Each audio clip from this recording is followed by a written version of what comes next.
In a world of global beast taming, every citizen over the age of 18 could forge a contract with the magnificent beasts they encountered. But none of that mattered to him, because he was a transmigrator. The body's original owner had already sealed his first beast contract, and it was with this pathetic, radish-looking creature. The little snowball was not only useless, it was a complete freeloader. Its only ability was to act cute and attack with zero actual damage. And so, our story begins. The final bell rang, signaling the end of another grueling day at the Junior Beast Taming Academy. The school grounds instantly flooded with students. Yet, in a few classrooms, the lights still burned bright, as some clung desperately to the last embers of knowledge. From one room, a teacher's voice echoed, sharp enough to split eardrums. He was stressing that the all-important Beast Tamer qualification exam was less than a week away, and tomorrow was the very first assessment of their qualifications. The teacher was drilling the final, crucial details into his students below. This was because every single one of them had now completed the contract with their very first beast. "Go home and get a good rest," Teacher Wen-dun said gently. "Be in peak condition and aim for the best results in tomorrow's assessment." The atmosphere below instantly erupted with words of encouragement. The teacher smiled and ended the class. "All right, you're dismissed." Students began to file out of the room, though a few small groups lingered, whispering their plans to conquer the upcoming exam. "Oh no, the Beast Tamer qualification assessment is almost here. I'm so nervous I could just disappear." A timid girl's voice trembled with worry. A boy next to her sighed in agreement. "Who isn't worried? With our pathetic strength right now, just qualifying as an apprentice beast tamer is a massive challenge. And dreaming about those high-level beast taming academies? Don't even think about it." Amidst the crowd drowning in despair, a blonde-haired student seemed unusually excited, his voice overflowing with confidence. "Haha. My target is the Ningjiang City Beast Taming Academy. It might not be top tier, but for someone with my power, getting into a mid-level academy will be a piece of cake." In stark contrast to his bravado, the friend beside him was pale, his anxiety deepening with every word. If he couldn't even qualify as an apprentice, he was doomed to live the rest of his life as an ordinary person. A mundane, powerless life. But in a dark corner at the back of the class, a silent figure drew quiet attention. Lindsay. His face was a mask of mystery, his eyes distant, as if he were lost in a sea of thoughts, completely detached from the world around him. The Beast Tamer qualification assessment is coming up, he thought. But what in the world does that have to do with a transmigrator like me? That's right. Lindsay, a serious young man from the 21st century, had transmigrated into this body 1 week ago, merging with the original owner's memories. Through them, he slowly began to understand how this fantastical world operated. Hundreds of years ago, a terrifying cataclysm had struck. Countless spatial rifts tore open the sky, unleashing hordes of bloodthirsty beasts. They hunted humanity, pushing civilization to the brink of collapse. In that brutal war for survival, humanity refused to go extinct. They fought back fiercely and eventually discovered a method to tame and control those very beasts, turning them into powerful allies. That was the origin of the beast tamer profession. An entirely new power took the world stage. In this new era, beast tamers became the ultimate symbol of status and strength. Becoming a beast tamer meant ascending into the societal elite, the burning dream of every young person in this world. Nothing was more important than becoming a powerful beast tamer. The rule here was that every youth who turned 18 had one chance to contract their first beast. The greater their innate soul power, the higher the rank of the beast they could contract. However, all of that glorious potential seemed to have nothing to do with him, Lindsay thought bitterly. Because in a cruel twist of fate, the body's original owner had already made his first contract before he had even arrived. And the result of that fateful contract was a little snow dog. Sure, it was cute, in a sickly sweet way. But it was also completely useless. A tiny creature that looked adorable, but was utterly harmless to both people and objects. Its only real skill was to act cute. This contracted beast not only had zero combat power, but worse, it was a species that could not evolve. At this thought, Lindsay's heart plunged into an abyss, his future shrouded in a bleak, icy fog. Was he destined to be just an ordinary person, living out a boring, meaningless life day after day? He let out a long sigh, a heavy sense of helplessness weighing down his body as he sat frozen in his chair. Other transmigrators get an overpowered golden finger or earth-shattering abilities. Why is my luck so damn rotten? Just as Lindsay was drowning in these dark thoughts, a few familiar, mocking voices sought him out. A black-haired punk with a nasty look on his face spoke up, his tone dripping with provocation. "Hey, Lindsay, stop dreaming. It's not the end of the world if you can't be a beast tamer. Getting a safe office job without risking your life isn't so bad, right?" The brown-haired boy behind him laughed along, his expression just as vile. They were probably best friends. Haha, that's right. At worst, you can just take your little snowball pet to the mall entrance and sell popsicles to get by. Another voice from their group chimed in. Yeah, selling ice cream and cold drinks. That job really suits you. Haha. Already on edge, their taunts were like gasoline on a fire. Lindsay's brow furrowed as his anger began to ignite. He was just about to fight back when something far more shocking suddenly happened. Ding! System energy fully charged. Now initiating startup. Two virtual panels suddenly materialized right before Lindsay's eyes. This was the plot twist he'd been waiting for. System activated. Success. The achievement system is officially launching. Welcome, host. You finally decided to show up.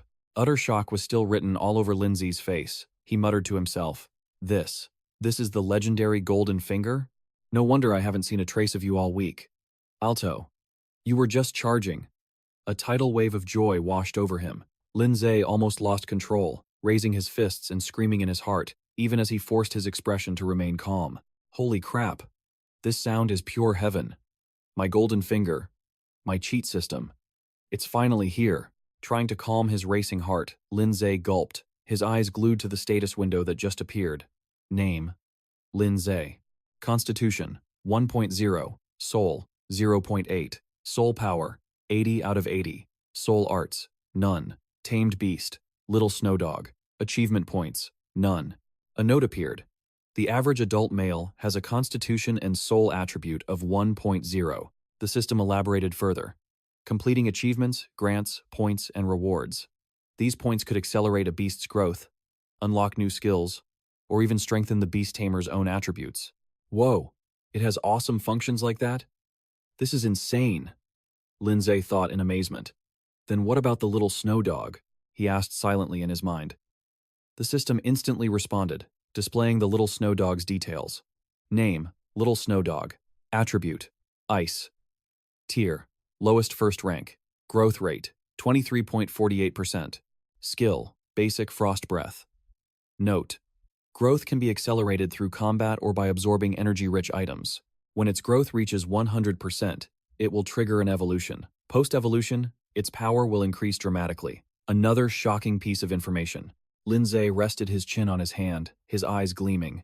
100% growth triggers evolution. Wait, evolution? Hello? Isn't this thing famous for being unable to evolve? Just then, new information popped up. Optional evolution paths. 1. Frost Giant. Enhances close combat, stamina, and strength, but weakens control over the ice element.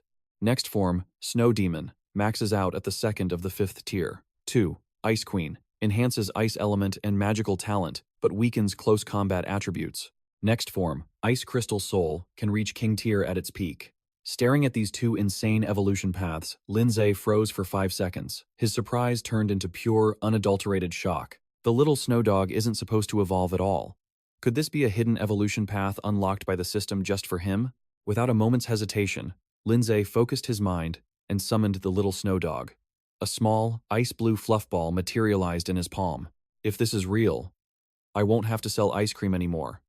Can I really become a beast tamer? The Ice Queen path? It can even reach King tier? This is legendary. Cradling the little snow dog, Lindsay made his choice instantly. I choose the Ice Queen path. The system updated immediately. Ice Queen path selected. Next evolution form, Ice Crystal Soul. Evolution requirements: 100% growth, 20 low-grade ice element essences, and 1 low-grade soul jade. Lindsay shifted his attention to the achievement panel. For now, he decided to use his points to level up the little snow dog. Achievement list. 1. My first tamed beast. Successfully form a contract with your first beast. Reward: 100 achievement points and 1 soul crystal. Claimable. 2. Apprentice Beast Tamer. Pass the apprentice qualification assessment. Reward: 200 achievement points and 1 soul crystal. 3. Successful enrollment. Receive an admission letter from any Beast Tamer Academy. Reward: 300 achievement points, 1 soul crystal, and 1 body strengthening crystal. Ah, there's one I can claim right now. Lindsay didn't hesitate and hit claim. Ding, plus 100 achievement points and 1 soul crystal received. With points in hand, Lindsay focused on the little snow dog, intending to use them. Tiny motes of light converged from the air, enveloping the little snow dog. Lindsay's eyes were fixed on the small fluff ball, feeling the energy pouring into it. Ding, ding. Notifications rang out non-stop. Its tier skyrocketed. From first rank, first stage, all the way to first rank, ninth stage. Peak, growth rate, from 23.48% to 100%. Feeling the much stronger aura from the little snow dog, Lin-Zhe cheered in delight. It leveled up, straight to the ninth stage of the first rank. This system is absolutely god tier. 77 achievement points consumed, 23 points remaining. But his joy didn't last long, as a frown creased Lin-Ze's brow. He gently poked the little snow dog, muttering, "Such a dramatic level-up effect, and it only cost 77 points? That seemed way too low. It seems this little guy's potential is truly extraordinary. Being classified as a low-grade beast was a great injustice, but now, I still need ice element essences and a soul jade to evolve it. That's the real challenge." He thought to himself, how would a normal person ever know the little snow dog needed these things to evolve? And they're definitely not cheap. I need to make some money first. Then I'll go to the beast store to buy the evolution materials. With a plan in mind, Lin-Ze grabbed his school bag and rushed out of the classroom. Seeing Lin-Ze leave in a hurry, Jiang Hao's gang didn't miss the chance to mock him. What's the rush, Lin-Ze? Gotta go home and set up your ice cream stand with your little snow dog?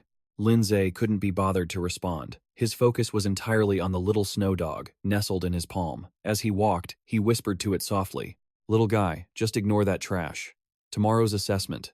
I'm counting on you." The little snow dog let out a soft cry, as if it understood every word. Such a smart pet. Hearing the word trash, Jiang Hao immediately blew a fuse, his face turning beet red as veins popped on his forehead. He gritted his teeth and snarled, "You bastard, who are you calling trash?" Lin-Ze paused, a flicker of annoyance on his face, but he quickly suppressed it. It was better to pick his battles. Jiang Hao.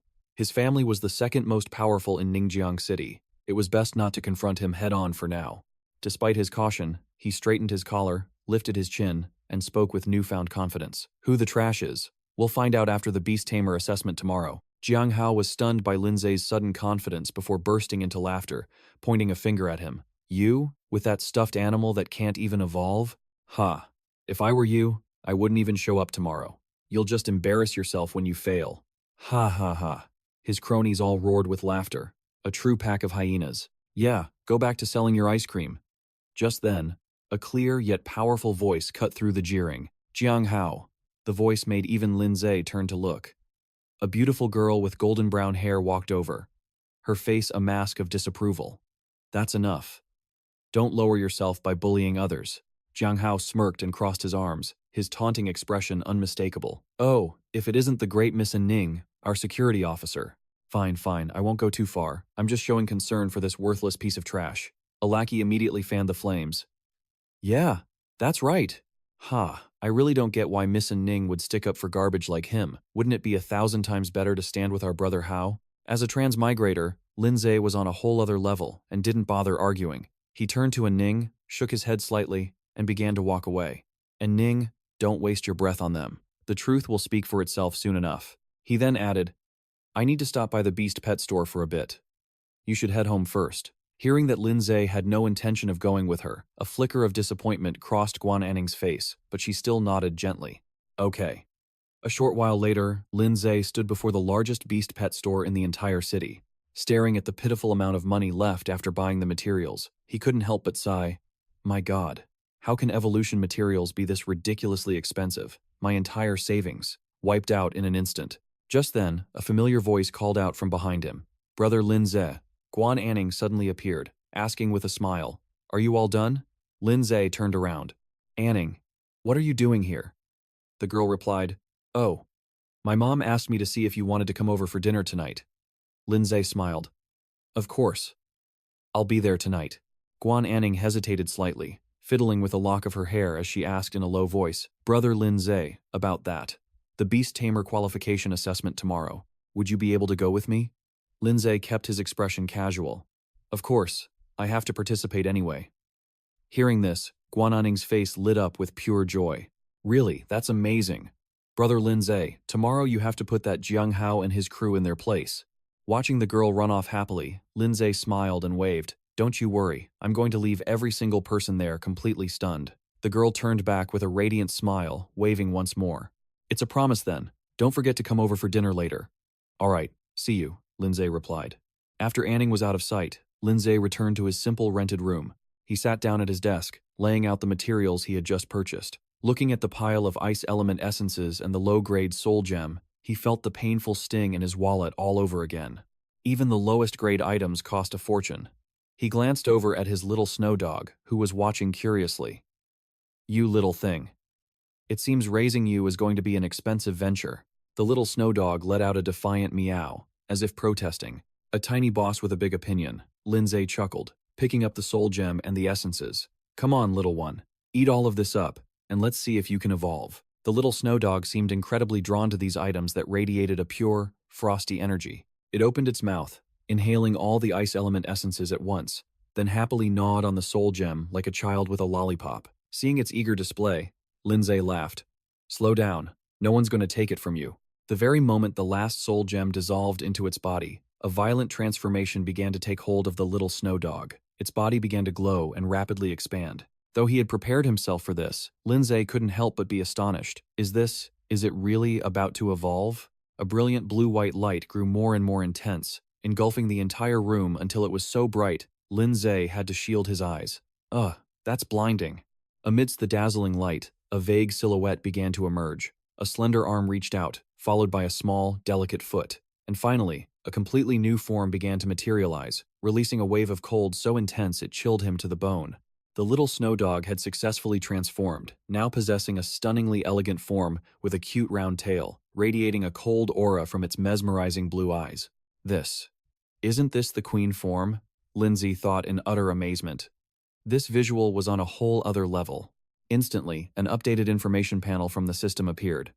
Name: Ice Crystal Soul. Attribute: Ice. Level: Tier 2. Stage 2. Growth rate: 0%. Skills: Ice Lance. Extreme Cold Domain. Path: Queen Form. Next evolution: Snow Maiden. Conditions: 100% growth rate, 120 mid-grade ice element essences, and 1 heart of ice and snow. Undisguised joy erupted on Lindsay's face. The evolution was a success. He stared at the Ice Crystal Soul's new status window, a fresh wave of shock washing over him when he saw its rank was Tier 2, Stage 2. A thought flashed in his mind.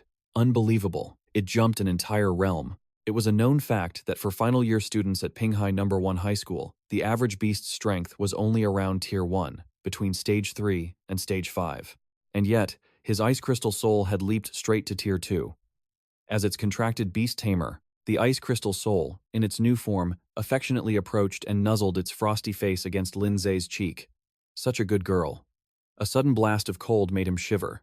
Whoa, that's bone-chilling, he thought. Just standing near it was this cold. It seems its power after evolving is even greater than I imagined. A thick layer of frost instantly spread across the floor from the Ice Crystal Soul's feet. At the same time, a system notification chimed. First evolution complete. Reward: 100 achievement points. Hardening Stone ×1.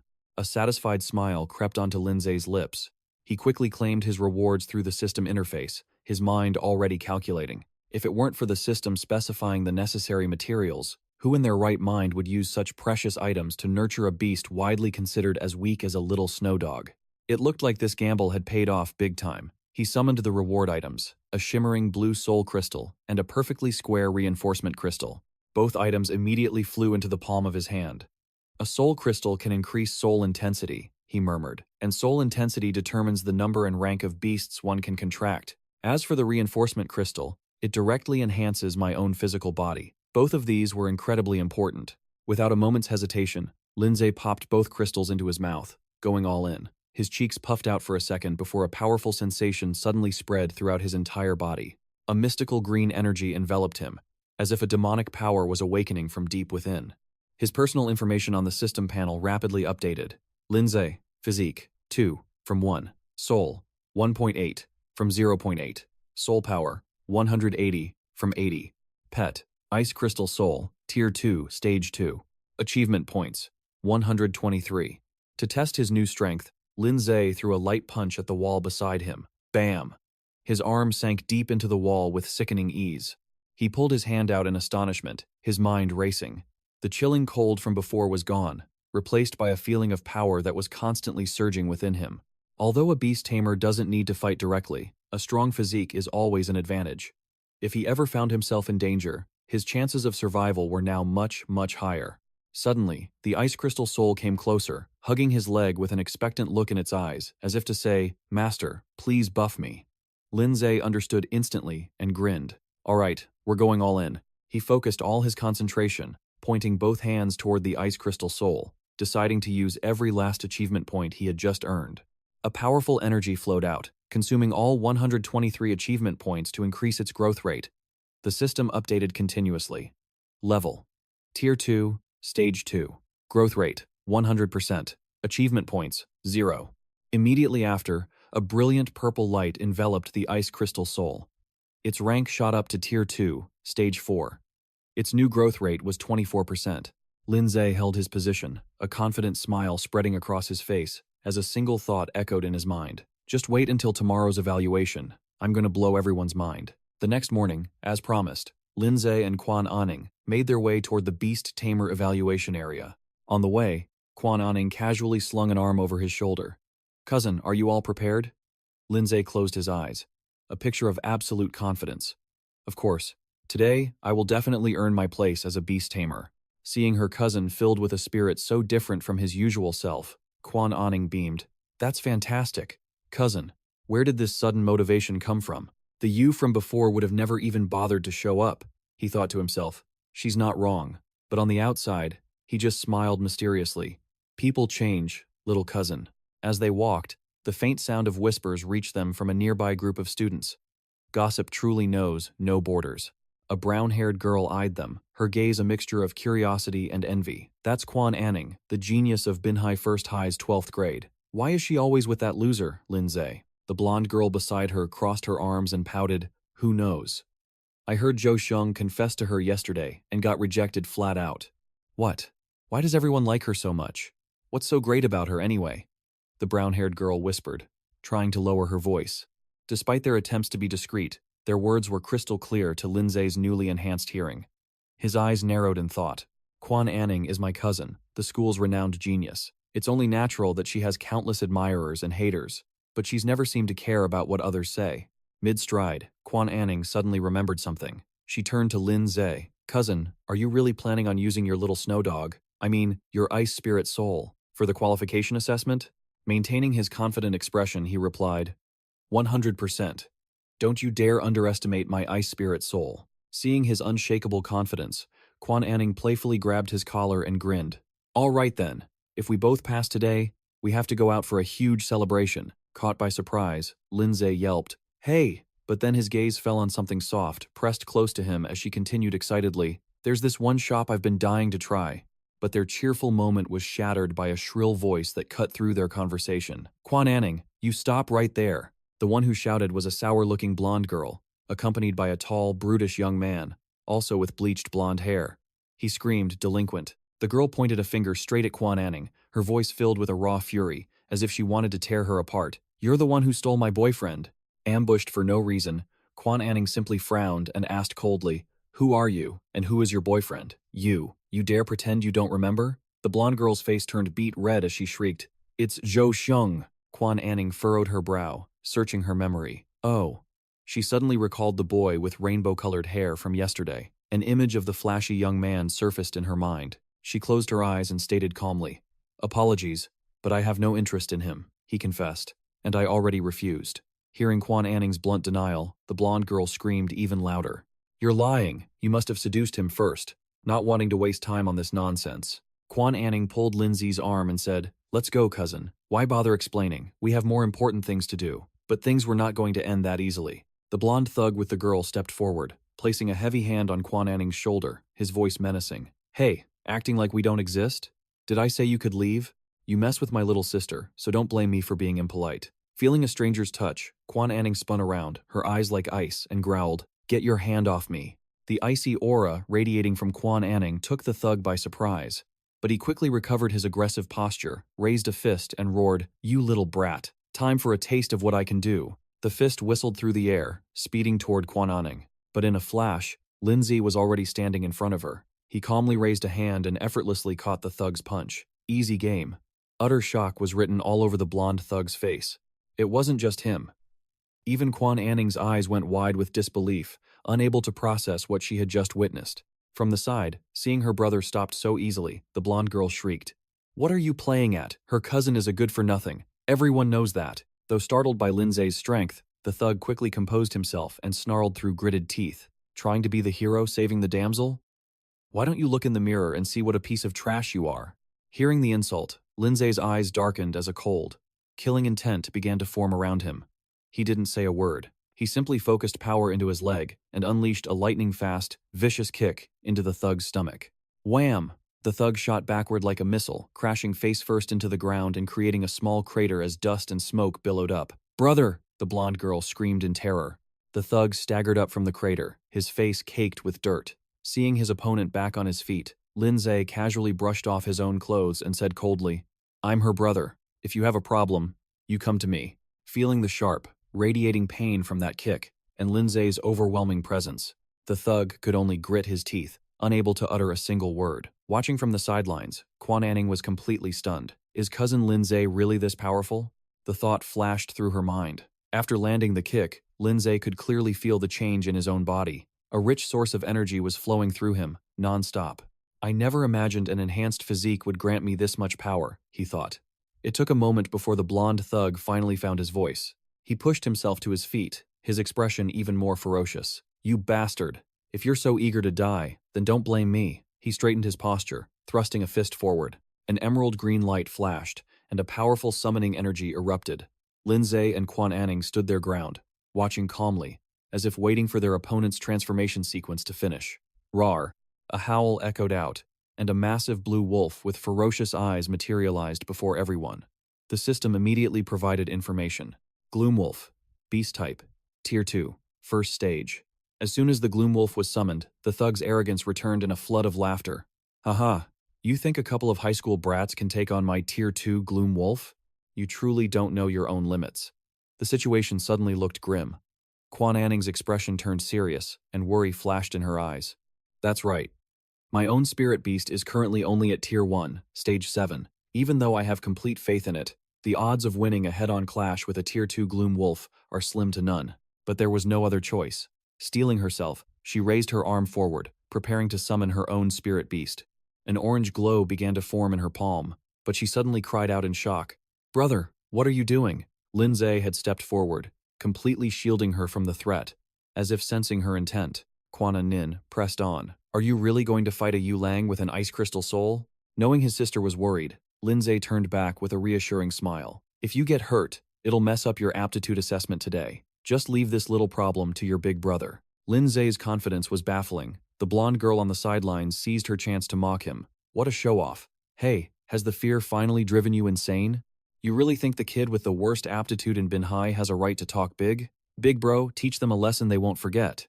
At his sister's eager cry, the blonde youth pointed at Lindsay and commanded, "Yulang, go, tear him to shreds for me." Without a moment's hesitation, the Yulang shot forward like a blue arrow, but on the other side, Lindsay remained unnervingly calm. He raised a single hand, and a swirling azure vortex of ice rapidly condensed in his palm. Boom! The Yulang charged headfirst into that vortex of light, completely unaware of what awaited it.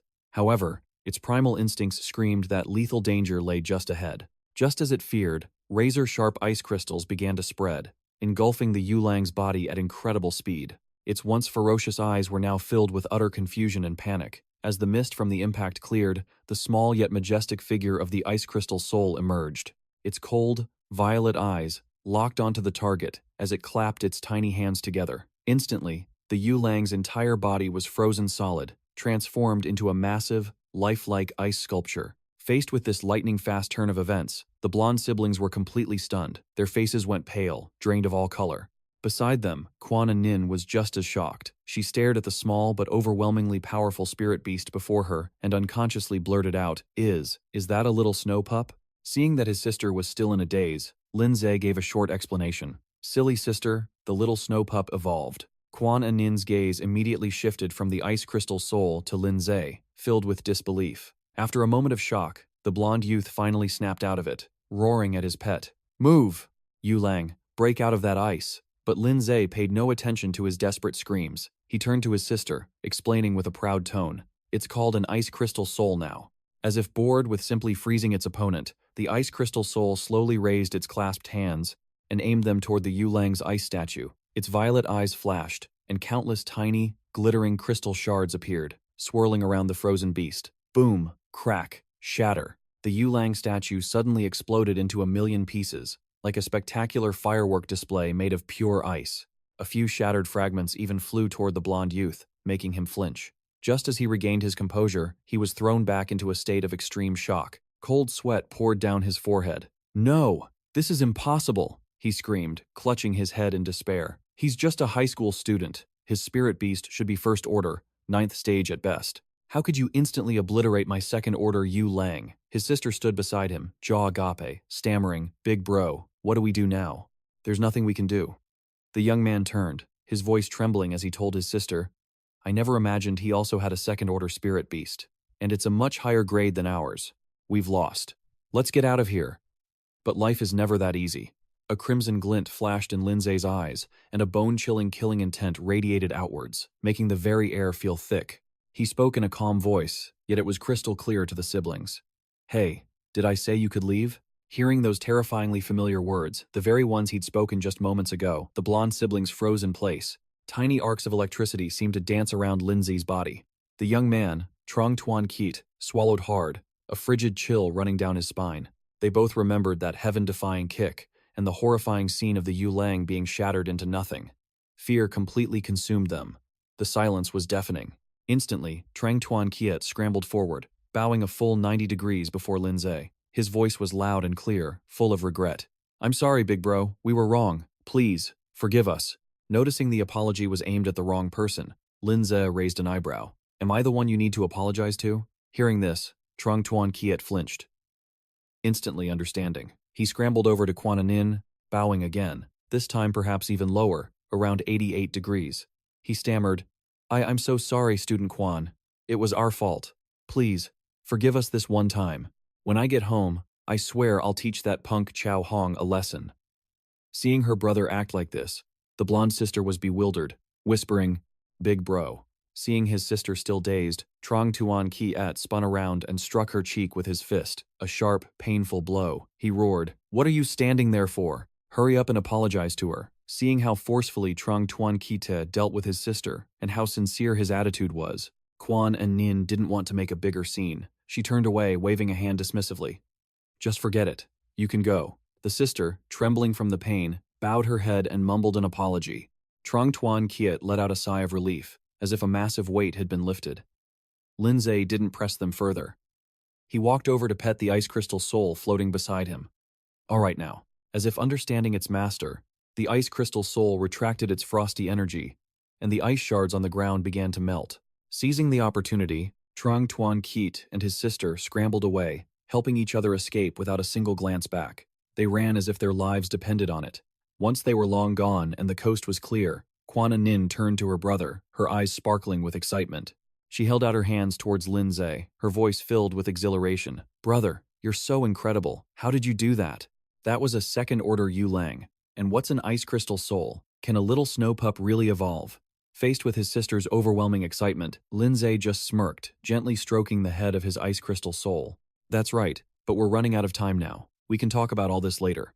We have to hurry to the aptitude assessment site." The scene then pans to the imposing building of the Beast Tamer Association. The atmosphere inside was thick with anticipation and tension. As the students gathered in a large crowd, they held their breath, waiting for the fateful test to begin.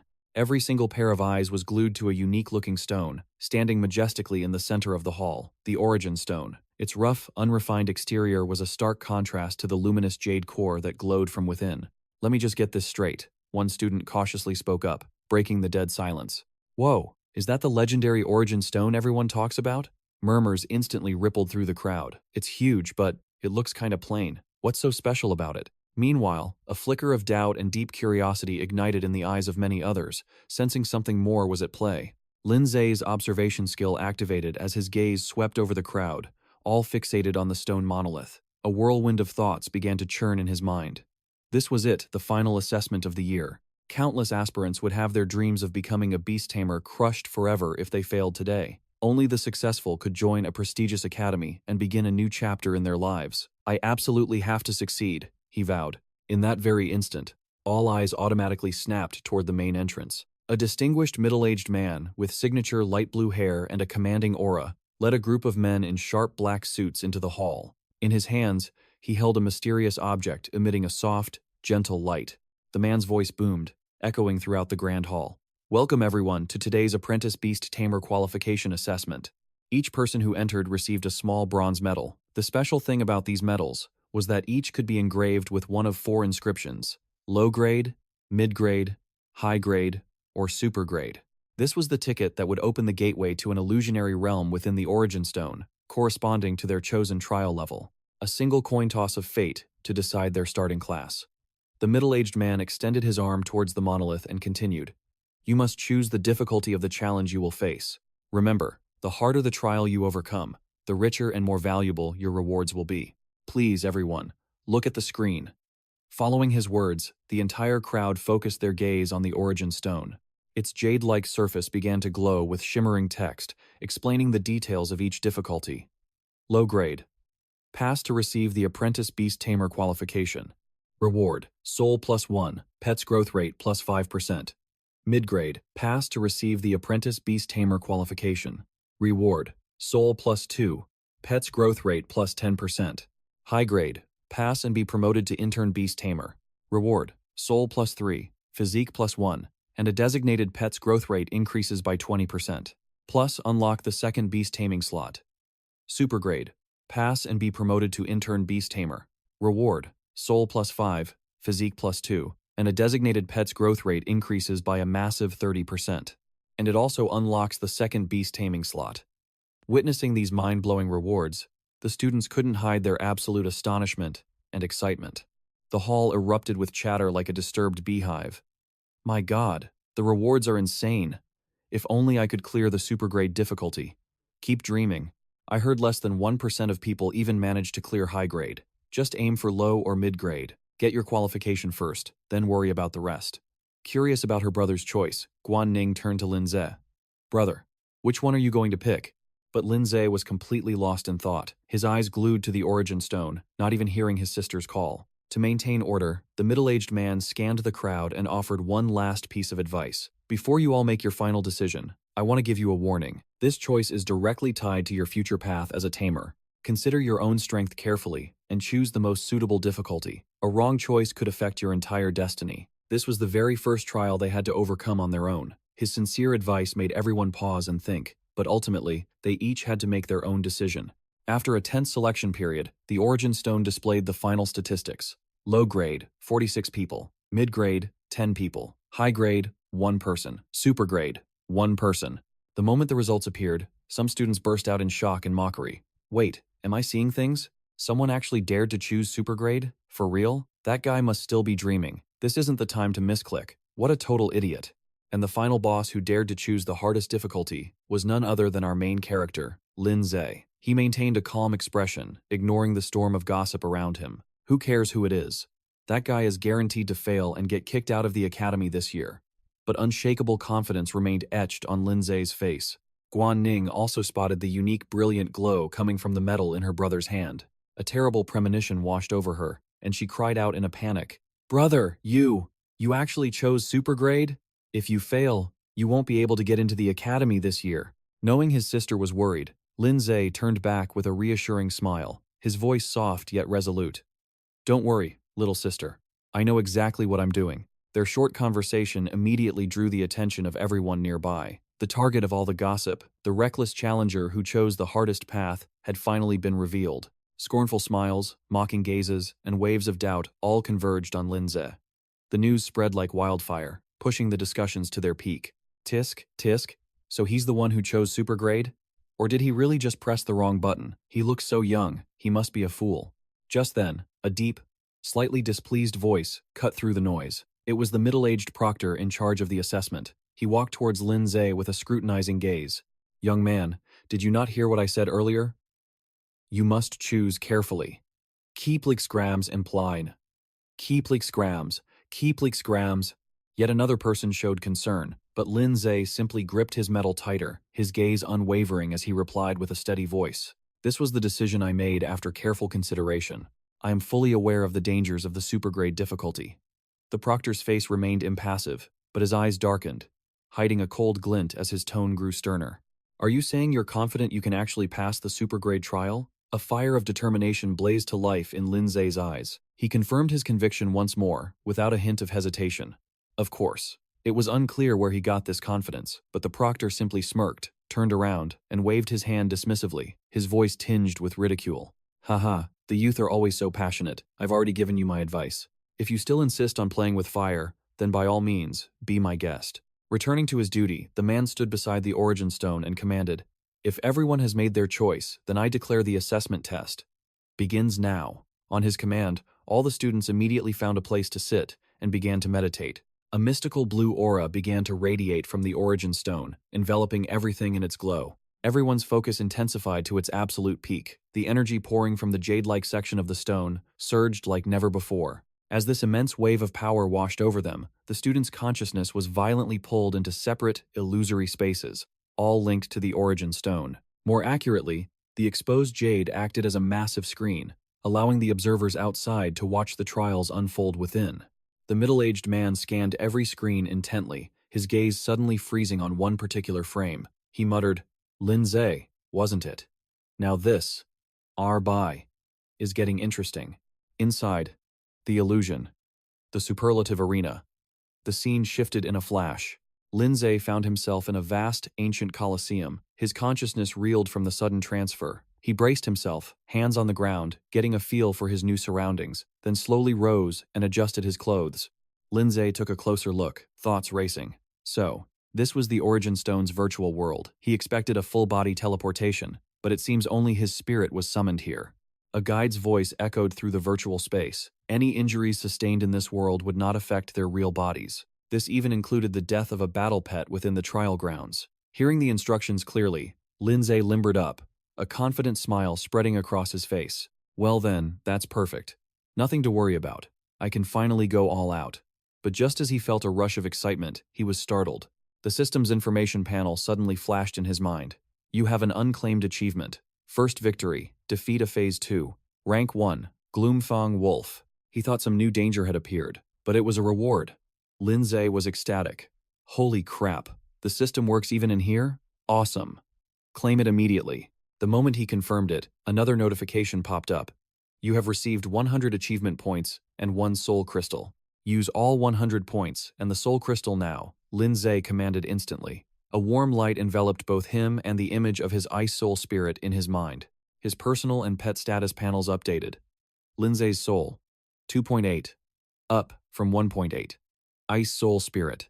Growth rate, increased by 20%, from 24 to 44%.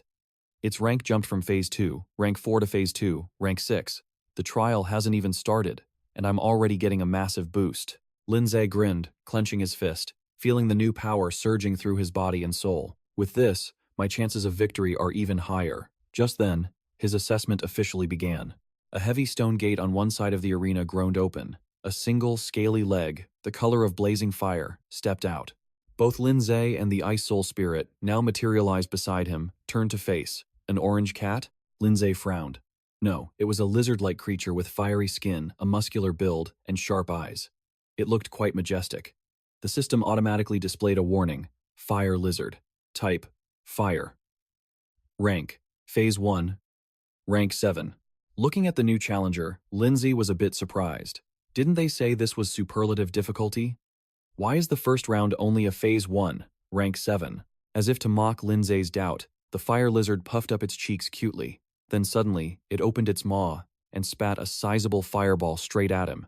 Huh, Lin Zhe scoffed, the outcome already clear in his mind. He pointed forward and gave a single, sharp command. Ice Soul Spirit. Ice Thorns. At its master's command, the Ice Soul Spirit raised its tiny hands. Countless razor-sharp ice arrows, glittering with a blue light, materialized from thin air, swarming around it. Instantly, the volley of ice shot towards the incoming fireball. Boom! The two opposing forces of ice and fire clashed violently, erupting into a thick cloud of white smoke and steam. The Ice Soul Spirit remained motionless, its cold expression unchanged. When the smoke cleared, The fire lizard was completely encased in a block of transparent ice. Its mouth was still wide open, as if thanking it for the sudden cooling sensation. Seeing his pet's effortless victory, 𝑭-𝒏𝒗 walked over and happily patted its head. "Looks like our ice thorns are still superior."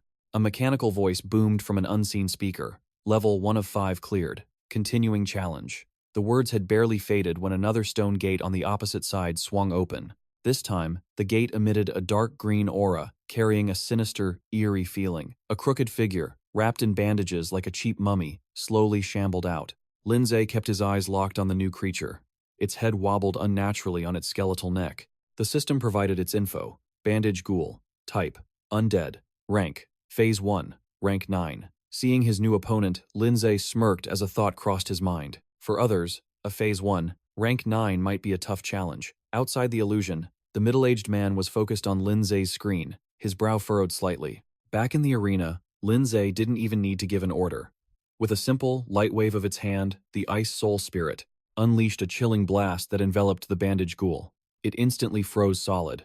Crack. Then it shattered into 1,000 pieces of ice that rained down on the arena floor, a cold, ethereal mist covering the area. 𝒏-𝒏𝒃 casually stuffed his hands into his pockets, finishing his earlier thought.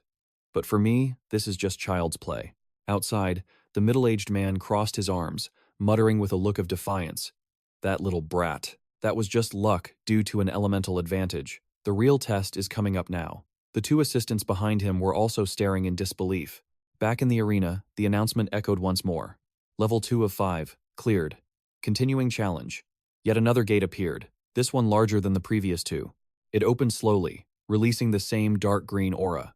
But this time, it wasn't some mobile skeleton. A massive, dinosaur-like foot, covered in shaggy, dark brown fur and green moss, slammed heavily onto the arena floor. Following it, an enormous body emerged. Its eyes were a series of concentric circles, like a chameleon's. It opened a wide mouth full of sharp teeth and let out a heaven-shaking, threatening roar aimed directly at 𝒏-𝒏𝒃. The system's information updated immediately. Withered terror beast. Type: plant. Rank: Phase 2, Rank 2. Outside the virtual world, the man stared intently at 𝒏-𝒏𝒃's screen, beginning his analysis. Judging by the appearance and aura of that ice pet, it can't be more than a Phase 2. Rank 1 or 2 at best. His opponent was a withered brute, a Tier 2, Stage 2 plant-type monster. With its thick hide and immense bulk, its defense was nearly impenetrable. No matter how gifted the kid was, there was no way he could overcome this level of power. Back in the arena, the beast charged forward with raw, untamed fury. The ice spirit instantly reacted, unleashing a barrage of massive ice blocks toward the advancing monster. However, the ice shattered against its tough skin and coarse fur, exploding into nothing more than sparks of frost. The attack hadn't even left a scratch. Seeing the withered brute completely unharmed, 𝒏-𝒏𝒃's eyes narrowed.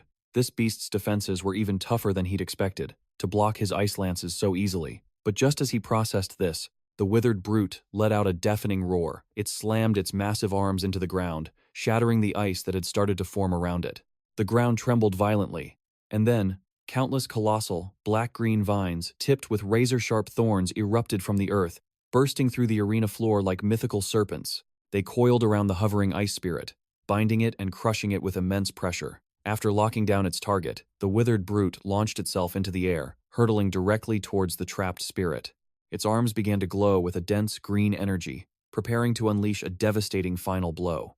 Outside the simulation, the middle-aged supervisor gave a slight nod, as if this was the only possible outcome. He crossed his arms and remarked, the kid has some talent, but this is as far as he goes."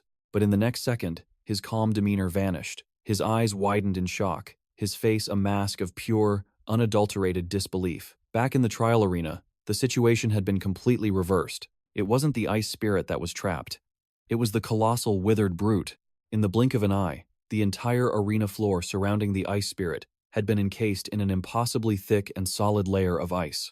The withered brute was frozen almost solid. Only its head and shoulders could move slightly, making it impossible to break free. A low, guttural growl of frustration and helplessness echoed from the beast. Meanwhile, 𝒏-𝒏𝒃 and his ice spirit stood perfectly still, unfazed. 𝒏-𝒏𝒃 pointed a hand forward, his voice as cold as ice itself, and declared, "Absolute zero domain." The ice spirit began weaving hand seals with its tiny hands at lightning speed. Countless small, shimmering ice crystals with a mystical purple hue appeared, swirling around it in a growing vortex. A confident smirk appeared on Lindsay's face as he calmly continued, his voice laced with mockery. "Did you really think we only have one skill?" "Ice hammer," Lindsay commanded. At his word, the ice spirit directed massive, razor-sharp ice crystals that flew in from all directions at terrifying speed, slamming directly into the parts of the withered brute that weren't completely frozen, especially its two powerful arms. The first wave of the assault ended, leaving gruesome wounds that trickled with green blood. A brief, chilling silence fell over the arena, but the attack was far from over. From behind the withered brute, where it couldn't possibly see, other colossal ice crystals began to emerge from the frozen surface, sharp and menacing. It was completely unable to turn or dodge, immobilized by the absolute zero domain. It could only helplessly endure the next wave of ice hammers from the spirit. Asterisk, shink, shink, shink, asterisk. The cold, massive ice crystals pierced through the withered brute's thick hide. Its agonizing roars and shrieks echoed throughout the arena. Finally, the light in its multi-ringed eyes faded to nothing. Its colossal body slumped forward, landing motionless on the icy floor. Seeing his target completely defeated, Lindsay gave a slight nod. "It's done." He placed a hand on the ice spirit's head, and the newly created absolute zero domain began to melt away. The robotic voice of the announcer echoed once more. "Third gate. Cleared." Proceeding to the final two gates. Outside the simulation, in the waiting area, the scene shifts back to the students gathered around the origin stone. Several students had already completed their tests and been ejected. The air was thick with conflicting emotions: disappointment, regret, joy, and relief. One student stood stunned, his eyes vacant. Around him, others gathered with gloomy expressions. Another young man couldn't contain his rage, slamming his fist on the ground and roaring, "Damn it! I was so close. Just a little more and I would have killed that stupid spirit beast." The student who had been in a daze seemed to snap out of it. He buried his face in his hands, his voice filled with despair. 2 years. I failed again. He looked down at his own hands, lamenting. "I can't believe how hard the 5th gate of the intermediate level was. To think it would be a mutated Tier 1, Stage 6 spirit beast." In stark contrast to that gloomy atmosphere, another student leaped for joy, pumping his fist in the air and shouting, "Haha, I did it! I passed the intermediate difficulty. From now on, I'm an official apprentice beast tamer." Seeing someone succeed, the failures couldn't help but feel a pang of envy. Bastard. But then, a cry of astonishment from someone watching Lindsay's screen drew everyone's attention. "Look, that's a vicious claw monster. That's a Tier 2 spirit beast." A wave of murmurs instantly erupted. "A Tier 2 beast? What's it doing here? This is just the apprentice exam." "Wait a minute. Isn't that screen for the guy who challenged the super difficulty?" Inside the super difficulty arena, Lindsay let out a soft breath, employing his go-to strategy. The ice spirit once again unleashed a wave of frigid air, instantly freezing the vicious claw monster before it could even react. The mechanical voice rang out again. "4th gate. Cleared. The final gate will now begin." Before the new opponent appeared, Lindsay and his ice spirit gazed at the shattered arena floor. He murmured to himself, his eyes glinting with a mix of anticipation and caution. Finally, the decisive round.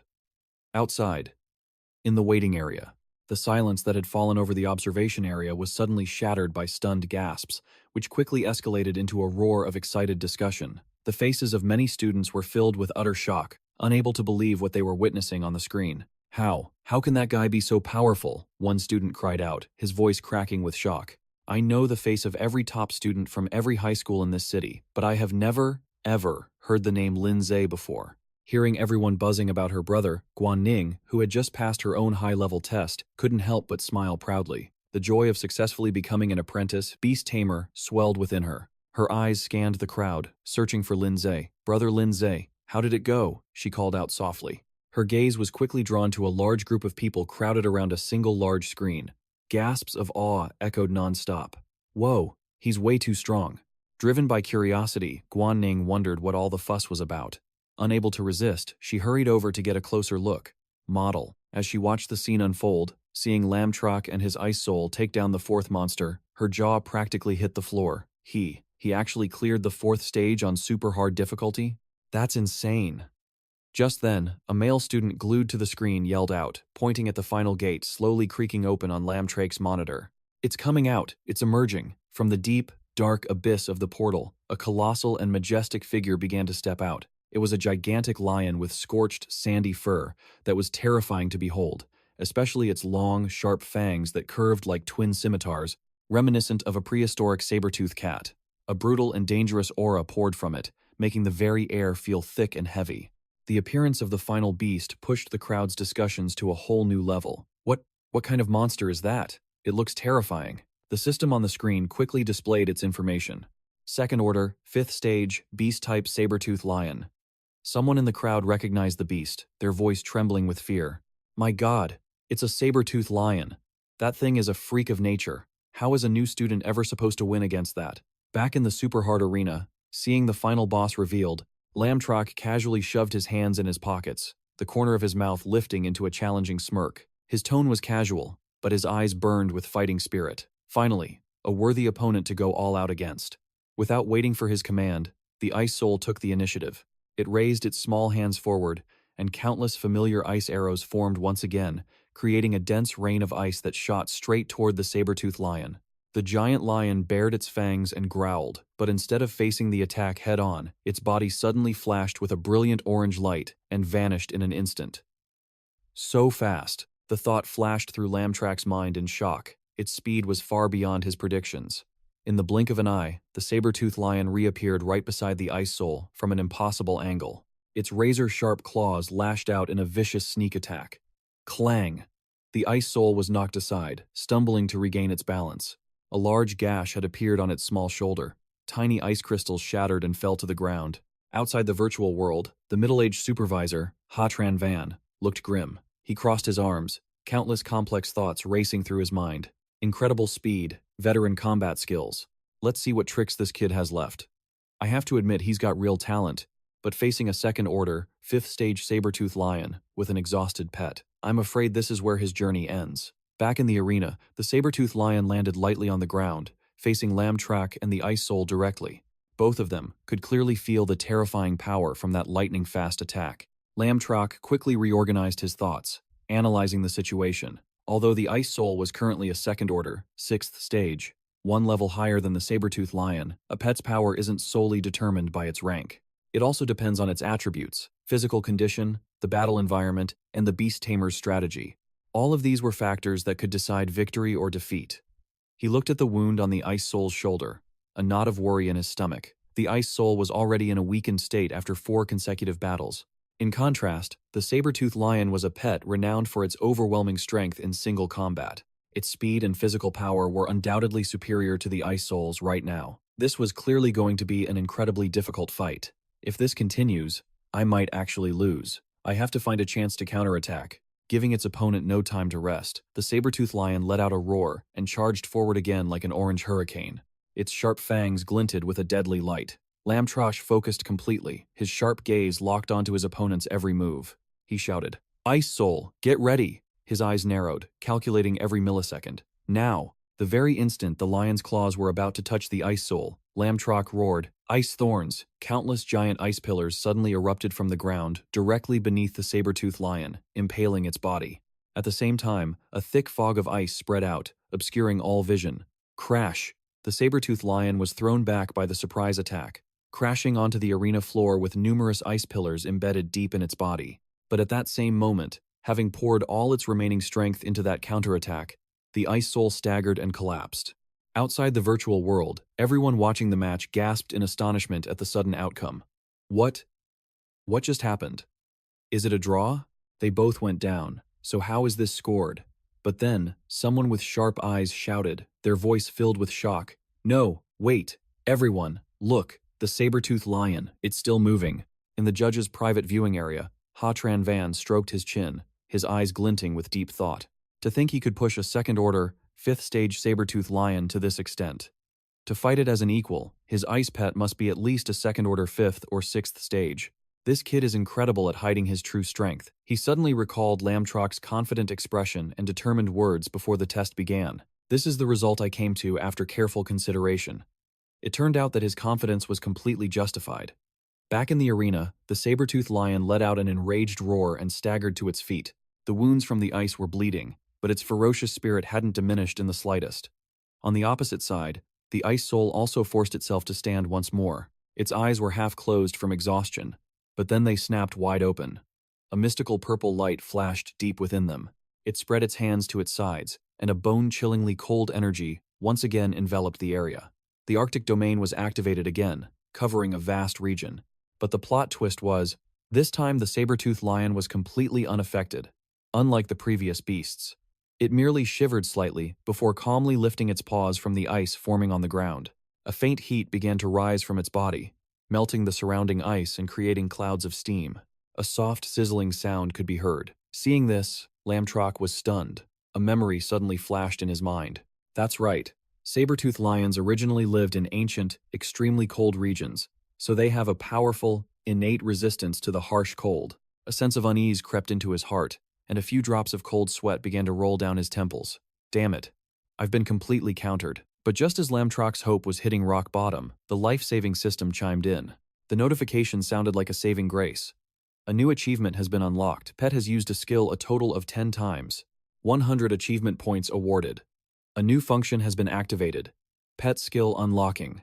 This sudden notification left 𝒚𝒕𝒉𝒄 completely stunned. Whoa, what is this skill unlock function? In an instant, a flood of information about the Ice Soul's hidden potential flashed before his eyes. First, Extreme Cold Chains, a control skill. It manipulates the ice element, forming frozen shackles to restrain and bind a target's movements. Unlock requirement: 40% growth rate and 50 achievement points. Next, Ice Shield, a defensive skill. It commands the ice element to form a flexible shield of frost, capable of moving freely to defend against attacks from all angles. Unlock requirement: 60% growth, 50 achievement points. And then, Ice Soul Bone. This area of effect skill rapidly compresses a massive amount of ice energy in a designated spot to its absolute limit, then unleashes it in a flash, creating a wide-range explosion of ice attribute damage. Unlock requirement: 80% growth, 100 achievement points. Utter shock was written all over 𝒚𝒕𝒉𝒄's face. His pet could learn this many new skills? He raised a hand to his chin, his brain analyzing at lightning speed. Normally, a pet at this stage would have 1 or 2 basic skills at most. With more skills, his combat strategies would become far more diverse and unpredictable. Ice Spikes was his main damage dealer, but its effectiveness depended heavily on controlling the target. The extreme cold field had a wide range, dealing damage and providing control, but it was countered by the saber-toothed lion. What he needed most right now was a single target control skill, powerful enough to lock this lion down. After careful calculation, he made his decision. He decisively chose Extreme Cold Chains. Confirm unlock. Extreme Cold Chains. 50 achievement points consumed. 50 points remaining. 𝒚𝒕𝒉𝒄 was about to spend the last 50 points, but before he could confirm his next order, the saber-toothed lion let out a deafening roar. Then, like a hurricane, it charged forward again, moving faster than an ex-lover changing their mind. But this time, 𝒚𝒕𝒉𝒄 was fully prepared. "Ice Soul!" he shouted. Instantly, a wave of chilling frost spread out from the Ice Soul's position, creating a temporary ice wall that blocked the lion's ferocious assault. At the same moment, 𝒚𝒕𝒉𝒄 issued a command in his mind to level up the Ice Soul. Confirm. Use 50 achievement points to increase the Ice Soul's growth rate. A faint smile appeared on the Ice Soul's lips as it felt new power coursing through its being. A brilliant purple light of ascension enveloped its body. A system notification popped up. Ice Soul, Tier 2, Level 7. Growth rate: 54%, plus 10%. Outside the virtual realm, everyone's attention was once again glued to 𝒚𝒕𝒉𝒄's screen as they witnessed the impossible. A pet leveling up in the middle of a life-or-death battle? A storm of astonished chatter erupted. "Hey, what's with that light? Did it just level up? No way. I didn't see him use any materials or spirit stones. Even if you gain experience in battle, you can only level up times after times you've won, right? How can it level up mid-fight? Is he using a hack?" Back in the arena, feeling the new power surging through him, 𝒚𝒕𝒉𝒄 raised his hand towards the blocked, saber-toothed lion and beckoned with a single, provocative finger. "Come on, big kitty." Blatantly provoked, the saber-toothed lion roared in fury, charging straight for 𝒚𝒕𝒉𝒄 without a second's hesitation. Seeing his opponent fall into the trap, 𝒚𝒕𝒉𝒄 commanded the Ice Soul beside him. "Let's try out the new move, Extreme Cold Chains." Before the lion could even process the words, countless colossal ice chains, glowing with a cold blue light, suddenly shot up from the frozen ground beneath its paws. They wrapped tightly around its 4 limbs and massive body, locking it in place. "Row!" The lion thrashed and roared, trying to break free, but the ice chains were incredibly durable, tightening their grip and rendering it completely immobile. 𝒚𝒕𝒉𝒊𝒄's lips curled into a cold smile as he gave the next emotionless command. Now. Ice spikes. Once again, a barrage of razor-sharp ice crystals shot forward, sinking deep into the body of the chained beast. An agony unlike anything it had ever known spread through its body, and it roared in madness. Outside the virtual world, sheer panic, disbelief, and utter amazement painted every single face in the crowd, including Supervisor 𝒂𝒏𝒌's.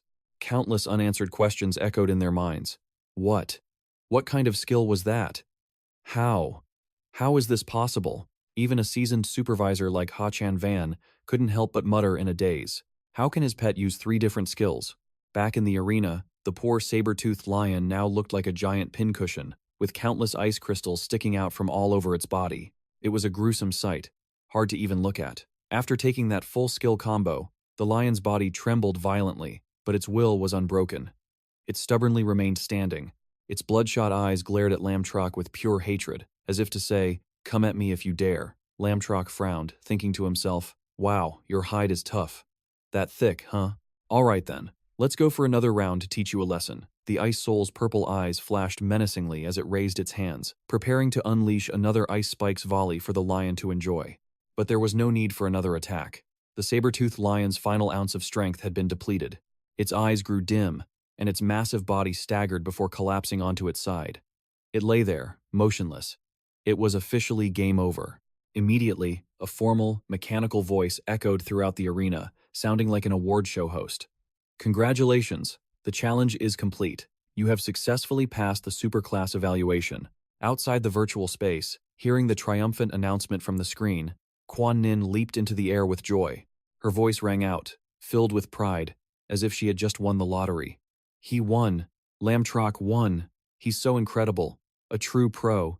In stark contrast to her pure elation was the stunned, speechless silence of everyone around her. They all wore blank expressions, completely dumbfounded.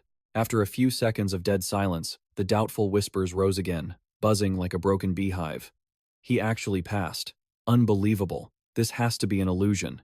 He definitely bribed the judges. There's no other way he could have passed. That's right, he cheated. It has to be cheating. There's no way a rookie could pass the superclass evaluation that easily." Supervisor 𝒂𝒏𝒌's 2 assistants in suits just stared at each other blankly, unsure how to react. It was as if they were thinking, hello?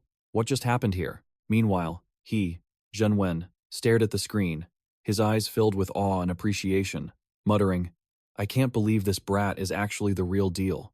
He glanced at Lindsay's image, still standing in the virtual realm, and remarked thoughtfully, "We've seen our fair share of gifted young beast tamers, but for someone to appear out of nowhere, with power so overwhelming it stuns everyone, this is the first time I've ever witnessed such a thing. Truly, the young generation is a force to be reckoned with."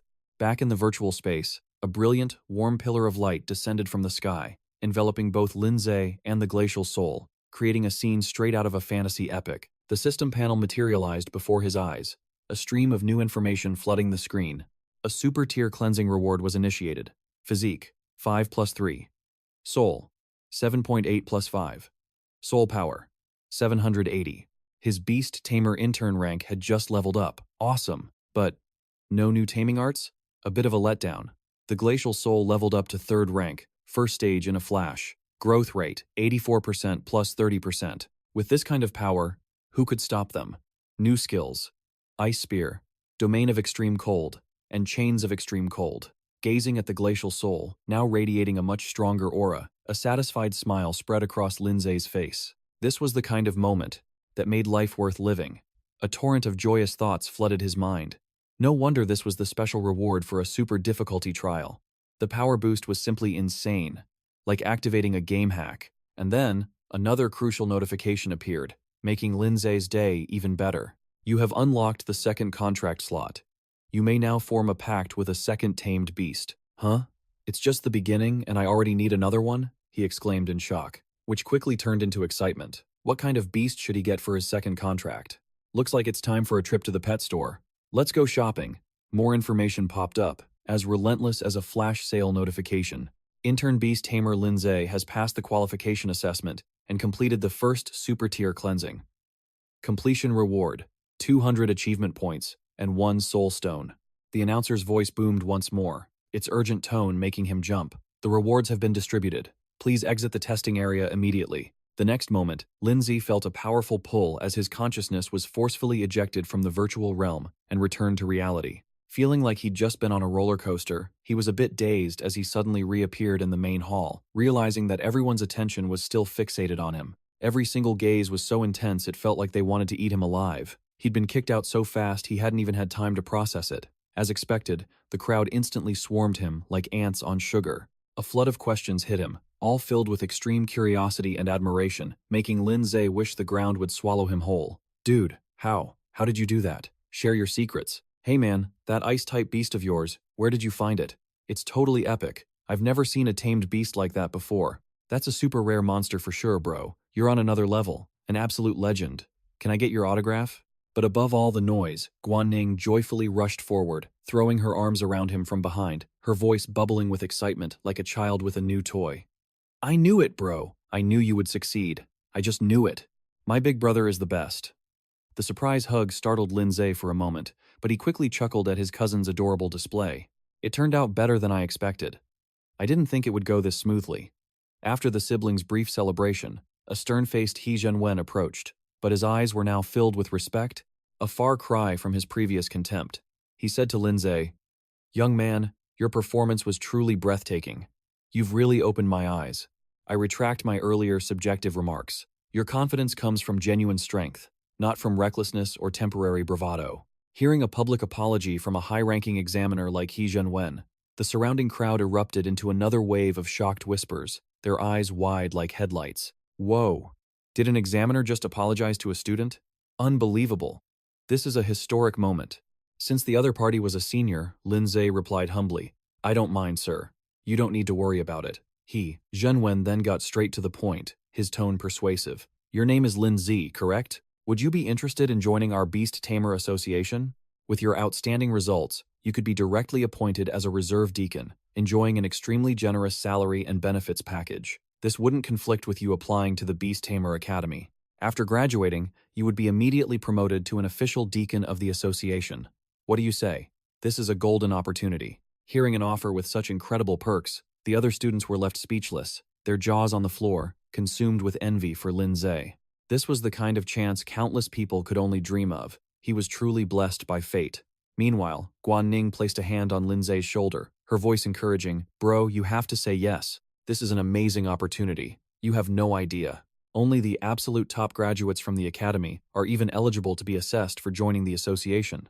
The competition is fiercer than 1,000,000 soldiers crossing a single log bridge. It's even harder than getting into a top-tier university." Listening to Guanning's explanation, Lindsay looked at 𝑭-𝒏𝒃𝒌 and began to weigh the pros and cons. It was true. If he agreed now, he wouldn't have to worry about the sky-high living expenses and tuition fees for all 4 years at the academy. Plus, the status and admiration from everyone else were practically guaranteed. He'd be able to flex on everyone. But as they say, there's no such thing as a free lunch. The more he received now, the greater the strings and responsibilities he'd have to repay in the future. Besides, the association was bound to have countless rules. He really didn't want to lose the freedom he had just gained. After thinking it over, something just didn't feel right.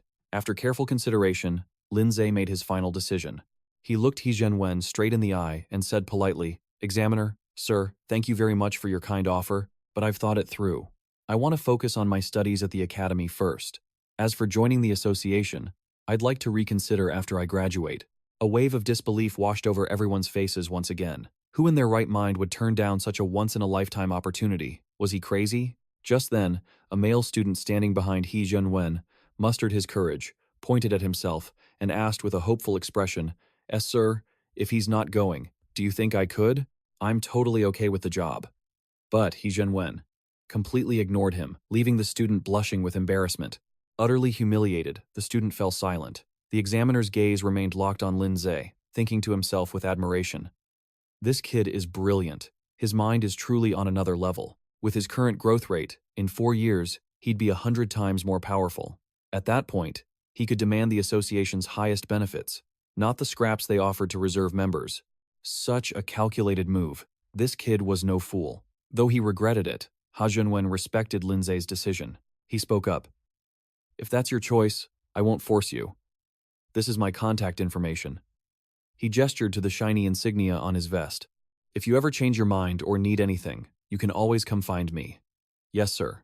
Thank you, Instructor Ha. Lindsay smiled, memorizing the name and title, thinking to himself that he'd just scored a VIP's direct line. Outside the Beast Tamer Association, with all the tests completed, Lindsay and Guanning left the building together. It felt like a massive weight had been lifted off their shoulders. But as they were leaving, they stopped when a clear, sweet voice called out from behind them. Hey, wait for us. They turned to see two pretty girls running over, one with long black hair and the other with a short, pink bob. They were definitely easy on the eyes. Guanning happily introduced them. Bro, this is my classmate from the next class over, Liu Ziyi with the black hair, and Zhang Xiaoyun with the pink hair. They're pretty cute, aren't they? The black-haired girl, Liu Ziyi, seemed more timid. She happily took Guanning's hand, but her eyes kept glancing at Lindsay. Ning, we were wondering if we could get your cousin's contact info. Meanwhile, the pink-haired girl, Zhang Xiaoyun, was much bolder and more direct, a total extrovert. She marched right up to Lindsay, holding out her phone with a dazzling smile, her eyes sparkling. Hey handsome, let's add each other. We noticed you back in the lobby. We should all hang out sometime. Not wanting to be left out, the black-haired girl quickly waved at Lindsay, her voice like honey. I'm in the class next door. I think you're really cool too. Seeing his cousin being so openly hit on, Guanning frowned, a giant question mark popping up in his mind. Huh? Since when was my cousin this popular? Realizing the situation was getting out of hand, Lindsay got flustered, a cold sweat beading on his forehead as he stammered. Well, we still have some things to do, so we'll get going first. Adding, friends could wait. It was an S.O.S. moment. Before the two girls could react, Guanning swiftly pulled his cousin away, determined to block them from getting his contact details. What a great wingman. They had only gone a short distance when Lindsay's phone suddenly buzzed. A text message appeared. Lindsay, come to the teacher's office to see me. Wondering what it was about, he quickly made his way there. Peeking his head through the door, he asked politely, Ma'am, you were looking for me? A beautiful figure turned around. It was his homeroom teacher. Her eyes immediately lit up when she saw him. Lindsay, I heard you cleared the trial on the super difficulty setting. That's incredible. With his usual calm expression, Lindsay just gave a slight nod, as if it was no big deal. Seeing his confirmation, the teacher couldn't hold back her joy. She rushed forward and wrapped him in a huge hug, her voice filled with excitement. Amazing! I knew it. I knew I wasn't wrong about you. You truly are my star student. Her hug was a bit too powerful, and Lindsay felt his breath getting squeezed out of him. He tried to maintain a neutral expression, but a traumatic memory from his past flashed in his mind. All the times he got bad grades, and received her special encouragement with a ruler. A bitter smile crept onto his lips. Haha. After finally releasing him, the teacher picked up a thick book from her desk and handed it to Lindsay. Right, I called you here for something important. Curious about what it could be, Lindsay took the book and read the title on the cover, Foundations of Soul Arts, the Encyclopedia. The name alone sounded legendary. His teacher pointed at the book and began to explain. This book records all the most fundamental skills and cultivation methods for soul arts.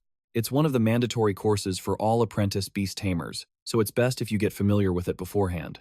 She emphasized, besides your tamed beasts, soul arts are a tamer's most important combat tool. A beast tamer who masters powerful soul arts can easily defeat ferocious beasts without even relying on their partner. It's not just for coordinating with your beast in battle, it's also a life-saving shield to protect you in fierce fights.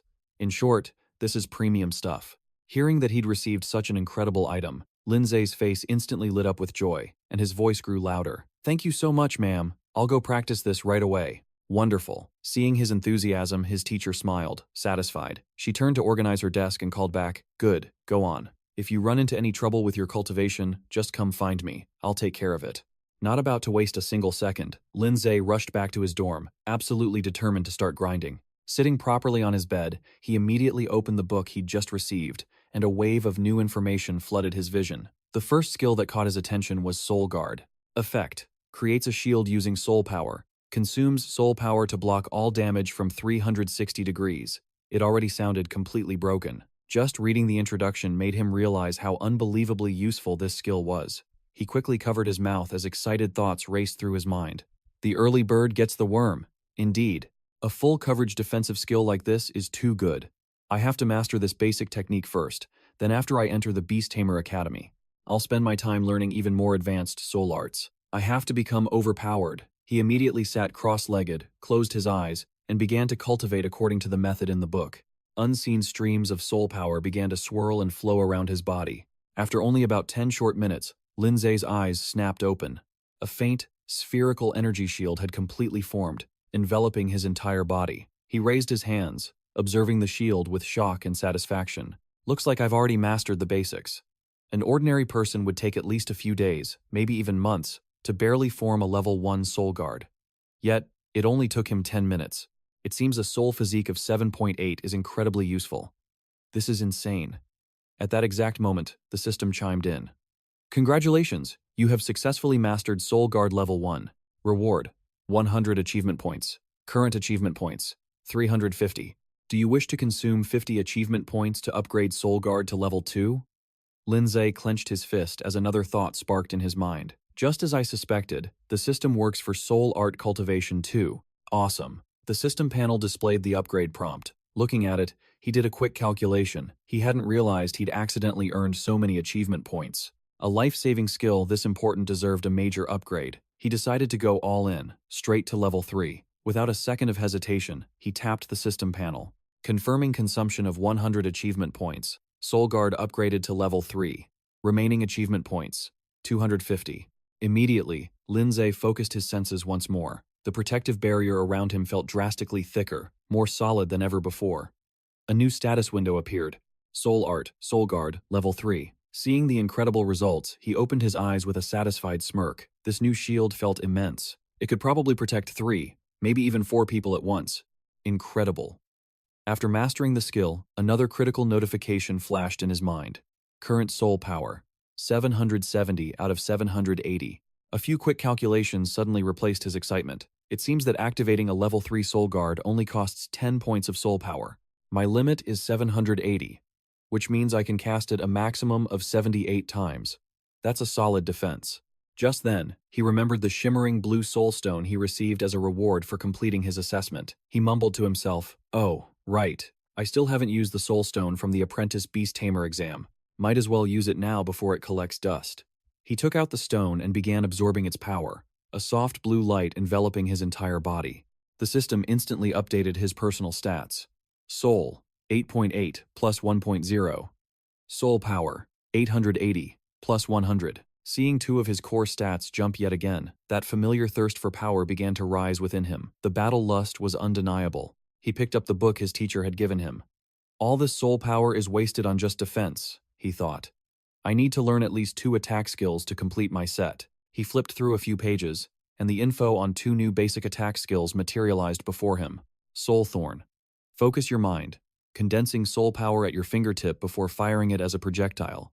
This one sounds like that one young finger from the old wuxia novels. Pretty cool. Soul Impact. Concentrate your spirit, gathering ki and soul power into your fist before unleashing a powerful blow forward. And this one's basically a one-punch man move. Wasting no more time, he dove headfirst into mastering the new techniques. Time flew by. A strange energy continuously radiated from his body before being drawn back into his core. Then, in a flash, his eyes snapped open. He raised his right index finger. A stream of blue energy rapidly condensed at the tip, and then, with a sharp times whoosh asterisk, it shot like a laser toward the opposite wall. Soul Art. Soul Thorn, Level 1. Cost, 10 soul power.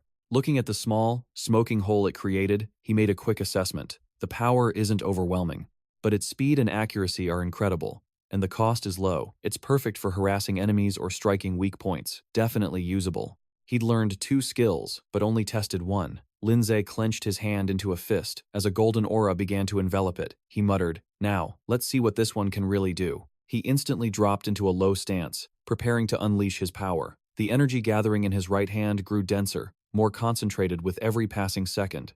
Soul Impact. He threw a punch forward. A powerful, invisible shockwave erupted, creating a small but far more potent explosion as it slammed into the wall. Soul Art. Soul Impact. Level 1. Cost, 30 soul power. A large crack now spiderwebbed across the wall, dust and smoke billowing from the point of impact. Staring at the result, Lindsay was stunned. It's this destructive? This is no joke at all. 2 new notification windows appeared. Congratulations on successfully learning 3 basic soul arts. Reward. Soul Nourishment Potion. Quantity 1. Effect.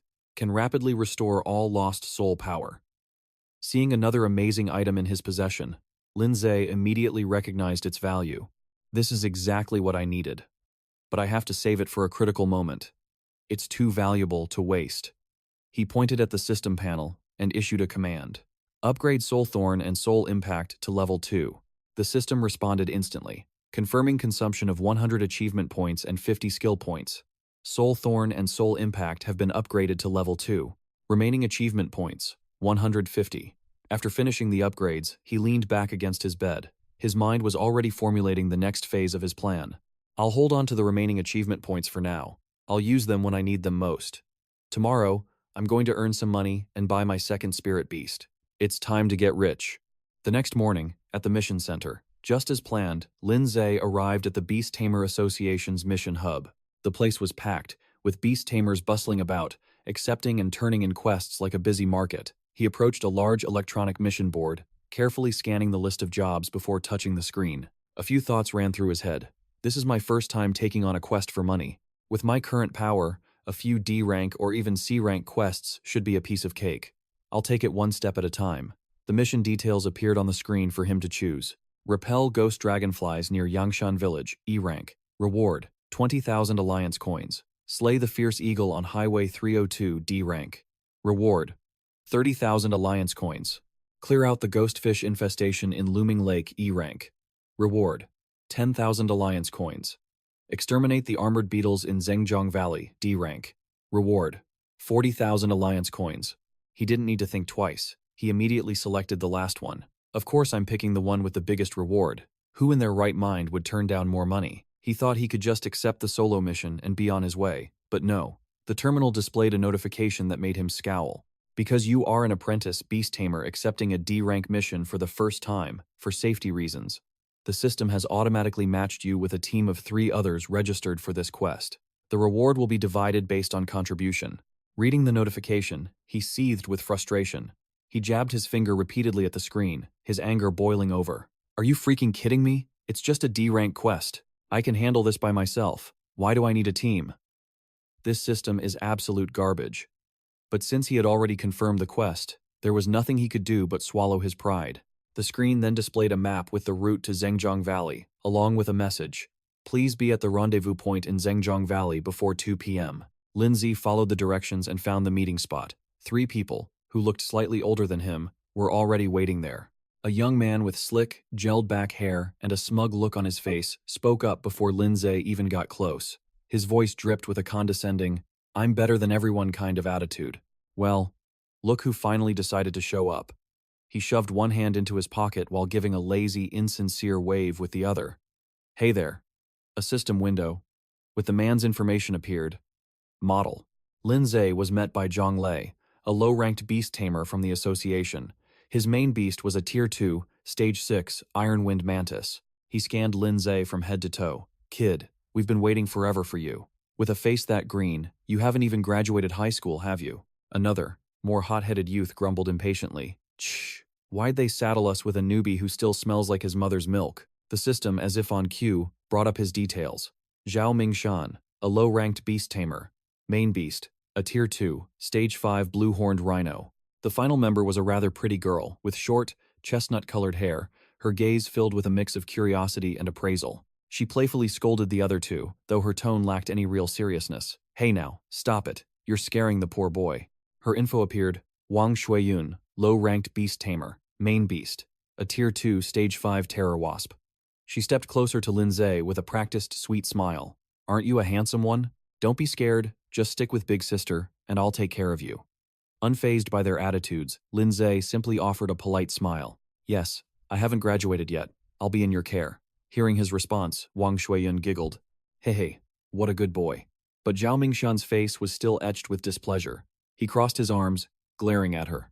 Are you fawning over another pretty face? Get serious. This mission could be tougher than we think. One wrong move and we could lose our lives. This is no joke. Wang Shuiyun just pouted and turned away, dismissing his warning. I'm cute, so I can do what I want. Zhao Mingshan then turned to Lindsay, naturally taking on the role of leader. Listen up, kid. I'll be the temporary leader of this squad. Once we reach the mission point, you will follow my instructions to the letter. Naturally, your reward will be smaller than ours, based on your actual contribution. You get that? Hearing that condescending tone, Lin-Zhe silently judged him. It was obvious none of these people were skilled enough to enter a proper beast-taming academy. Their strength was mediocre at best. They were just coasting by on high school skills, taking on low-level missions to make a living. A bunch of amateurs trying to act like pros. But on the surface, he kept his gentle smile and gave a thumbs up. No problem. Distribute the rewards based on effort. More work, more pay. Less work, less pay. Sounds fair. Humph. At least you know your place.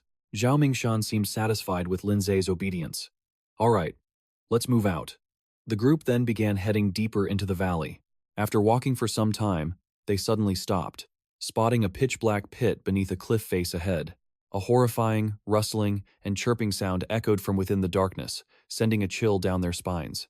In the next moment, a terrifying scene unfolded. Countless black insects swarmed out like a grotesque waterfall, a disgusting, writhing tide of bodies. They resembled ordinary beetles in shape, but their steel-hard carapaces and cold, glowing green compound eyes revealed they were anything but. The entire pit was a nest. Wang Shuiyun screamed, her face pale with terror. "Stay calm." Zhao Mingshan, the self-appointed leader, tried to sound composed as he shouted orders. "It's just an insect nest. We just have to wipe out these armored bugs to complete the mission." He threw his hand forward, yelling, "Come forth, blue-horned rhino." A massive rhinoceros with blue skin and a razor-sharp horn materialized, letting out a powerful roar. Not to be outdone, Zhang Lei confidently raised his arm with a smirk. "Watch and learn." Iron-Wind Mantis. A giant green mantis with scythe-like claws appeared, striking an arrogant pose. A total show-off. Next up was Wang Shuiyun. She didn't forget to shoot a flirty glance at Lin-Zhe before summoning her own beast. "Little brother, make sure you stand right behind me, okay?" A giant yellow wasp with a fearsome stinger was summoned, hovering in the air, ready to strike anything that moved. Faced with his teammates' display of power, Lin-Zhe simply took a step back. He observed quietly, thinking to himself, "Let's see what you're really made of. There's no rush for me to act. I'll let these guys show off first." The swarm of armored insects, agitated by the beast's appearance, coalesced into a single dark mass and charged the group like a black tide. Still radiating overconfidence, Zhao Mingshan roared, "All units, charge! Annihilate every last one of them! Rhino, clear a path!" As commanded, the blue-horned rhino bellowed, using its hard horn and massive body to slam violently into the insect swarm. Its savage charge skill was activated, tearing a small opening in the sea of bugs. Not about to let his teammates steal the spotlight, Zhang Lei pointed forward, his voice dripping with disdain for the rhino. "Humph, a mindless brute who only knows force. Watch a master at work." The wind iron mantis became a blur of emerald green, launching into the swarm with breathtaking speed. It unleashed its wind/combo, its razor-sharp scythes creating a whirlwind of destruction that engulfed a massive area. In an instant, countless armored insects were shredded to pieces. However, its reckless speed had plunged it deep inside the enemy's encirclement. The moment the skill ended, the iron-wind mantis was immediately swarmed from all sides, trapped in a desperate, life-or-death situation. Seeing the dire situation, Wang Shuiyun quickly assessed the battlefield. She pointed towards the trapped mantis, whispering, "You won't get your way." Then she commanded her beast, "Terror, wasp, go!" The giant wasp shot into the air, its sharp tail vibrating intensely. It unleashed its skill, Poison Needle Frenzy Dance. Countless purple-black poison needles rained down from its stinger, precisely targeting the insects surrounding the iron-wind mantis. Thwip, thwip, thwip. The swarm that had just trapped the mantis was now gifted a poison needle each. They immediately began to convulse before falling to the ground, lying motionless on their backs. A truly pathetic sight. Seeing their seemingly perfect coordinated attack succeed in rescuing the iron-wind mantis, Zhang Lei slicked back his hair. He turned to Lin-Zhe with a smug look, boasting in an arrogant tone. "How about that, newbie? The three of us work together perfectly, don't we? You just need to stand back and cheer 666 for us." With the situation seemingly under control, Zhao Mingshan also looked back at Lin-Zhe, adding his own condescending 2 cents. "What's wrong? Still expecting a reward? Just consider this a tuition fee for watching experts in battle. It's not a chance you get every day." Meanwhile, Wang Shuiyun cheerfully waved to get Lin-Ze's attention, her voice sickly sweet. "Don't you worry, little brother. I'll share some of my merit points with you later. Just be a good boy and stay behind me, all right? Make sure you protect yourself." But as he glanced at the battlefield, Lin-Zhe noticed the poison bugs were only temporarily paralyzed. A few were already starting to stir, their hard wings vibrating weakly. In stark contrast to the trio's baseless confidence, a cold and pragmatic assessment flashed through Lin-Ze's eyes.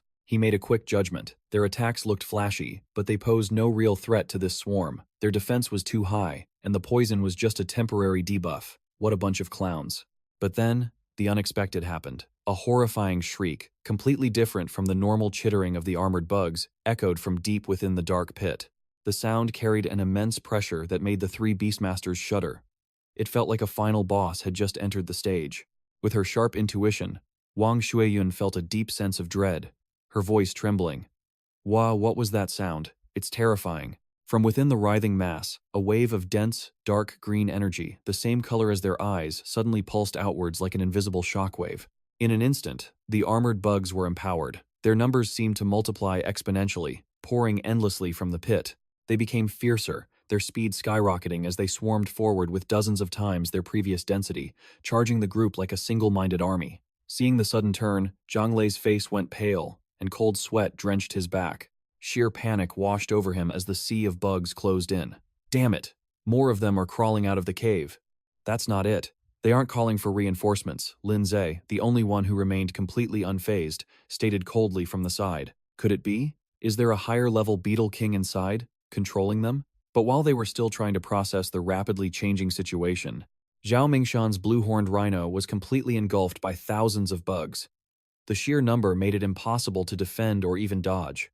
The swarm's steel-like mandibles began to tear into its flesh, inflicting countless wounds on the rhino's thick hide and forcing it to roar in agony. The situation was just as dire for the others. Although the iron-winged mantis and the terror wasp had the advantage of speed and flight, they were utterly overwhelmed by the sheer number of armored bugs. Countless insects latched onto them, locking down their movements with their combined weight, making it impossible to attack or escape. Seeing his pet being torn apart, Zhang Lei clutched his head in horror and screamed, "Recall your beasts, now, or these bugs will eat them alive!" His face ashen, Zhao Mingshan quickly thrust his hand forward, trying to recall his surrounded and heavily injured blue-horned rhino. As the formation crumbled into complete chaos, Lin Zi, who had been standing silently in the back, had yet to make a single move.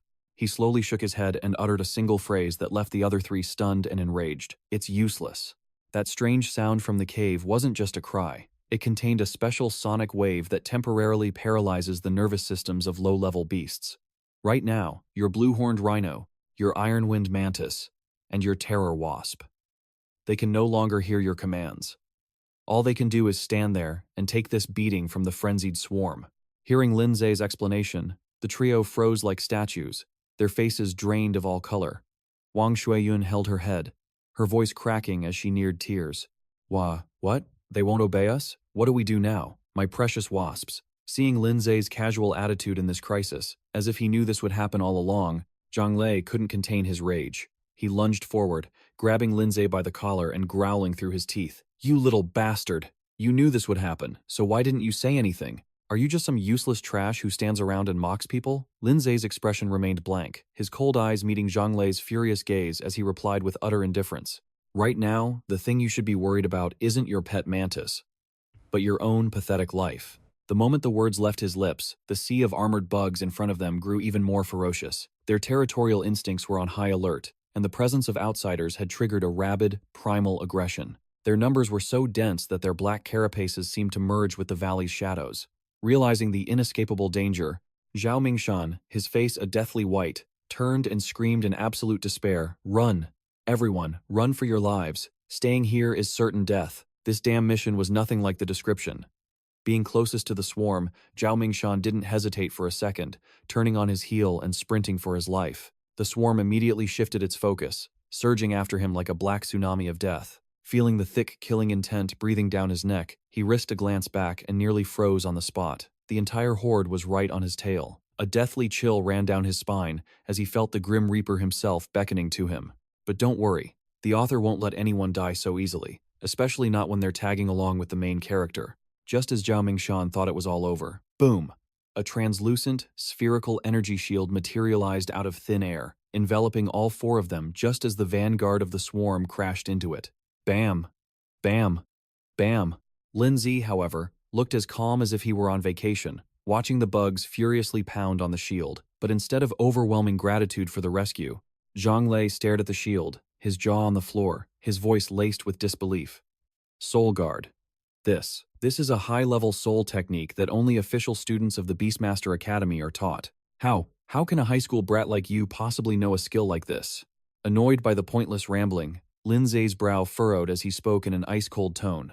Stop wasting my time. If you want to live, get behind me and stay quiet. His jaw was still hanging open, but hearing the absolute authority in Lindsay's voice, Zhang Lei snapped his mouth shut, not daring to utter another word, even though his mind was reeling with a million questions.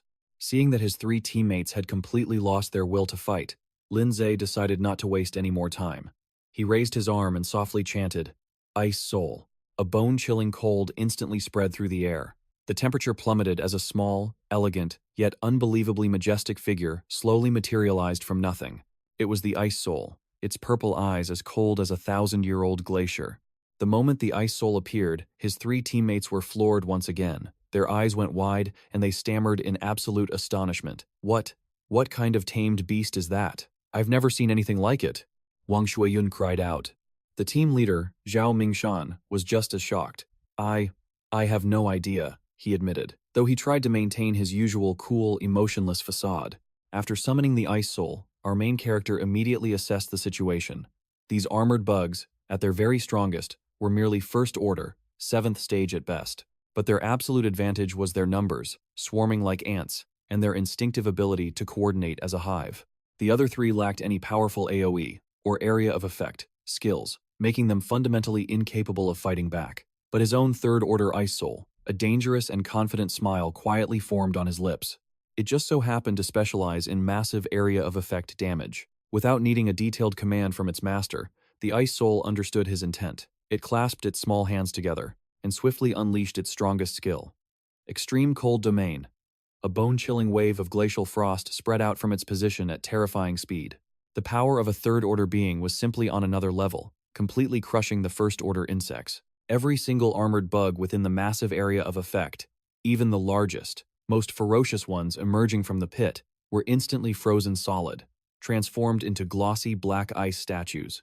In a flash, the entire battlefield was encased in ice, and the chaos was temporarily brought under control. Lindsay shot a cold glance at the three people standing dumbfounded behind him, his voice a sharp reminder. Now's your chance to retrieve your tamed beasts, if you still want them. But their expressions didn't change in the slightest. It seemed they were still lost in a daze from the Ice Soul's horrifying display of power, completely paralyzed. He had to repeat himself, his tone even colder. Unless you're willing to forfeit your entire share of this mission's reward. Hearing those loaded words and seeing the chilling look in his eyes, Zhao Mingshan was jolted back to reality as if from a nightmare. He collapsed to the ground, his face still pale with fear, and scrambled to answer, his voice trembling. Yes, the reward is all yours. We don't want any of it. We just need to get our beasts back and leave this godforsaken place alive. However, confusion and doubt still lingered in Zhang Lei's eyes. He pointed a finger straight at Lindsay, his tone still laced with resentment and defiance. You damn brat, you dare threaten us? You think you're that legendary contestant, Lindsay, who aced the super-level challenge in the last assessment? Lindsay stared right into Zhang Lei's eyes, his cold gaze unwavering, and replied calmly, You're not wrong. I am Lindsay. Standing behind Zhang Lei, Wang Shuiyun gasped in shock, her voice filled with awe and admiration. So it's true. I knew it. How could a normal high school student possibly possess such terrifying strength? Little brother Lindsay, please, you have to save our pets.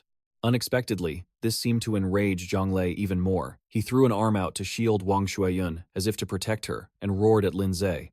Kid, just because you say you're Lindsay, that makes you him. I don't believe that nonsense for a second. Now undo this ice so we can get our beasts. Seeing his teammate acting tough at the worst possible moment, Zhao Mingshan, who was still on the ground, shot to his feet, swung around, and landed a loving punch right on Zhang Lei's handsome face, sending him tumbling to the ground. Zhao Mingshan snarled through gritted teeth. You idiot! Are you trying to get us all killed? After teaching Zhang Lei a lesson, Zhao Mingshan turned back to Lindsay, his heart a storm of complex emotions. Fear, respect, and a hint of shame. He murmured to himself. The power he just displayed. It speaks for itself. He doesn't need to prove anything else. While the team was caught up in their internal drama, the frozen armored insects began to show faint signs of movement. Tiny cracks started to appear on the icy shells, and signs of thawing were beginning to show. Noticing this, Lindsay spoke up, grabbing their attention. Time is running out. The ice is about to break. You should retrieve your pets and get out of here immediately before this swarm fully awakens." Hearing his advice, Wang Shuaiyun, still worried, quickly asked, "But what about you? What are you going to do?" Lin Zhe glanced at the slowly recovering bugs and replied, "Leaving them like this won't kill them. They're only temporarily under control." Just when they thought he would explain his plan in detail, he casually slipped his hands into his pockets, flashing his signature mysterious smile. Heh. He gazed toward the deep, dark pit before them and said slowly, "To get rid of the weeds, you have to pull out the root. To catch a thief, you must first catch their king." The real ringleader was definitely hiding inside that nest. Hearing Lin Zhe's words, Zhang Lei, who had been pretending to be knocked out, instantly shot up, holding his cheek, his voice full of disbelief. "You rotten kid. Don't tell me you're planning to go in there alone?" As if to confirm his words, Lin Zhe and his ice soul leaped into the bottomless pit, without a shred of hesitation, his voice echoing back up. "Use this time to get away." The two of them landed softly and safely at the bottom of the pitch-black cave. The moment he landed, Lin Zhe's senses went on high alert. He scanned his surroundings, a thought flashing through his mind. "It's pitch black in here, but I can see everything clearly. It seems the physical enhancements have positively affected my eyesight as well. Well, since I'm in the enemy's house, it's only polite to say hello, right?" The instant he had that thought, countless pairs of cold, green eyes lit up in the darkness, all locking onto him. The armored bugs inside the cave instantly swarmed out, attacking with even more ferocity than the ones outside. A grin of pure excitement spread across Lin Zhe's face. Thump, thump, thump. The Soul Guardian was activated just in time. They thought they could devour their prey inside their own nest, but every bug that lunged forward slammed into an unbreakable barrier, unable to advance an inch. Since the hosts had offered their greeting, it was only proper for Lin Zhe to return the favor. Fwish, fwish, fwish. Several razor-sharp ice arrows shot out from the Ice Soul as a welcoming gift, a continuous barrage of ice lances. But Lin Zhe wasn't just standing by either. He unleashed a Soul Force shockwave with a powerful punch, shattering the two vanguard bugs into pieces. The shockwave even slowed down the next wave of attackers. But the situation quickly turned dire. The number of bugs inside the cave was even greater than outside. They poured out relentlessly from every nook and cranny. Tiny cracks began to appear on his Soul Guardian shield. Looking at the fractures, he frowned and thought, "There are just too many of them. If I just keep defending like this, even my vast soul power will eventually run dry." As he calculated his options, the swarm's assault grew even more ferocious. A daring plan sparked in his mind. "That's right. I still have 150 achievement points to spend." The system window materialized, displaying the Ice Soul's locked abilities. The defensive skill Ice Shield required a 60% growth rate and 50 points, and Frostbone Remnant, a devastating area of effect skill, demanded an 80% growth rate and 100 points, just enough to learn them both. Without a moment's hesitation, he confirmed the unlocks. A brilliant aura of purple and blue light erupted from the Ice Soul's core. The system chimed with an update. The Ice Soul had acquired Ice Shield and Frostbone Remnant. 150 achievement points consumed. Remaining points, 0. A confident smirk graced the Ice Soul's frigid features, while Lin Zhe's mind raced, already formulating a new strategy. With the Ice Shield, the Ice Soul could finally move freely, no longer tethered to his soul protection, and Frostbone Remnant, that was the ultimate AoE weapon he desperately needed. However, the skill required gathering and compressing a massive amount of ice element before it could be unleashed. It was a perfect synergy with his absolute zero field. Just then, the swarm's relentless assault finally shattered Lin Zhe's soul protection shield. As the old defense fell, a new, more powerful one had to take its place. Lin Zhe planted his feet firmly, arms outstretched, his voice echoing through the cave. "Ice Soul, unleash absolute zero field." At his command, the Ice Soul aimed its palms at the ground. A chilling aura, radiating the pressure of a Tier 3 beast, exploded outwards, instantly blanketing the entire cave. The countless armored insects were once again frozen solid. This time, the power of the absolute zero field was on a completely different level. As a precaution, Lin Zhe erected another soul protection barrier, but this time, only for himself. Gazing upon the frozen horde, he spoke with eager anticipation. "Excellent, the ice elements have been gathered. New command, unleash Frostbone Remnant." The moment he spoke, countless streams of pure, frigid energy began to converge from all corners of the domain, condensing into a single, blindingly bright point of destructive power at the tip of the Ice Soul's finger. The Ice Soul's gaze mirrored Lin Zhe's cold, sharp, and brimming with killing intent. Driven by a primal instinct, the bugs began to shatter the ice, charging mindlessly towards Lin Zi. Meanwhile, the light on the ice soul's finger grew increasingly brilliant and unstable. Then, it whispered the name of the skill, Frostbone Remnant. Boom! A cataclysmic explosion of frigid energy erupted. The point of light detonated, unleashing a shockwave of pure white frost, carrying countless razor-sharp ice shards as it tore through the cave. Everything in its path, including the charging armored insects, was instantly pulverized and flash-frozen into dust. A system notification appeared. You have slain 50 corpse armor bugs. Witnessing the skill's absolute destructive power, a satisfied smile spread across Lin Zi's face. Even his own soul protection shield shattered from the aftershock. This skill was almost too powerful, a literal explosion of pure frost. The rewards for annihilating the massive wave of monsters flooded the system log. The Ice Soul had leveled up to Tier 3, Stage 2. Its growth rate increased by 5%, from 84 to 89%. Next, Evolution Stage, Snow Maiden, requires 100% growth rate. Its current skills were Ice All, Super Chilling Chain, Absolute Zero Field, Ice Shield, and Frostbone Remnant. Seeing these results sparked a new idea in Lin Zi's mind. Pets could gain experience and increase their growth through actual combat. This cave, swarming with an endless supply of monsters, was the perfect grinding spot to raise the Ice Soul's growth rate, 89%. Perhaps today was the day he could truly push the Ice Soul to its next evolution, the Snow Maiden. But as he was lost in thought, a strange sound, deeper and louder than the others, shattered his concentration. Whoosh! A powerful gust of wind blew from the depths of the cave, scattering the remaining ice dust.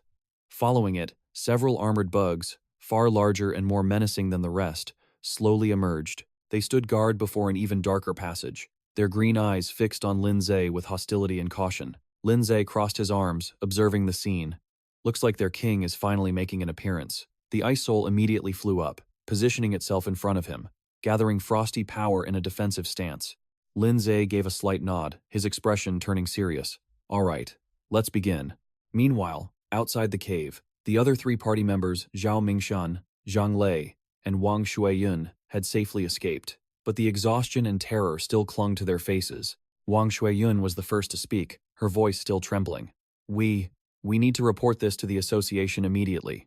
The danger level of this mission is far beyond D rank. We have to report it now, or Lin Zi will be in grave danger inside. Still seething from Lin Zi's earlier threat, his face pale with anger, Zhang Lei scoffed. Why do you even care about that punk? He was the one who arrogantly stayed behind to show off. It has nothing to do with us. But suddenly, a deep, confident voice cut through their argument. A handsome young man emerged from the forest. He wore blue combat gear, and a gleaming bronze shield emblem was pinned to his chest. He asked politely, "Excuse me, is the location for the armored bug extermination mission in Zhengzhong Valley just ahead?" He gave a casual two-fingered salute and introduced himself. I'm 𝑭-𝒂𝒏𝒌, a bronze-rank beast tamer. Zhao Mingshan turned to face the man who had just appeared. Yes, the target location is up ahead, but I advise you not to go any further, it's too dangerous. His gaze was instantly glued to the bronze emblem on the man's chest, his expression a mix of awe and shock. A bronze emblem.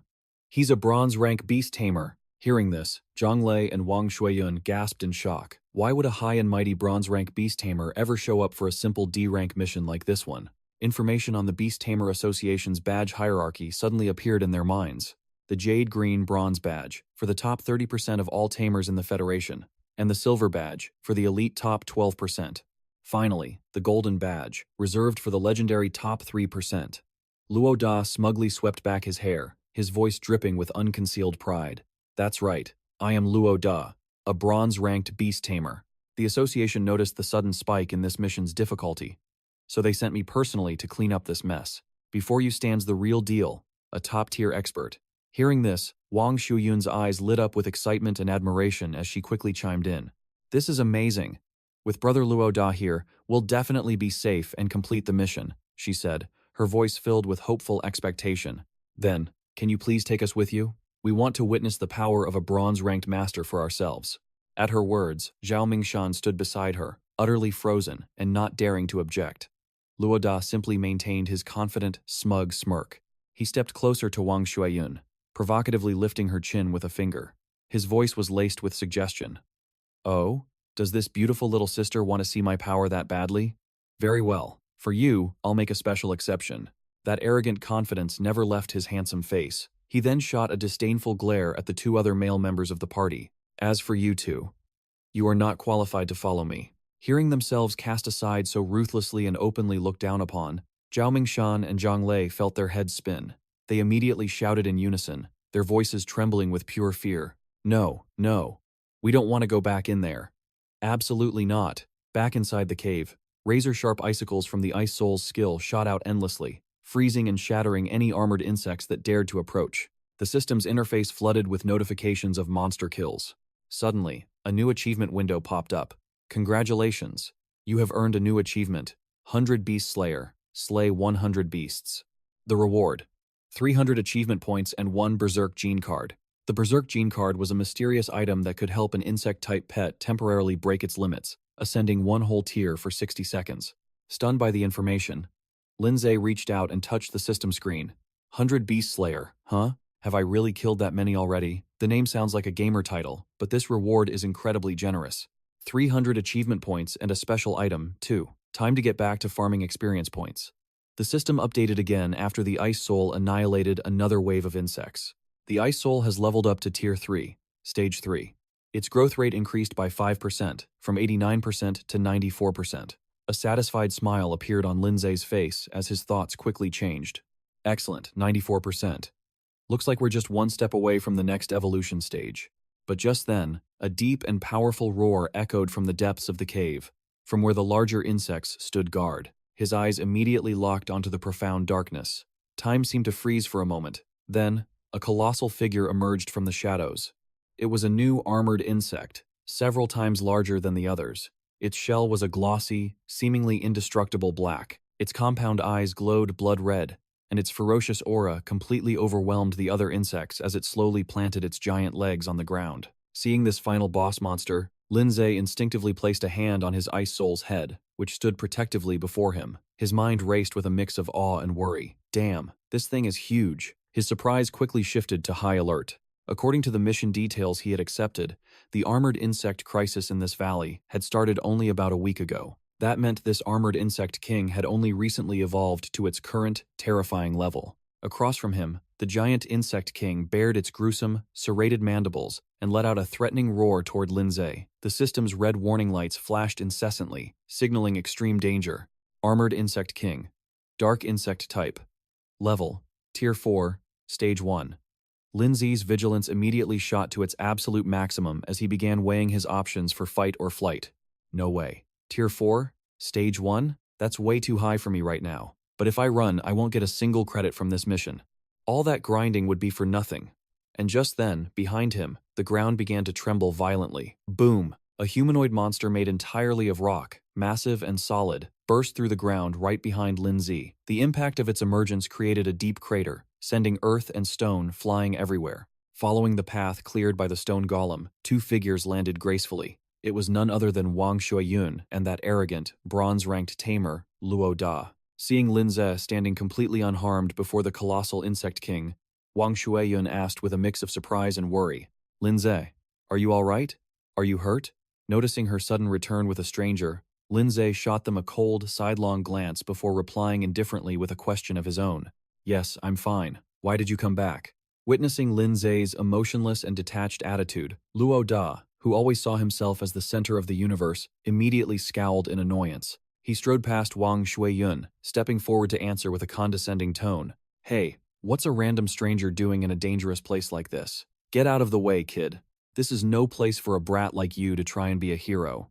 He stared at the insect king before them with greedy, excited eyes. A pseudo-armored insect king, a legend among its species. A rare beast that appears at Tier 4, with an appearance rate of only 1 in 10,000. It has the power to control every other armored insect in its swarm. Perfect. I know exactly what this is. You're the one I've been searching for, Insect King. But just as 𝑭-𝒏𝒏𝒄 was about to step forward and display his mastery, Lindsay suddenly grabbed his sleeve, his voice calm but undeniably firm. "Excuse me. I came here because I accepted the quest to eliminate the insects in this valley. Please do not interfere with my work. That boss is my mission objective." He was a dignified, bronze-ranked beast tamer, sent here for a mission of suddenly elevated difficulty, and yet, some high school kid who didn't know his place was getting in his way. Being lectured by some third-rank rookie, the ever-arrogant 𝒏𝒏𝒄𝒏𝒄's expression instantly soured. His voice dripped with ice and a menacing threat. Kid, do you have any idea who you're standing in front of right now? But as 𝒏𝒏𝒄 was posturing, the armored insect king ahead made its move. One of its colossal, blade-like legs slashed towards the group like a bolt of lightning. The air crackled as its hard carapace sliced through it. However, the attack was effortlessly blocked by the sturdy body of 𝒏𝒏𝒄's Earth-type beast, the giant rock monster. 𝒏𝒏𝒄 turned back to face 𝒏𝒐, a mask of pure arrogance on his face as he held up the distinct bronze badge on his chest. He reintroduced himself, emphasizing every word. Bronze rank beast tamer, 𝒏𝒏𝒄. I've never seen a brat dare to speak to me the way you just did. Information about the stone beast instantly flooded 𝒏𝒐's mind through his connection to the association's system. Giant rock monster, an earth type of the 3rd tier.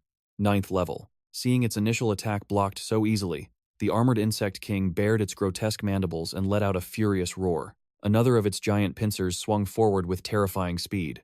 But 𝒏𝒏𝒄 seemed completely unconcerned, utterly confident in his monster's defense. Just then, a chain forged of pure ice suddenly materialized from the void. It was the extreme cold shackle, unleashed by the ice crystal soul.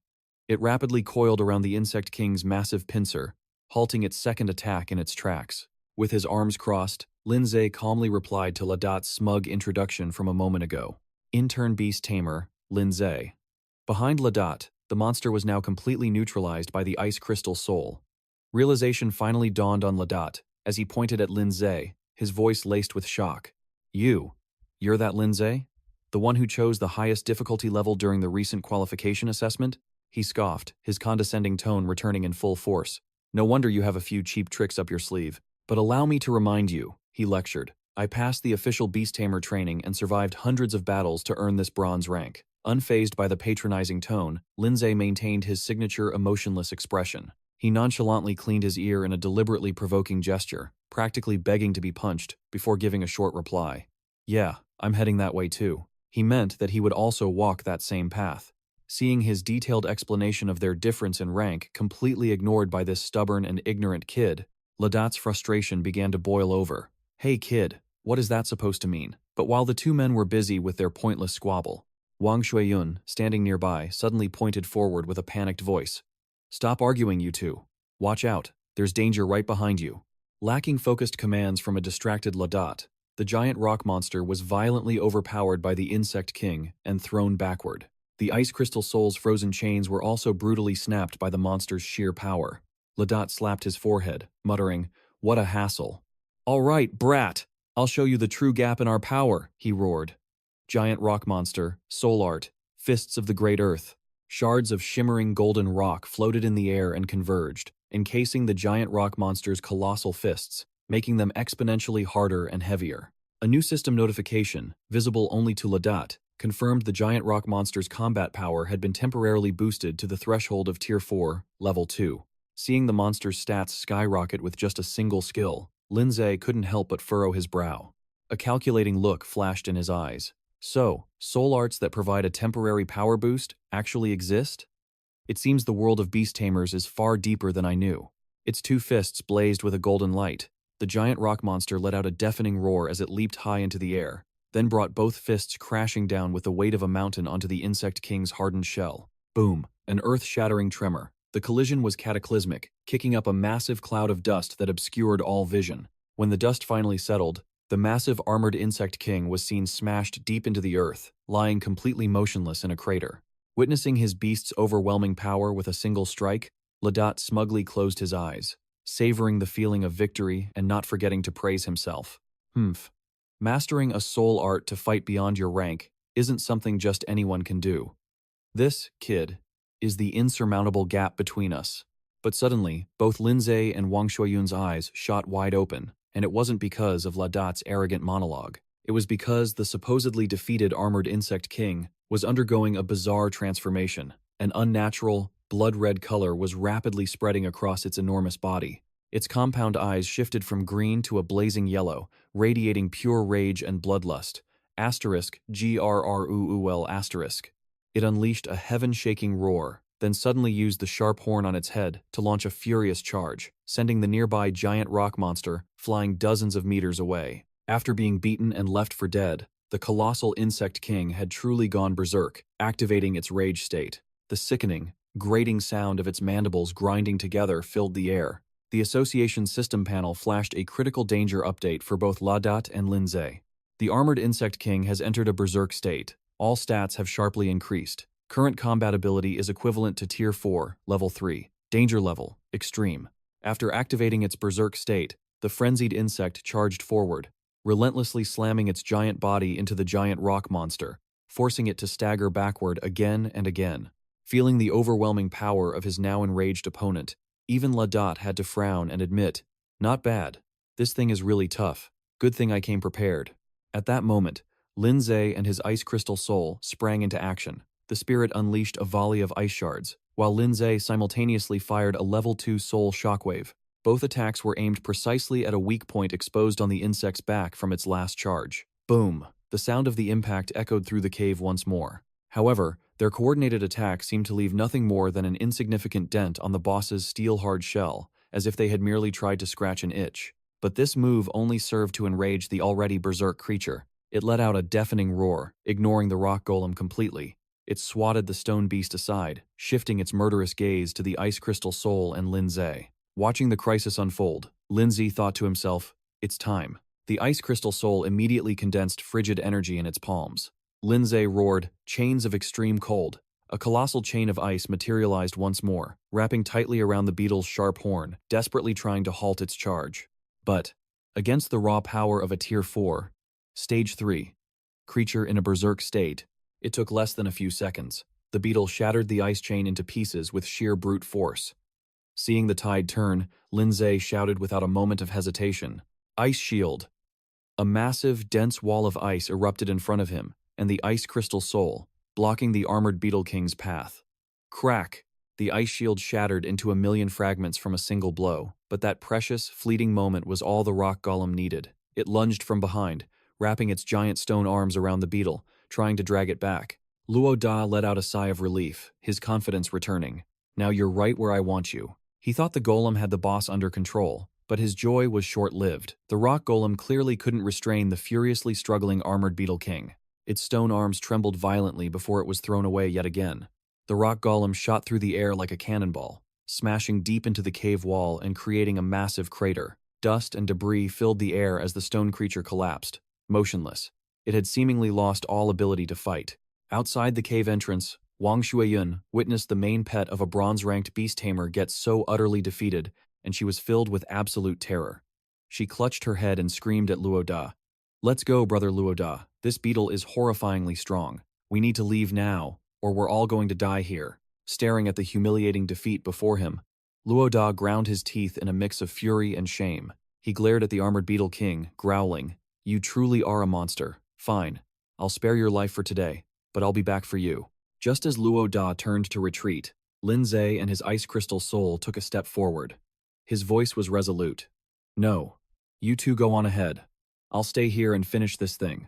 Disbelief washed over the faces of both 𝒂𝒏𝒏 and Wang Shuiyun. 𝒂𝒏𝒏 snapped, "Kid, are you completely insane? Didn't you just see that even my soul skill-enhanced rock golem couldn't do a thing to it?" A defiant spark lit up 𝒁𝒐's eyes. He looked directly at 𝒂𝒏𝒏 and shot back. "You just said the biggest difference between us is that you've learned an advanced power enhancement soul skill, correct?" 𝒂𝒏𝒏 was stunned by the question, but he still shouted, "Yeah, so what? What's your point?" Instead of replying, 𝒁𝒐 silently raised his hand into the air, tapping on a system panel only he could see, confirming the use of a special item. Confirm use of the Greater Rampage card?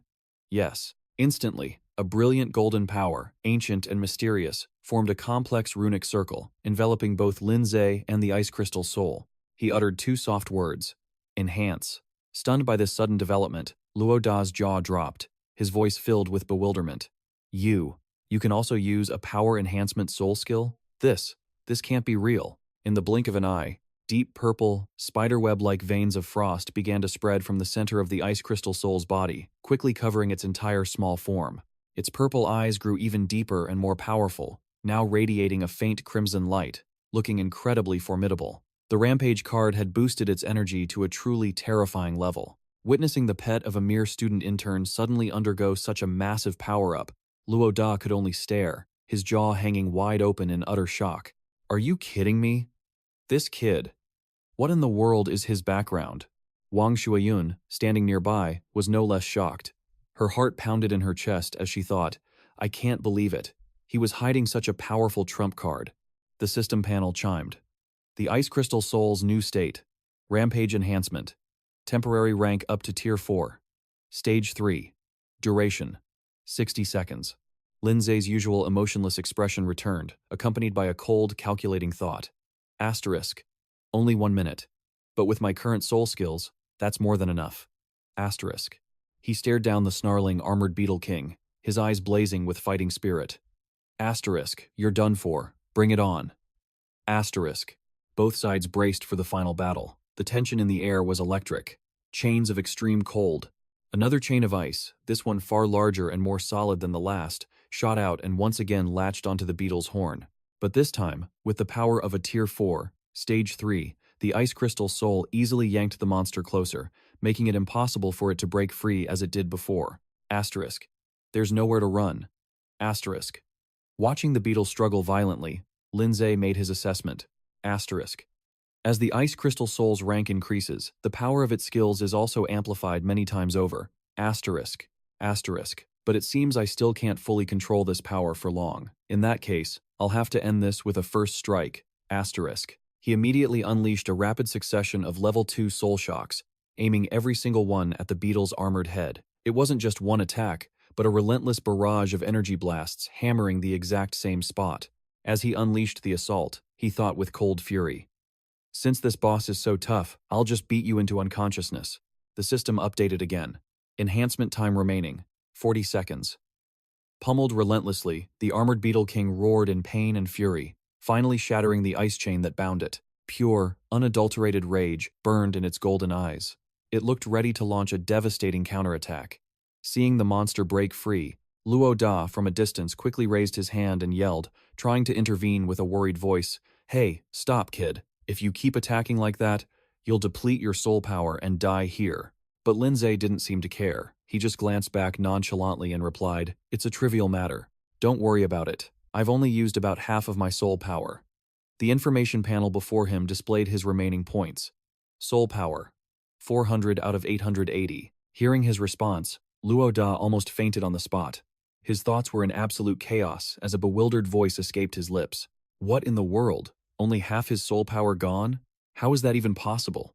He's been spamming a rank 2 soul shock, yet he's barely feeling the drain. Just how monstrous is this kid's soul strength and energy reserve? Wang Shuiyun was left speechless, thinking to herself with awe, a true genius.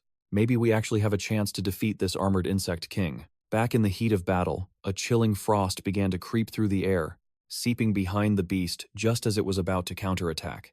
The ice spirit raised a single finger, condensing a dazzling, 7-colored orb of energy pulsating with pure destructive power. One look, and you knew it was lethal. Its ultimate AoE skill, Frostbone Starfall, was unleashed once more, as a terrifying wave of frost energy slammed into the beast at point-blank range. Boom! Instantly, a contained but devastating explosion erupted right on the armored insect king's head. The monster was blasted backward, completely disoriented, as green slime drooled from its maw. The shockwave even reached Wang Shuiyun and 𝑭-𝒏𝒄𝒏, forcing them back several steps. Witnessing this spectacle, 𝑭-𝒏𝒏 muttered in sheer disbelief. This is an incredible feat. With this level of power, no wonder I've never seen a tamed beast like it. He trailed off, his eyes narrowing in deep contemplation. Wang Shuiyun noticed his strange expression and asked, What is it, Mr. 𝑭-𝒏𝒏? Did you realize something? 𝑭-𝒏𝒏 turned to her, slowly revealing a bold theory. Legend speaks of the mythical Salco era, a time of chaos when mighty, godlike creatures waged constant war. To end the age of turmoil, ancient humans harnessed the world's 5 core elements, creating 5 ultimate elemental beasts. But once their sacred mission was complete, all 5 elemental beasts vanished without a trace.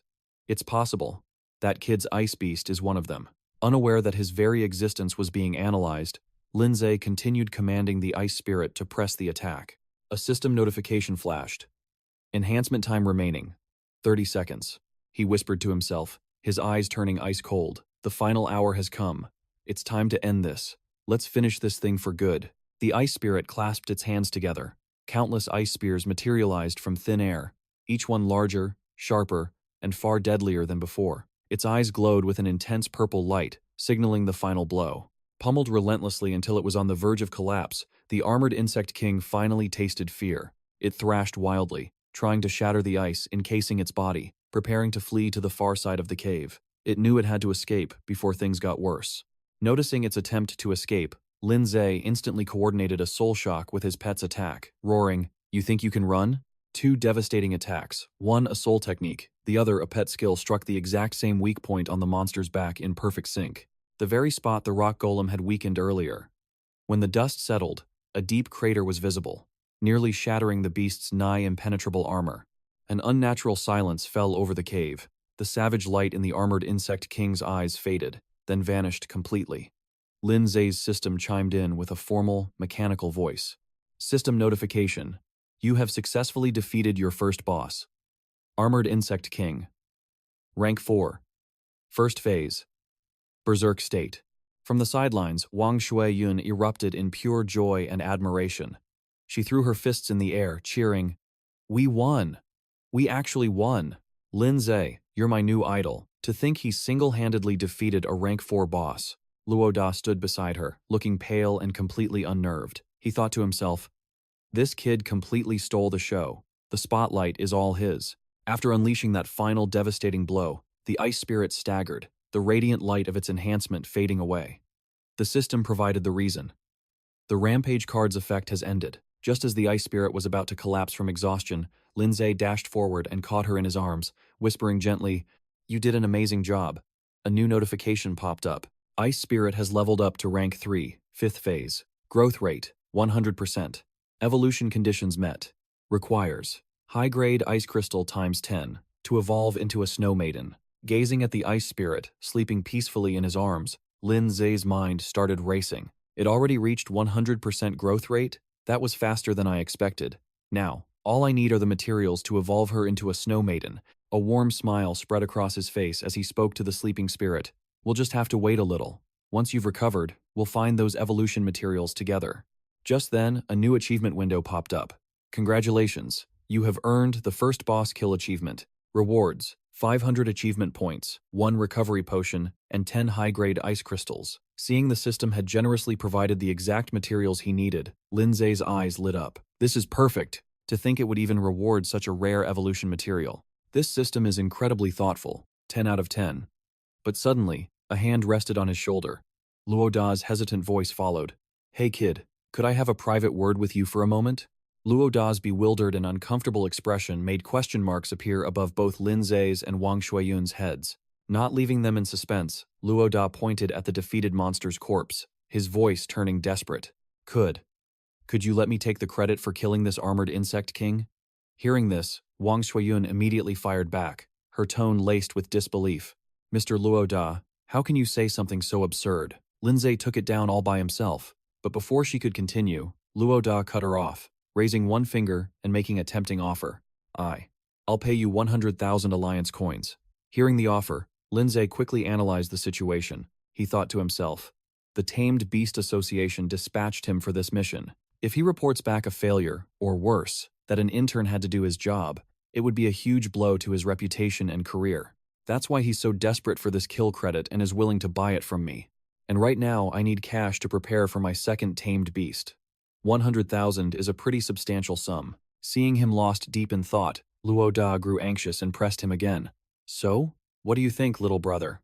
But 𝒏𝒃𝒏𝒄 remained silent, a faint smirk playing on his lips. He couldn't just agree that easily. What if he could haggle for an even better offer? He had to push it to the limit. To make his case, Luo-Da spread his hands wide, his voice laced with sincerity. "My friend, that 100,000 alliance coins is everything I've saved up from missions for the past 6 months. The original reward for this mission was only supposed to be around 40,000 each. You just earned an extra 60,000 on top of that." Then, he solemnly placed a fist over his heart, adding a heavy promise. "Consider this a great favor that I, Luo-Da, now owe you." Hearing this, 𝒏𝒃𝒏𝒄 finally nodded, satisfied. A slight smile played on his lips as he thought, a favor from a bronze-rank beast tamer is truly priceless. The two pulled out their phones and made the transfer. After getting the notification that the money had arrived, 𝒏𝒃𝒏𝒄 confirmed he'd received the 100,000. But just then, a strange sound, a sharp whistling wind from above, grabbed his attention. All three of them looked up to see a figure standing on the back of a massive, dark brown eagle, staring down at them from above the cave entrance. The person leaped down gracefully, and the three quickly approached the newcomer. 𝑭-𝒏𝒄𝒏 recognized him instantly, waving his hand eagerly, his voice filled with reverence. It was none other than Senior He, the chief examiner, 𝒚𝒐, who had tested 𝒚𝒐 before. Seeing him, Wang Shuiyun was secretly amazed. Whoa, is that a silver emblem? To think I'd meet a silver-rank beast tamer here. Ignoring 𝑭-𝒏𝒄𝒏's greeting, 𝒚𝒐 stared directly at 𝒚𝒐 with a complex gaze and said, "We meet again, kid." 𝑭-𝒏𝒄𝒏, standing beside him, couldn't help but be surprised. This kid actually knows the silver-ranked Senior He? Now that's some serious connections. Without missing a beat, �𝒚 politely waved back. "Hello, Senior He." At that moment, 𝑭-𝒏𝒏 felt a genuine wave of panic. His thoughts raced. This is not good.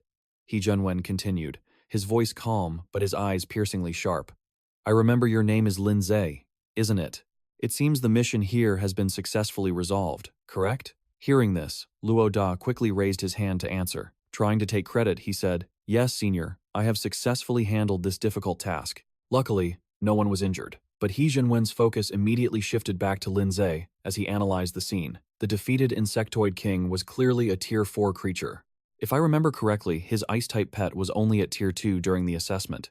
Even if this kid is a rare genius, there's no way he and his Ice Soul could have killed such a powerful Tier 4 monster alone. 𝒚𝒏𝒏 must have helped him. The senior had already drawn his own conclusion. Thinking this, he raised a hand to his chest and spoke solemnly to �𝒚. "This is perhaps the second time I've had to apologize to you. Due to the carelessness and misjudgment of our Beast Tamer Association's Mission Appraisal Department, we incorrectly assessed the real danger of the initial mission, mistakenly classifying it as a regular D rank. This carelessness has endangered the beast tamers who took the mission and has affected the guild's reputation. On behalf of the association, I offer you my most sincere apology." Seeing a high-ranking senior personally apologize to him, 𝒚𝒚 smiled and replied skillfully, managing to not disrespect 𝒚𝒐 while helping 𝒚𝒏𝒏 save face. "It's all right, sir. It's all in the past now. We were lucky to have brother 𝒚𝒏𝒏 here to help us in time." Hearing this, 𝒚𝒏𝒏 was ecstatic and quickly laughed, chiming in, "Not at all, not at all. Helping a colleague is the right thing to do." Watching the exchange from behind, Wang Shuiyun was in awe. My goodness. Is this what they call high emotional intelligence? He accepts the apology, gives credit to others, and remains humble. His EQ is off the charts. After the apology, 𝒚𝒐 held his hand out towards 𝒚𝒚 and continued, "To compensate for this incident, the association has decided to grant you a special reward of 100,000 alliance coins. Additionally, we need to bring the corpse of this insectoid king back for further research." Hearing this, 𝒚𝒏𝒏 stood there dumbfounded, lost in envious thoughts. Wow, this kid made a fortune from this mission. A total of 200,000 coins, a favor from me, and the special attention of Senior He. He's really hit the jackpot. 𝒚𝒚 scratched his head, feigning a bit of shyness, but quickly replied, "Of course, what could be better? I accept." A self-satisfied smile grew in his heart. This isn't just compensation, he thought. It's also hush money, and a way for the Beast Tamer Guild to show favor to a potential genius like me. If I don't accept, I might face potential risks from jealous people later on. It's better to just accept it. The compensation transaction once again began via their phones. Watching 𝒚𝒚 happily receive the money, 𝒚𝒐 silently assessed that the boy still didn't have a second tamed beast. He's definitely in need of funds for investment. This amount of money will be a great sponsorship to support his development in this early stage, he said aloud. The money has been transferred to your account. I hope you will use it effectively. 𝒚𝒚's phone pinged. You have received 100,000 alliance coins from the Beast Tamer Association, 𝒚𝒐 continued, his voice full of hidden meaning. If you need any other help from now on, you can come directly to the Beast Tamer Association to find me. After saying that, he didn't say much more, placed his hand on the giant insectoid king's corpse, easily lifted it onto his shoulder as if it were nothing, and said, "I'm taking this with me. I'll be on my way." He quickly left with his eagle, leaving 𝒚𝒚 completely stunned by the senior's terrifying physical strength. The guy was truly built like a tank.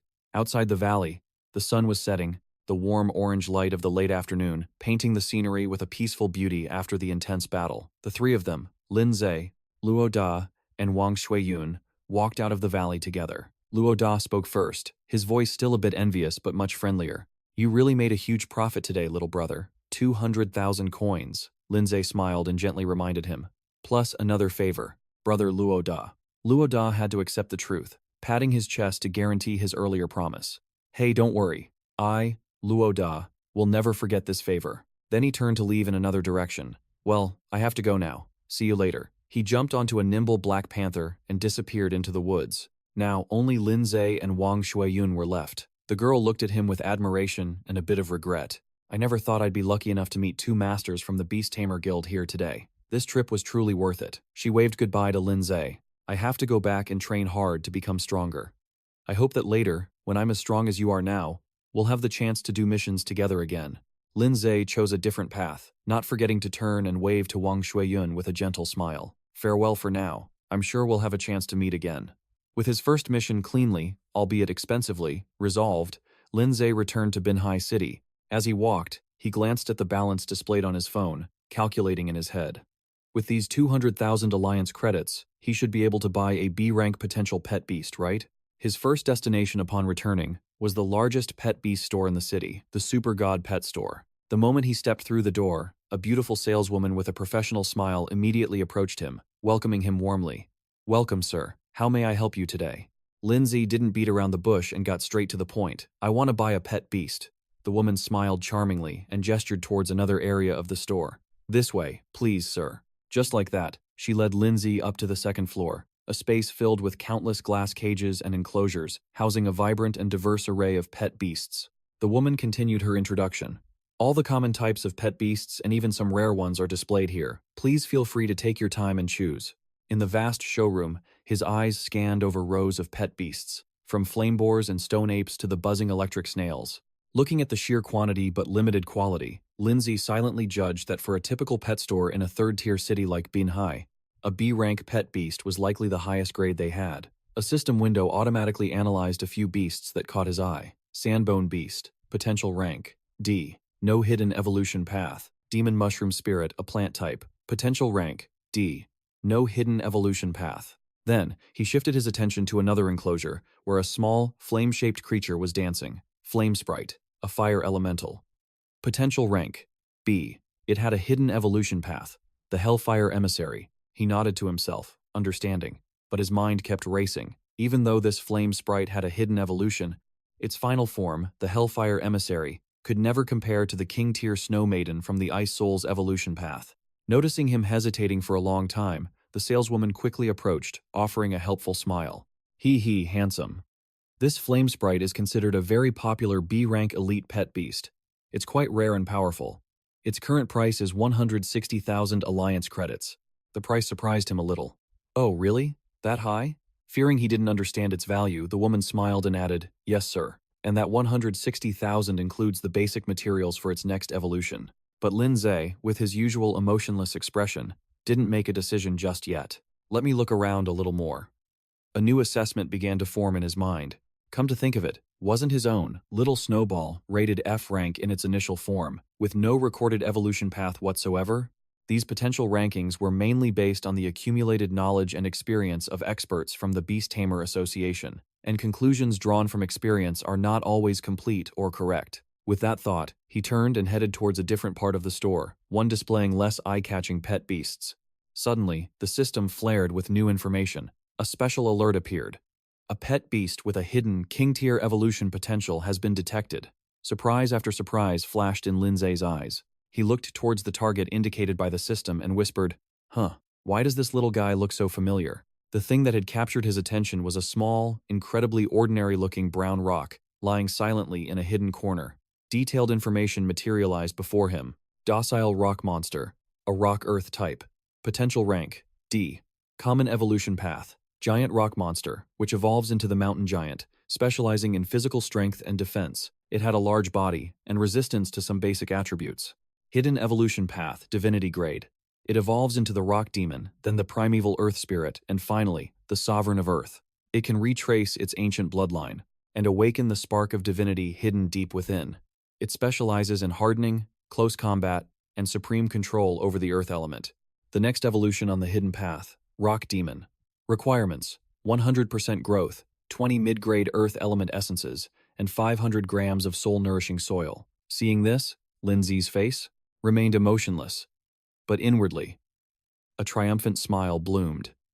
That's it? He thought. No wonder it looked familiar.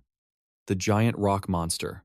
was the very same pet beast that Luo Da had used. So that colossal stone monster evolved from this tiny, insignificant creature. But that was just the most common and easiest evolution path. He continued his train of thought, a spark of excitement in his eyes. That fool Luo Da probably had no idea that the ordinary stone pet he owned actually concealed the potential to evolve into a literal god. From a tactical standpoint, he analyzed the strengths of his ice soul. The Snow Maiden was a burst damage mage, with wide area control and mobility, a classic caster. In that case, this docile rock monster, with its divinity-grade evolution focused on melee, defense, and elemental control, would be the perfect tank to complete his lineup. Seeing him standing motionless, staring at the little rock, the saleswoman approached again with a smile. She gently picked up the rock, her tone slightly dismissive of its potential. "Don't hesitate, handsome. This docile rock monster is the most popular choice for many beginner beast tamers. It's easy to raise, can handle basic combat, and the materials for its common evolution path are incredibly simple and cheap.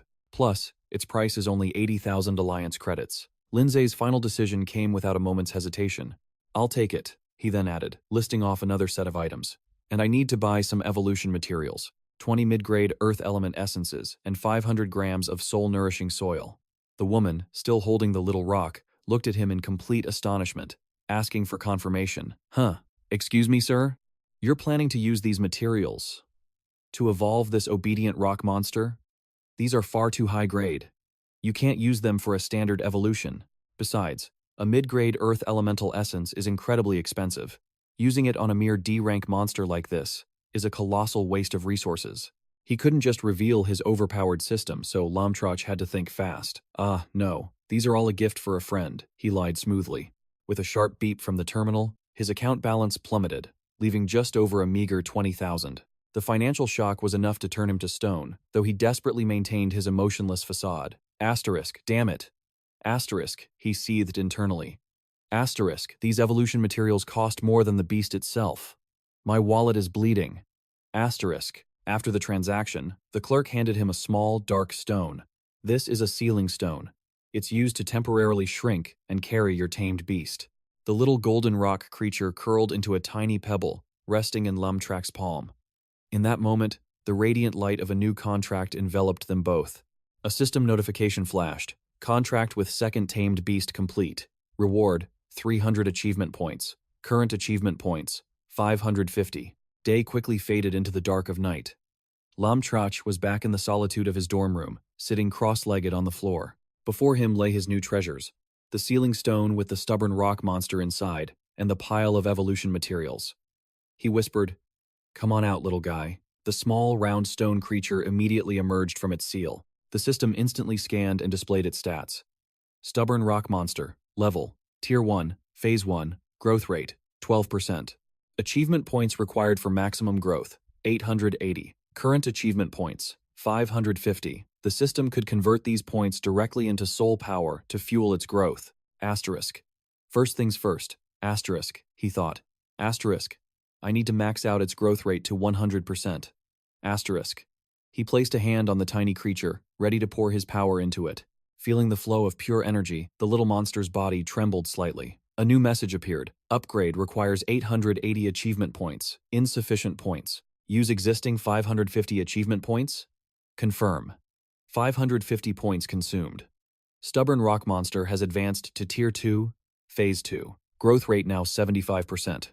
With the initial upgrade done, 𝒚𝒕𝒉𝒄 rested his chin on his hand, observing it. Asterisk. This little guy seems so foolish and harmless. Asterisk. Asterisk. Asterisk. But hidden beneath this ordinary shell, who could possibly imagine it holds the bloodline and potential to become a god? This is the power of a hidden, god-tier evolution path. It's on a whole other level. Asterisk. After absorbing the massive surge of energy, the little rock head seemed far more alert. It glanced around, completely bewildered, question marks practically floating above its head. But then, its eyes locked onto the fragrant pile of evolution materials nearby, and it lit up with excitement. A small smirk played on 𝒚𝒕𝒉𝒄's lips. "Go on," he coaxed. "Eat all of this, and you'll reach a plane of power you can't even imagine." Without a moment of hesitation, the rockhead opened its mouth wide and chomped down on the fiery red earth element essence, chewing with absolute delight. After it devoured the essence, 𝒚𝒕𝒉𝒄 pointed to the plate of brown spirit nurturing soil. There's still this left.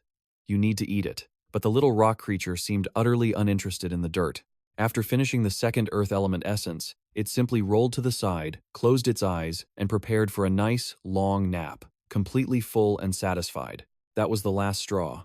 𝒚𝒕𝒉𝒄 shot to his feet, his patience gone. Spreading his arms wide, he roared, "Hey, you little brat, do you have any idea how much I spent on all this? How dare you be such a picky eater? Won't eat. Don't want to eat dirt." The little rock head bounced up and down like a furious crab, 2 puffs of angry smoke comically appearing over its head. Out of options, 𝒚𝒕𝒉𝒄's face remained an icy mask, but he was boiling inside. He held out his hand, his voice dropping to a dangerously low tone. "Very well." A shimmering blue spatial gate, radiating a chilling aura, materialized right beside the rock head. The little creature stared, more confused than ever. "If you refuse to eat," 𝒚𝒕𝒉𝒄 threatened, "then I'll let your big sister teach you some manners." From within the portal, a pair of glowing red eyes appeared, burning with pure killing intent. 𝒚𝒕𝒉𝒄 had summoned the ice crystal soul from his pet dimension. Its gaze locked onto the rock head, which froze in sheer terror. But its stubbornness held strong. The angry puffs above its head refused to disappear. 𝒚𝒕𝒉𝒄 mused to himself, *ho, she recovered that quickly from yesterday's battle. She still has enough energy to bully the newcomer, truly an alpha, and this little one refuses to back down. It still doesn't know its place. The tiny rockhead, though terrified, was too proud to submit. It charged headfirst at the ice crystal soul in open defiance. Bonk. The sound of impact echoed through the room. The ice crystal soul, already wielding a freshly formed ice club, lightly tapped the rock head on its head. The little stone reeled from the pain and immediately unleashed its ultimate skill, wailing its heart out. Watching the scene, 𝒚𝒕𝒉𝒄 could only shake his head in utter helplessness. Truly, this level of stubbornness was something else. After a firm bonk on the head and a terrifying glare from its big sister, the little rockhead finally gave in. It begrudgingly crawled back and devoured every last crumb of the spirit-nurturing soil. But it seemed the creature ate too much, too fast. It started to look nauseous, its rocky surface turning a pale green. It needed medicine, and fast. Just as 𝒚𝒕𝒉𝒄 thought this, a critical system notification flashed, overriding everything. Stubborn rock monster has absorbed sufficient materials. Growth rate, 100%. Commencing evolution, rock demon. The little rockhead's round eyes suddenly glowed, a malevolent, blood red. A dark crimson aura, pulsing with powerful and sinister energy, exploded from its body. Sensing the violent change, 𝒚𝒕𝒉𝒄 took a few steps back, his eyes fixed on the transforming creature. A pitch-black light enveloped its form as the evolution intensified. Its silhouette grew exponentially, no longer a round pebble but a humanoid figure forged from obsidian rock.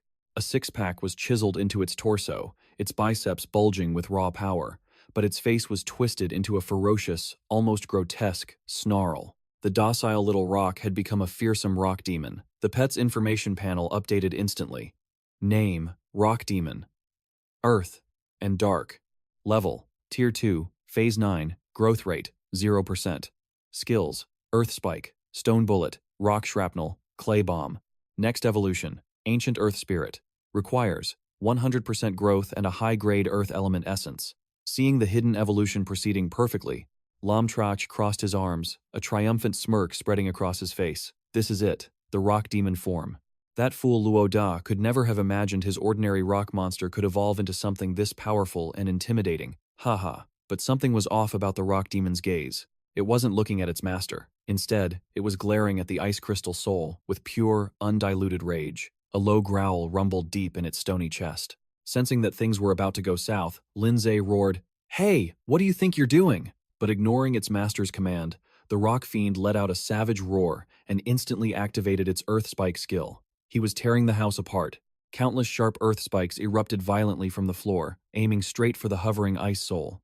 The little spirit hastily shot upwards to evade the assault. The rock fiend launched itself forward like a cannonball, headbutting straight towards the ice soul and creating a shockwave as it tore through the air. But just as it was about to connect, a frosty mist billowed out.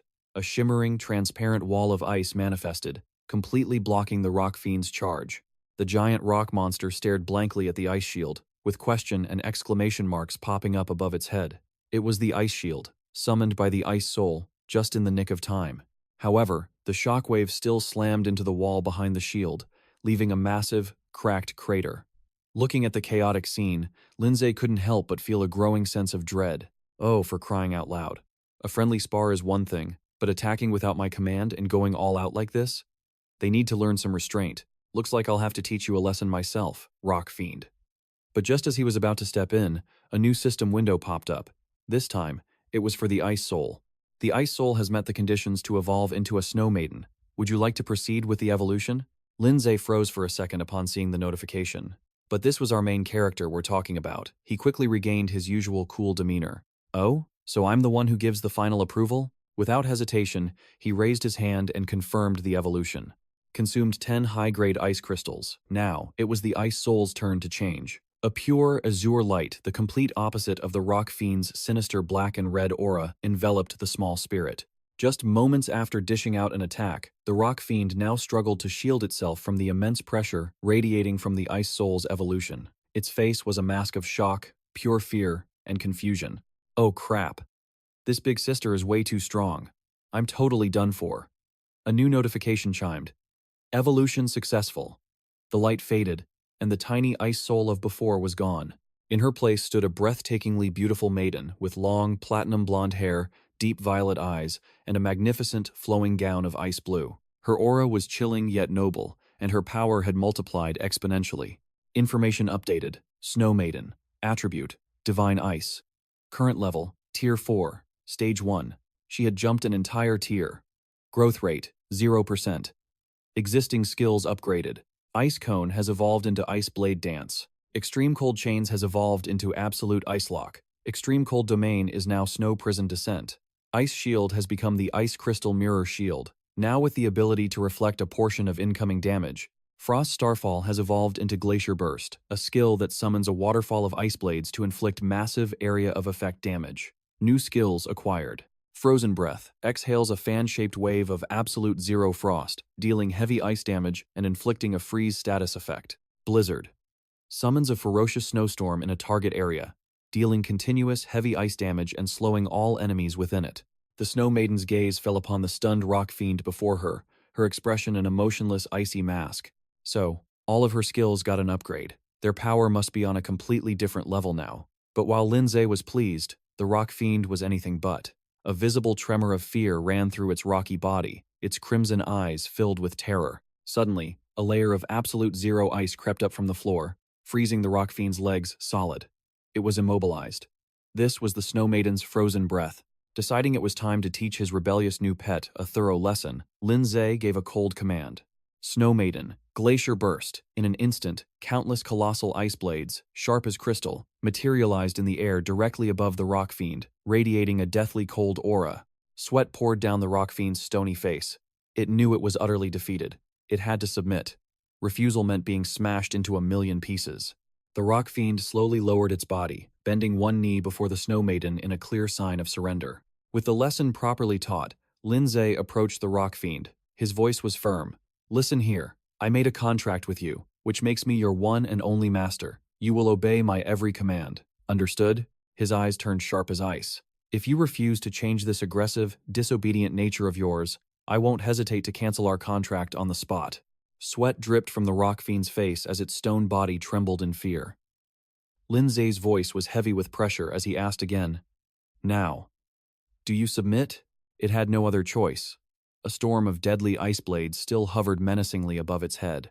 The Rock Fiend scrambled to its feet and bowed its head low before Lindsay, showing absolute submission. Seeing that it had finally learned its lesson, our main character nodded in satisfaction. Good.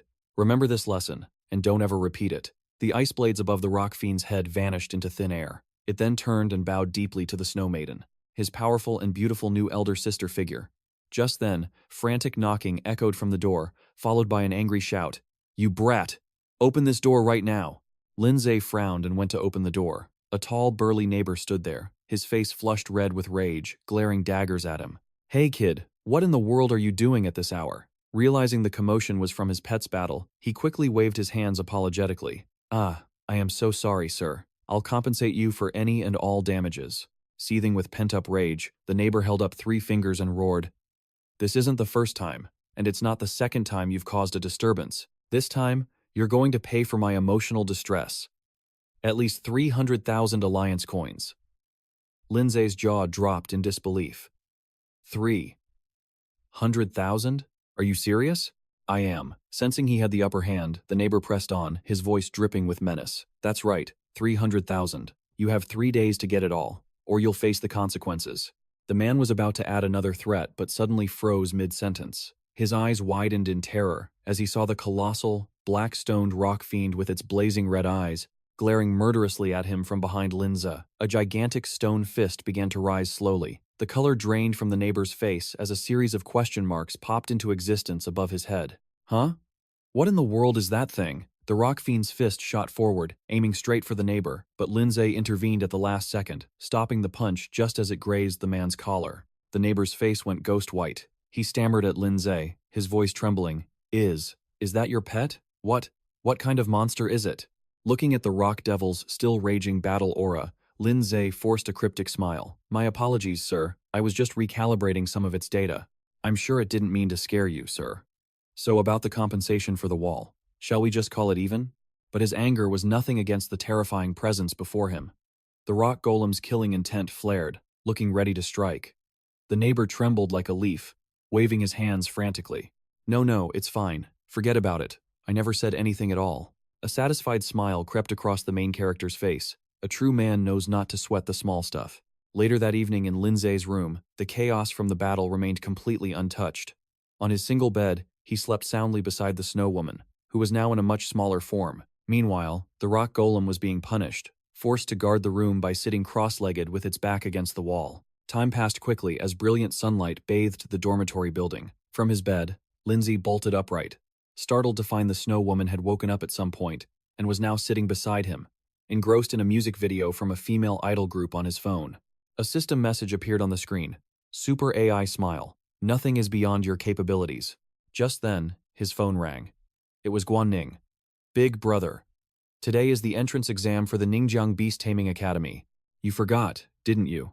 Hearing her voice on the other end, Lindsay stared blankly at the clock. He had overslept on such a crucial day, with the sun already high in the sky. He yelled into the phone. Oh no, I'm a complete idiot. Okay, let's just meet at the school gate. In front of Pinghai No. 1 High School, a massive bus from Ningjiang Academy was already waiting. Crowds of other elite students had gathered, all looking prepared for the critical exam. Guanning's clear voice called out from the distance. When she finally saw him appear, she waved her hands wildly. Brother Lindsay, over here. He waved back, but immediately felt countless disapproving glares from the other students fixed on him. Lindsay walked forward at a steady pace, ignoring the endless whispers swirling around him. To think he'd show up late on a monumental day like this. I guess he's gotten arrogant, thinking he's the center of the universe after passing that super-level assessment. Another student immediately retorted, What are you even talking about? He's the only person in our school's history to pass the most difficult entrance exam. So what if he's a little late? As if on cue to vent everyone's frustration and discipline her favorite student, his homeroom teacher suddenly appeared, veins popping on her forehead. A fist of love shot towards Lindsay's cheek with blinding speed. Her eyes were blazing with fury. Did you oversleep again? Before he could even react, his cheek swelled up into a bright red lump. He clutched his cheek and flashed a brilliant smile as if nothing had happened, explaining, Lately I've been a little tired, ma'am. The teacher leaned in close, covering her mouth and whispering so only they could hear. Don't worry about that. What's important is, have you been properly practicing the basic soul techniques I gave you? Nearby, Guanning hadn't even had a chance to say hello. Seeing her brother nodding frantically at the teacher, a massive question mark appeared above her head, having no idea what they were talking about. After her private discussion with Lindsay, the teacher stood at the front of the bus, raising her hands to address all the students. All right, dear students. Now that everyone is present, it's time for us to depart for Ningjiang Academy. You are all the most elite students of our Pinghai No. 1 High School, she continued, raising her fist high to show her determination, a confident smile spreading across her face. This year's entrance exam for Ningjiang Academy is rumored to be more difficult than previous years, but I hope all of you will give it your absolute best and show your true potential. Even so, don't push yourselves too hard. No matter what the final result is, whether you pass or not, you will always be my brilliant and proud students. Hearing the teacher's sincere and warm encouragement, everyone's spirits lifted. Confidence and excitement were now clearly visible on each of their faces. Lindsay also smiled, a great sense of determination rising within him, thanks to his teacher's motivation.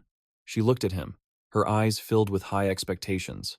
"Lindsay, I hope you will become the greatest pride of our Pinghai #1 high school in this exam." The bus began to move, rolling along the winding road that curved around the mountainside towards Ningjiang Academy. As the bus took a sharp turn, Guanning turned to her brother with a look of concern. "Brother, what have you been so busy with lately? You haven't texted or called me at all."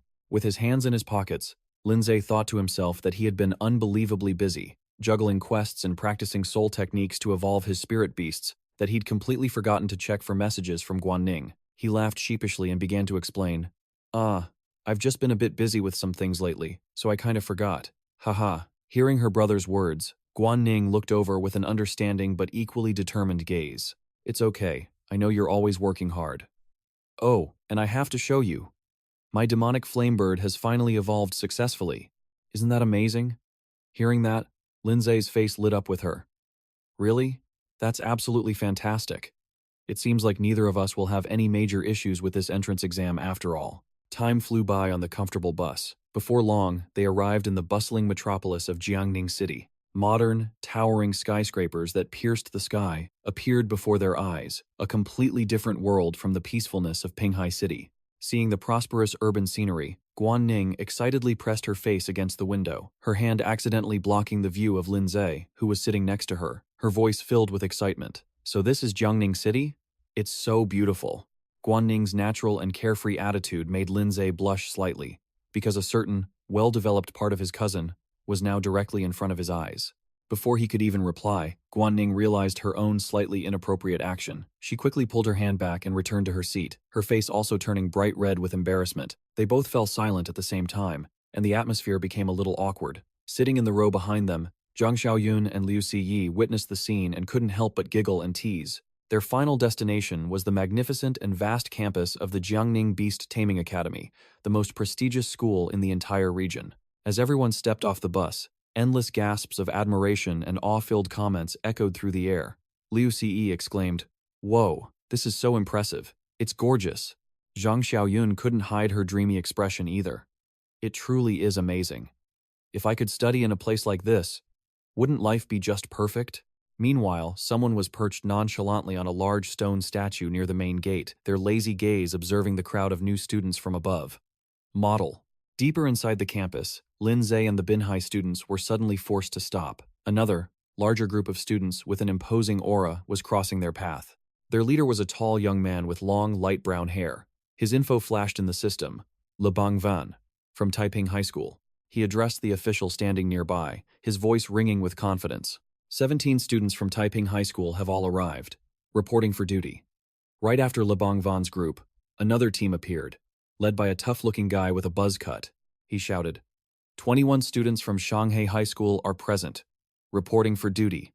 His information appeared. Dam Dung, from Shanghai High School. Beside Dam Dung was a girl with stylish pink hair, casually blowing a bubble with her gum despite the cold.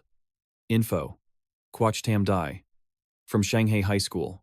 Seeing these powerful rivals from stronger schools, Lu'u Tu Yen turned to urge on Quan Nin, who was considered Binhai's top representative. "Nin, you're our leader. Don't let them intimidate us. Show them what we've got."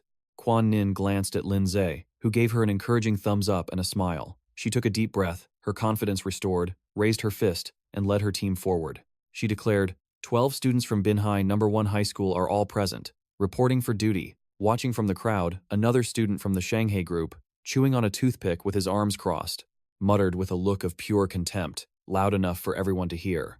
A bunch of country bumpkins. 𝒚𝒂𝒏𝒌 van, the leader of the Taiping group, overheard but didn't seem to care. He merely explained to his companion, but loud enough for the Binhai team to hear. Binhai is a small, remote city, far behind Shanghai and Taiping. It's in a much less developed region. Just then, from atop the stone statue where someone had been sitting, a figure suddenly leaped down into the air, landing softly and firmly in the middle of the courtyard. He raised a hand with a bright smile, capturing everyone's attention. "Excellent.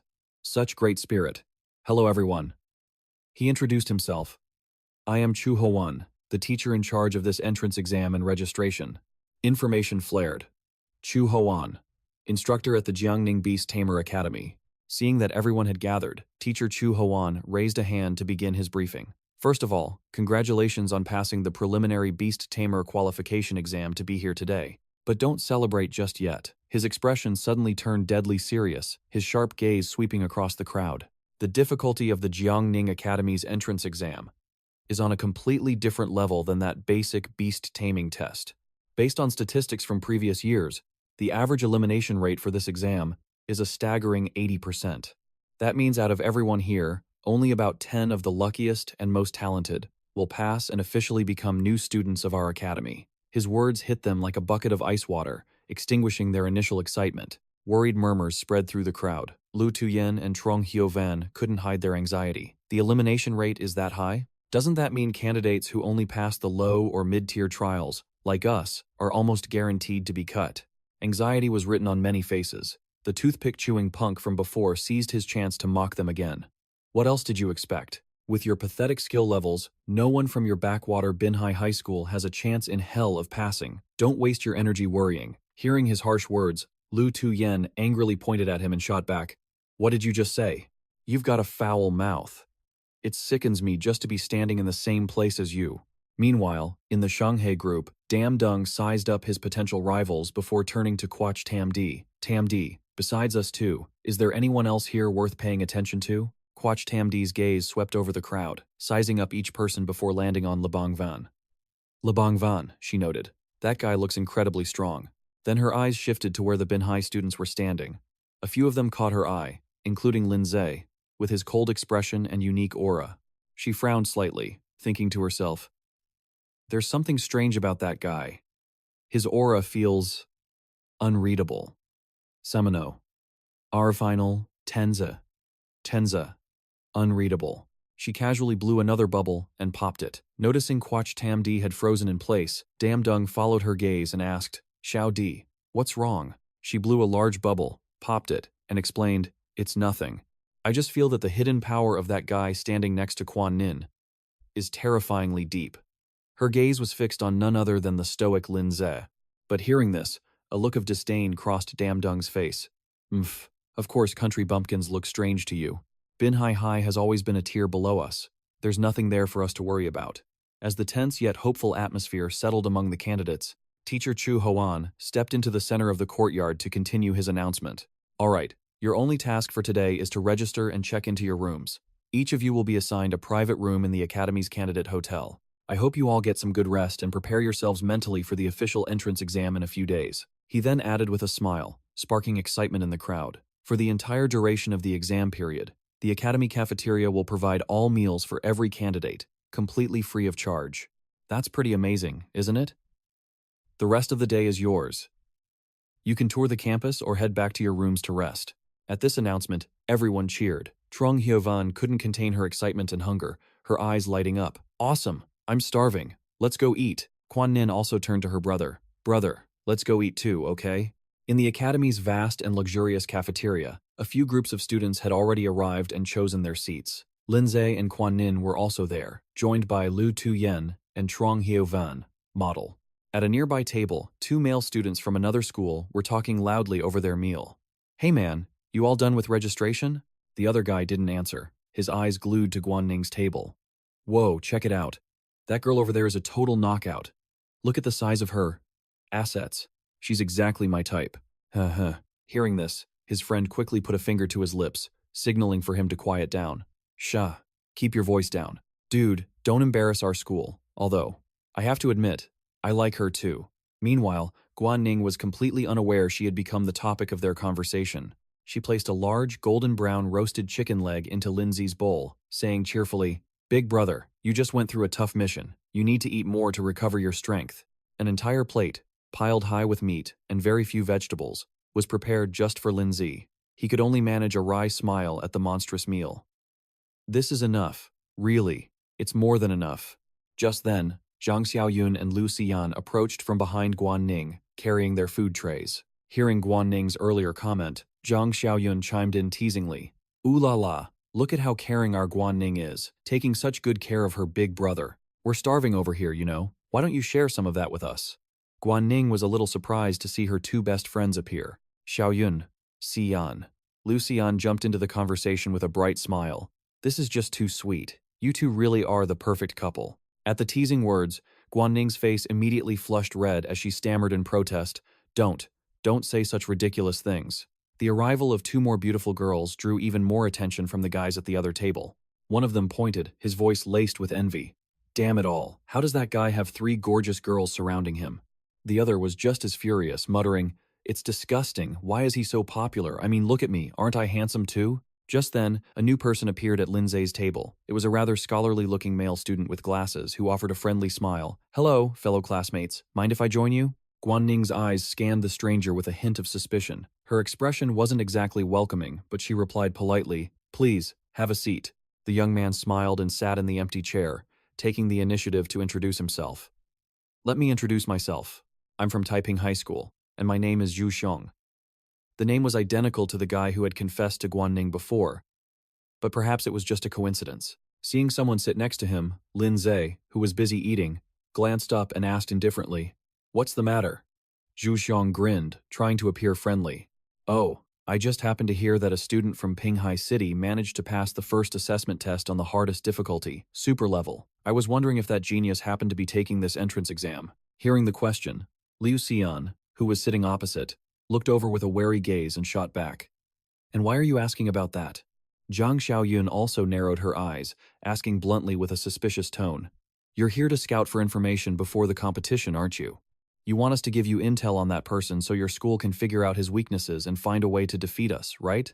Faced with their defensive hostility, Zhu Xiong quickly waved his hands, explaining with a laugh, No, you've misunderstood. I have no such intentions. I'm simply an admirer, and I wanted to get to know such a talented individual. He lowered his voice, feigning modesty. For a nobody like me, with no reputation to speak of, the only way to have a chance in this competition is to gather information and analyze my opponents, and I happen to be quite good at it. Hearing his less than sincere tone, Guanning closed her eyes for a moment before saying coldly, We have nothing to say about that person. Please leave. Seeing her hostile attitude, Zhu Xiong scratched his head and chuckled, trying to salvage the situation. Hey, don't be so distant. I'm not trying to brag, but I have a pretty good understanding of the heavy hitters in this exam. His eyes darted towards a familiar figure sitting at a table in the distance, who was also surrounded by a few girls. See him? That's the ace of our Taiping High, Li Bangyun. He began to lay out the details, as if boasting. He's a famous genius in Taiping City. 2 months ago, he single-handedly cleared the high-difficulty internship assessment. His main battle pet is a poison vine demon, a rare plant type with a poison attribute. Its current rank is already Tier 3, Stage 1. Hearing this, Liu Xian and Zhang Xiaoyun couldn't help but gasp in shock. Tier 3? How is that possible? How can a regular high school student possess a Tier 3 battle pet? Zhu Xiong smirked, explaining it as if it were obvious. I forgot to mention, he comes from a very famous and wealthy family of beast tamers in the region. Because of that, he's always supplied with high-grade evolution materials and the best resources. A look of shock and a bit of insecurity appeared on the faces of Zhang Xiaoyun and Liu Xian. A genius who's also filthy rich. We're definitely not his opponent. Guanning, sitting beside them, remained silent but was visibly stunned. She thought to herself, Even after evolving, my Tier 3 flame bird is only at Tier 2, Stage 7. The power gap was still immense. Zhu Xiong then pointed in another direction, where Guo Xinyi was sitting alone, and continued to spill information. See that girl over there with the cool ponytail? She's Guo Xinyi, from Shanghai City, another famous genius no less. I heard she also passed the high-difficulty internship assessment just 1 month after signing her contract. Her battle pet is a steel-patterned young dragon, an extremely rare dual-type steel and dragon pet, currently at Tier 2, Stage 8. Zhang Xiaoyun was shocked again. Tier 2, Stage 8. My god, I wonder if I can even train my pet to that level in the next 6 months. Liu Xian chimed in with her analysis. It seems that steel-patterned young dragon was already at Tier 2, Stage 7 when she first contracted it. With her high innate spiritual power, she can definitely help her battle pet grow much faster and stronger than we can. As he listened to their discussion, Lin Zhe, who had been eating with his chin resting on his hand, casually glanced over towards Guo Xinyi, as if sensing his gaze. The pink-haired girl suddenly turned and looked right at him.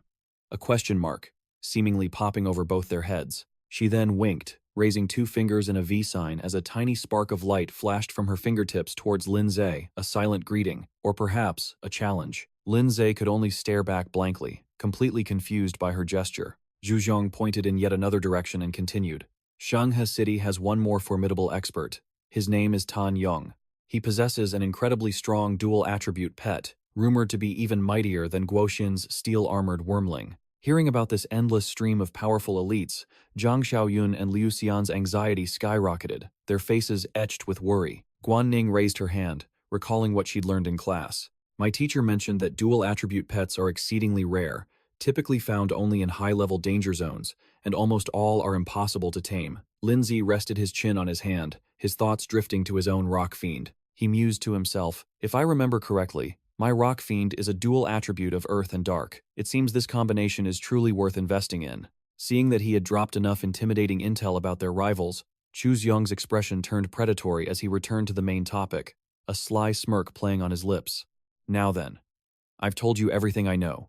So, could you tell me a little something about the person who cleared the super hard difficulty in your Binhai region?" Zhang Xiaoyun, with her straightforward and somewhat naive nature, pointed directly at Lindsay without a second thought. "The person you're looking for is sitting right next to you." Lindsay, who had just put a piece of chicken in his mouth, froze, completely stunned by the blunt reveal. He hastily swallowed the food and cut everyone off before another word could be spoken. His firm tone shocked the entire table. "The person you're looking for isn't here today." Facing their bewildered expressions, he explained further with a deadpan look. "Sorry, but the guy you're seeking is not present, and we don't know him either." Hearing this contradictory and obvious lie, Chu Xiong closed his eyes and let out a soft, mocking chuckle. He didn't believe it, but he wasn't going to press the matter. "Fine, if you don't want to talk, I won't force you. We'll meet again soon." His face became dark and calculating as he stood up to leave. His mind raced with thoughts. They're clearly trying to hide something. The one who cleared that impossible difficulty. It must be one of these four. Chu Xiong's eyes swept over the other three, Guan Ning, Liu Xian, and Zhang Xiaoyun, before finally landing on Lindsay. "I'll have to properly test the strength of this cold-faced kid later." After Chu Xiong left, Zhang Xiaoyun turned to Lindsay, confused. "Lindsay, why didn't you just tell him the truth? Clearing the super hard difficulty is something to be proud of." Lindsay's expression remained indifferent. He closed his eyes and wiped his mouth with a napkin, explaining in a worldly tone, "It's better to be humble. The tallest tree attracts the most wind. I don't want to expose my true strength too early and become everyone's target. Besides, there's no guarantee that the information that guy Chu Xiong gave us is even true." Listening to Lindsay's deep and modest analysis, Guan Ning's face flushed slightly. She thought to herself that her brother was truly a thoughtful and meticulous person. After a satisfying meal and a lively discussion, the four of them decided to leave the cafeteria and rest up for the official exam. Before they parted ways, Guan Ning turned to her two friends with a determined voice. "Xiaoyun, Xiaoyan, let's train together tonight. We absolutely can't lose to the students from other schools." Zhang Xiaoyun and Liu Xian both raised their fists in unison, shouting their agreement. "Okay." With their training plan set, Guan Ning turned to her brother, her eyes sparkling with a hint of shyness. "Brother, can you come to our room tonight? The four of us can all train together." The image of three beautiful girls in one room, possibly in their pajamas, flashed through his mind. Lindsay was momentarily stunned, his brain short-circuiting as three giant question marks appeared above his head. Just as he was fumbling for an answer, a male student from another school, the one with the toothpick, suddenly rushed up and did something incredibly vulgar, landing a loud, hard slap on Guan Ning's rear. The incident was so sudden that Guan Ning froze in shock. Before she could react, the toothpick-chewing punk raised his hand with a lewd and mocking expression, mimicking her earlier tone. "Can we come to your room tonight?" His expression couldn't have been more disgusting. Guan Ning was a girl with immense pride. She couldn't tolerate such a shameless and blatant insult. She instantly spun around, her eyes blazing with fury as a killing intent surged towards his face. A fist fueled by rage shot towards the pervert. But he seemed to have anticipated this reaction. He smirked smugly, easily blocking her punch with one hand. He even grabbed her wrist tightly, his voice dripping with sick amusement. "Ooh, quite the fiery temper. I like it." His two friends standing nearby burst into condescending laughter at his words and actions. At that very moment, from behind Guan Ning, a pair of crimson eyes radiating a heavenly killing intent suddenly appeared. It was Lindsay. He stared intently at the hand gripping his sister's wrist, his voice low but terrifyingly cold. "Let her go." Seeing her brother about to make a move, Guan Ning grew anxious and quickly whispered, "Brother, don't. If you fight here, the school will punish you severely." She tried to pull his arm back. "Brother, just forget it." Hearing this, the guy became even more arrogant, even raising his middle finger provocatively with a sleazy grin. "Oh? The girls from this backwater Binhai High are quite forward, aren't you? Even calling your weak little brother for backup." The instant those words left his mouth, a massive fist radiating terrifying power appeared right in front of his face. Boom! With lightning-fast reflexes, Lindsay had unleashed a devastating punch that connected squarely with the pervert's face, shattering his teeth and jaw. His face visibly contorted as his body was sent flying backward like a cannonball. He had barely scrambled up from the ground when the aftershock of the punch sent him flying once more. Shu Rui. His two lackeys yelled their boss's name before whipping their heads towards Lindsay, their eyes wide with a mixture of shock and fury. "You little brat, are you trying to start a war?" Hearing their blatant provocation after Shu Rui's despicable actions, the killing intent, radiating from Lindsay, solidified, and the air around them seemed to freeze solid. He gritted his teeth, his voice as cold as steel. "I can tolerate anything you say to me, but you dare to bully my sister?" The two lackeys turned pale with fright, completely terrified by Lindsay's overwhelming aura and his chilling words. They stared at him like deer in headlights, utterly speechless as the suffocating killing intent showed no signs of fading. Lindsay's voice dropped to a menacing whisper, his eyes blazing with fire. There was no way he was going to let this guy leave in one piece.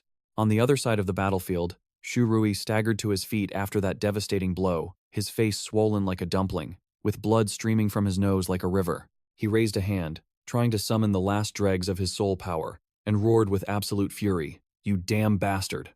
Fine, let's settle this right here, right now." Just as the tension was about to snap, a firm hand suddenly clamped down on Shu Rui's arm, stopping him cold. A steady voice cut through the air, "Stop it, Shu Rui." It was none other than Senior Lei Bongyun, the leader of the Taiping group. He shot Shu Rui a displeased glance and continued, "Don't bring any more shame and disgrace to our Taiping Academy." Seeing his senior intervene, Shu Rui shouted in frustration, "Brother Yun," but he went too far. "Enough," Lei Bongyun interrupted, his tone turning severe. He then turned to Lindsay, attempting to de-escalate the situation.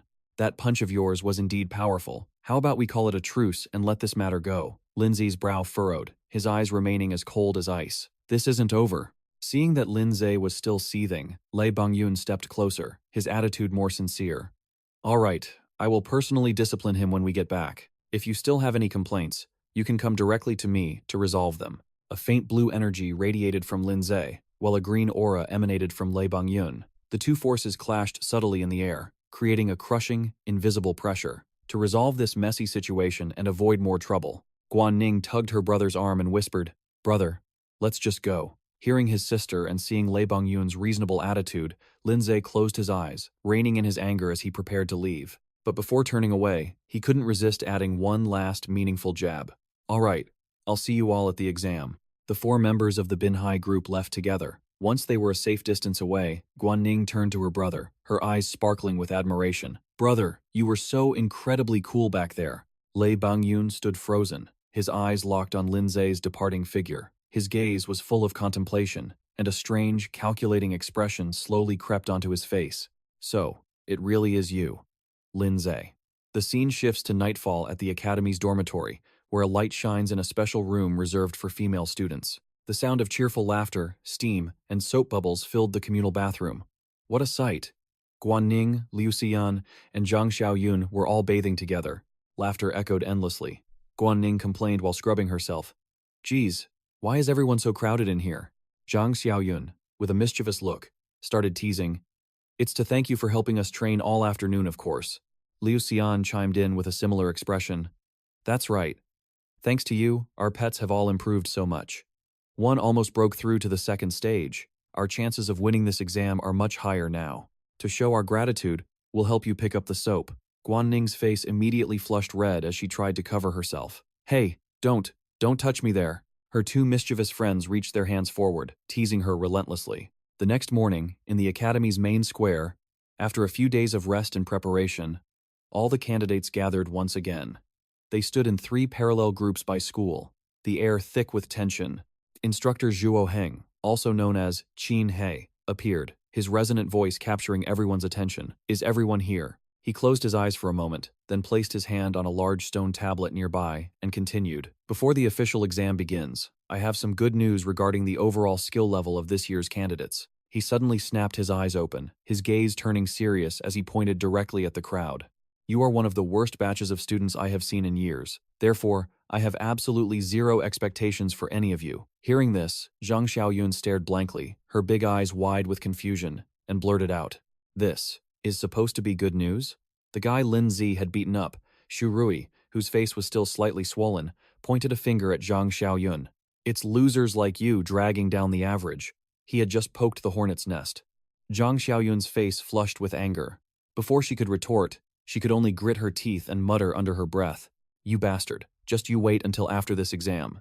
To prevent the argument from escalating, Instructor Zhuo Heng continued, "Now for the main event. The official entrance exam will take place in a virtual illusion space, created by this origin stone tablet." He pointed to the giant red stone pillar behind him, which was beginning to glow. This trial is called the Secret Forest Trial. Inside is a vast primeval jungle, home to countless dangerous beasts living at various power levels. He raised a single finger to explain the rules. After you calm your minds and your consciousness enters the secret realm, a special point of light will appear on your arm, acting as a personal control panel.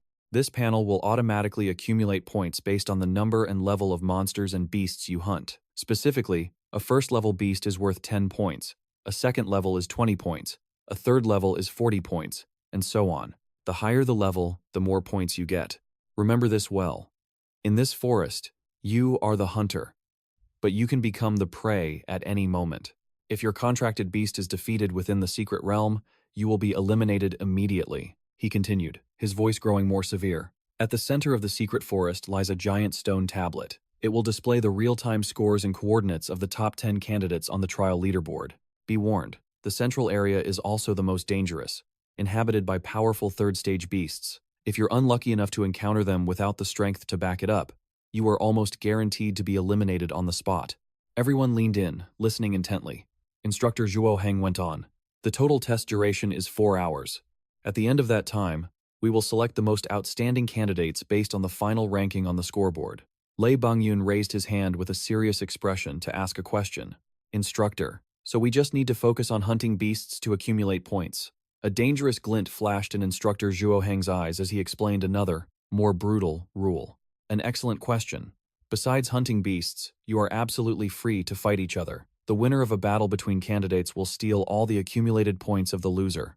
As soon as this rule was announced, the entire crowd erupted into chaos. What the heck? What? Steal points from each other? How can there be such a cruel rule? Isn't this just encouraging us to kill one another? This is great. We just need to team up and hunt down those in the top 10. We have a real shot at making it to the top. Tan Yong licked his lips, his eyes gleaming with excitement and bloodlust. Heh. Now I can finally cut loose and do whatever I want. Nearby, Guo Xinyi casually blew a bubblegum bubble, her eyes locked onto Lin Zi. A smirk played on her lips. This was getting interesting. The crowd was getting restless, on the verge of complete chaos. Instructor Chu Hohan boomed. Silence, all of you. You brats better understand, the real battlefields out there are 100,000 times more brutal than this. This is merely a test to gauge your survival skills and adaptability. Anyone who feels afraid or wants to back out can speak up and leave right now. He paused for a moment before dropping another crucial piece of information. As a final note, the student who brilliantly secures the #1 spot on the final ranking of this exam will automatically become the first-year freshman leader. This title comes with numerous benefits and alluring privileges after officially enrolling in the academy. Hearing this, a cold light flashed in Lin Zi's eyes as a new goal took root in his mind. The first-year freshman leader, you say? How interesting. Let's see. Among all these self-proclaimed geniuses, who is truly worthy of that position? His gaze swept over Lei Bangvan, Dam Dung, Quash Tam Di, and finally, Quan Nin. At that moment, Quan Nin was also staring at the ground in deep thought. This is perfect, she mused. If I can meet Brother Lin Zi in the secret realm, even if I can't make the top 10, I can still help him accumulate points. Seeing his cousin lost in thought, Lin Zi called out her name, softly, breaking her train of thought. Quan Nin. She lifted her head. Her attention captured, he continued with his instructions. Once you enter the secret realm, immediately use your Cloudfire Bird's flight ability to find my position as quickly as possible. We'll rendezvous at one location and then act together. Hearing this, Quan Nin's face lit up with a radiant smile. Yes. Instructor Chu Hoan spoke again. This is the final command. All right, everyone sit down, calm your minds, and prepare yourselves. The test begins. Everyone quickly sat down as a blazing red light erupted from the origin stone tablet, enveloping all the candidates and pulling their consciousness into the virtual realm. Inside the secret forest, Lin Zi found himself in the middle of a dense, ancient jungle. He was completely alone, with no one else in sight, and a faint sense of melancholy washed over him. He quickly scanned his surroundings, assessing the situation. Far on the horizon, a colossal, dazzling red pillar of light shot straight into the heavens, marking the center of the secret realm. On his right arm, a point of light glowed, displaying his initial score of 0 points and the remaining time, 3 hours, 59 minutes, and 59 seconds. His eyes were locked on the central pillar of light, his mind racing. The display on his arm only showed his personal score, revealing nothing about the top 10 participants. In other words, to find out the strength, position, and scores of the strongest rivals, he had to go to the stone tablet at the center, the most dangerous place in this realm. Lin-Ze calmly analyzed the details. However, it wasn't necessary to head there immediately. If he chose not to go, he could focus on hunting beasts in safer areas to accumulate points. Then, once the top 10 leaderboard is announced, their coordinates will be broadcast for everyone to see. That would undoubtedly attract the attention and attacks of other players looking to steal points. A cold expression crossed his face. The true purpose of this exam was to push everyone into a ruthless competition, a bloodbath to fight over points and rankings. As long as you were strong enough, you could ignore all rules and regulations. He came to a firm conclusion. No one can steal points from the strong, and in the end, the points of others will only fall into the hands of the strongest. The situation was crystal clear. This was a survival game, and getting a good start was absolutely crucial. He summoned both the Rock Fiend and the Snow Maiden, a quiet flex of his power and confidence. Suddenly, the sharp crack of shattering fangs echoed nearby. A two-headed snake had coiled itself up, lunging out from the bushes to ambush Lin-Ze, only to bite down on the Soul Guardian barrier that automatically activated around him. The impact shattered one of its jaws, making it howl in agony. The system displayed its information. Two-headed scale serpent, a wild-type beast, first order, 9th stage. Watching the snake writhe in pain, a faint smile appeared on his face. For safety's sake, it was best to keep the Soul Guardian barrier active. Besides, it barely consumed any of his soul power. He called to the Rock Fiend. "Little Rock, you're up." The hulking fiend appeared, a mass of dark stone that looked foolish but concealed terrifying power. After summoning it, he stroked his chin thoughtfully.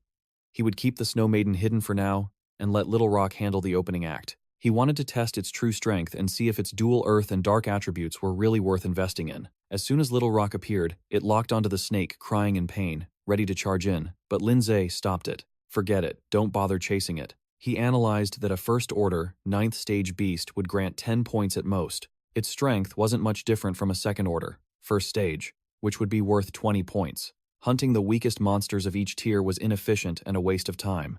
"Let's aim for higher level monsters," he declared. Little Rock smashed its stone fists together with a loud crack, showing it was ready for battle. "Let's go." But a contemplative look remained on Lin-Ze's face. He glanced at the sky, a slight worry in his thoughts. Would Quan Nin be able to find him in this vast forest? He hoped everything would go smoothly. The scene shifts to another location within the secret forest. A wildfire wolf, a second order, 2nd stage beast, had just been incinerated into smoldering ash. The one who struck was Quan Nin and her newly evolved pet, the cloudfire bird, with its magnificent, blazing plumage. After taking down her prey, she glanced at the score on her arm. Accumulated points, 45. Time remaining, 3 hours, 45 minutes, and 12 seconds.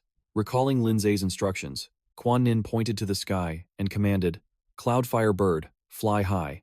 The massive firebird flapped its wings, soaring into the sky, its sharp eyes fixed on the blazing red stone pillar at the center of the realm.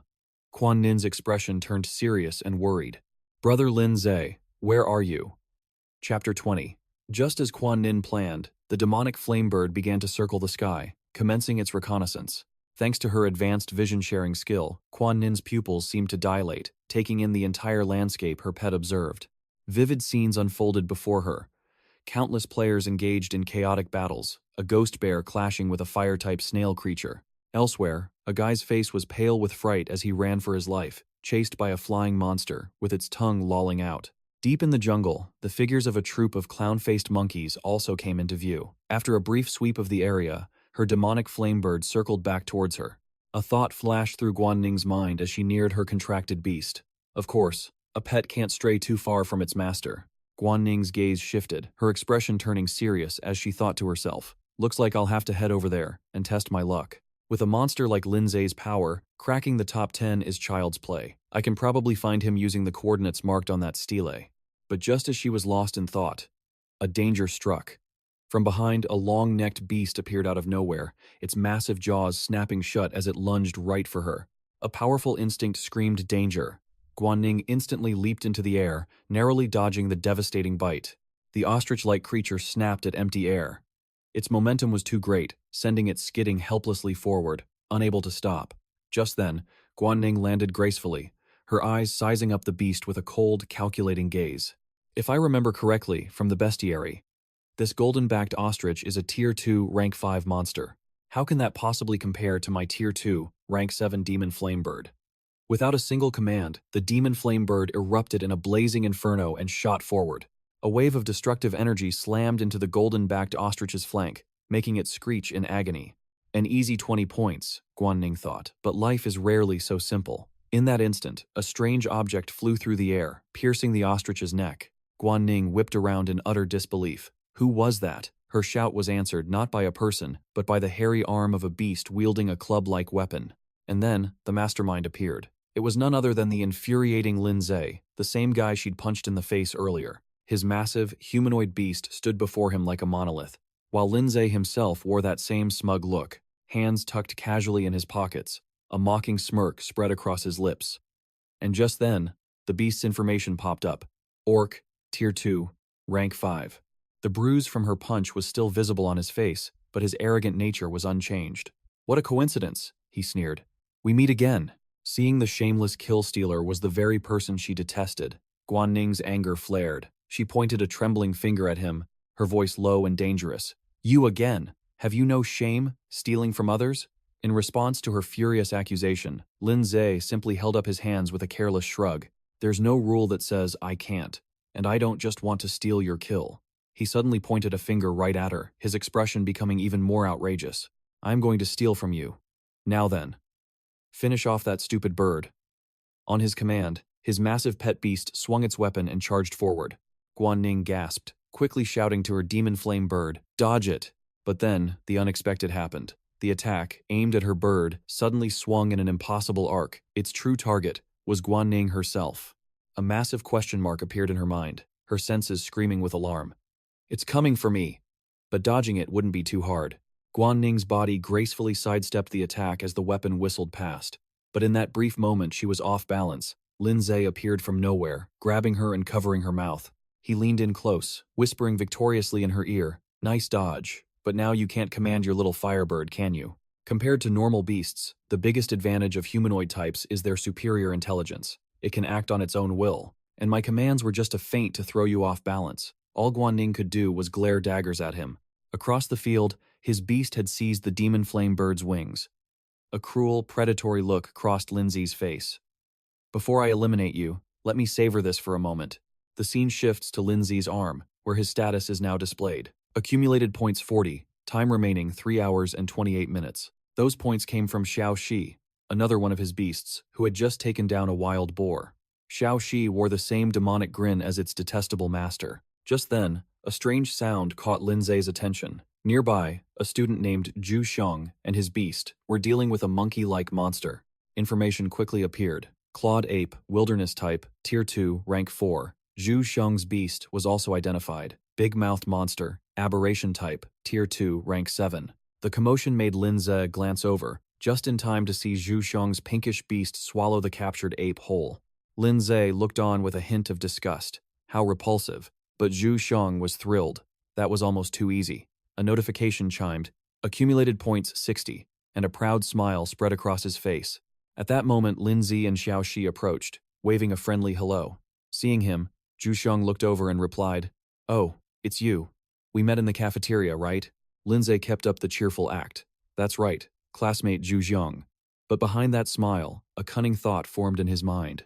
This guy probably doesn't know who I am, but he's confident in his own abilities. I can definitely use him. When Zhu Xiong saw the beast trailing behind Lin-Zhe, he couldn't help but gasp.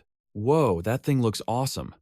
Is that a rare beast? I've never seen one like it before. But inwardly, the guy was thinking something else. This can't be the Lin-Zhe who cleared the super difficulty trial. According to the intel, that guy uses an ice-type beast. Lin-Zhe replied, classmate Zhu Xiong, my beast isn't really that rare.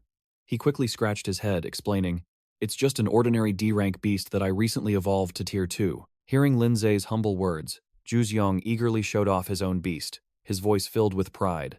Then you should take a look at my big-mouthed monster. It's a rare aberration type, and I've already raised it to Tier 2, Rank 7. Hearing this, Lin Zhe's eyes lit up with manufactured excitement. Wow, classmate, that's amazing. Flattered by the praise, Zhu Xiong laughed heartily.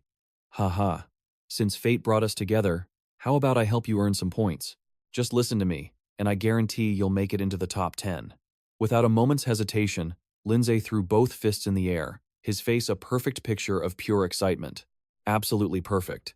And yet, a strange, predatory glint appeared in Chu Heng's eyes as a twisted scheme began to form in his mind. Heh, what an utter fool. Let me help you for now. The moment this kid has outlived his usefulness, I'll eliminate him and take all his points for myself. Back in the heat of the moment, Guan Ning's hand had already shot out like lightning, seizing Lin Zhe's arm just as he was about to cause trouble. Without a single word, she executed a flawless somersault, slamming him into the ground with a bone-jarring crash. Stunned by the sudden takedown, he could only grit his teeth in fury. How is this possible? This damn woman. Just then, his face turned pale with terror as he witnessed something truly dangerous. Guan Ning stood there, her expression ice-cold, her entire body radiating a menacing, purple, murderous aura as her voice dripped with rage. Didn't my brother already deal with you once before? You didn't actually think I'd let you walk away that easily, did you? Hellfire. Following her command, a violent purple flame erupted from the center of the devil flame bird, engulfing the humanoid beast's arm. The devil flame bird's body began to twist and transform into a new shape. An overwhelming sense of danger had descended upon this place. Chapter 21 kicks off with the devil flame bird, now a vortex of swirling purple flames, rocketing towards the high heavens.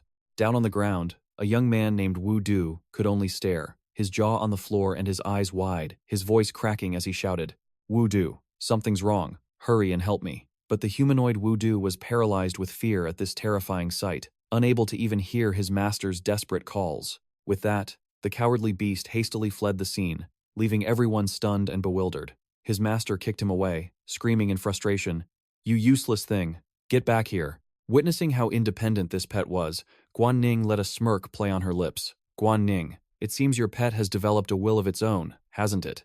This is really not good." The other guy forced a friendly smile, pointing a finger at his already bruised cheek. You, there. I have one request. Could you please not hit the same spot my brother did?" And smack. A crisp sound echoed through the forest.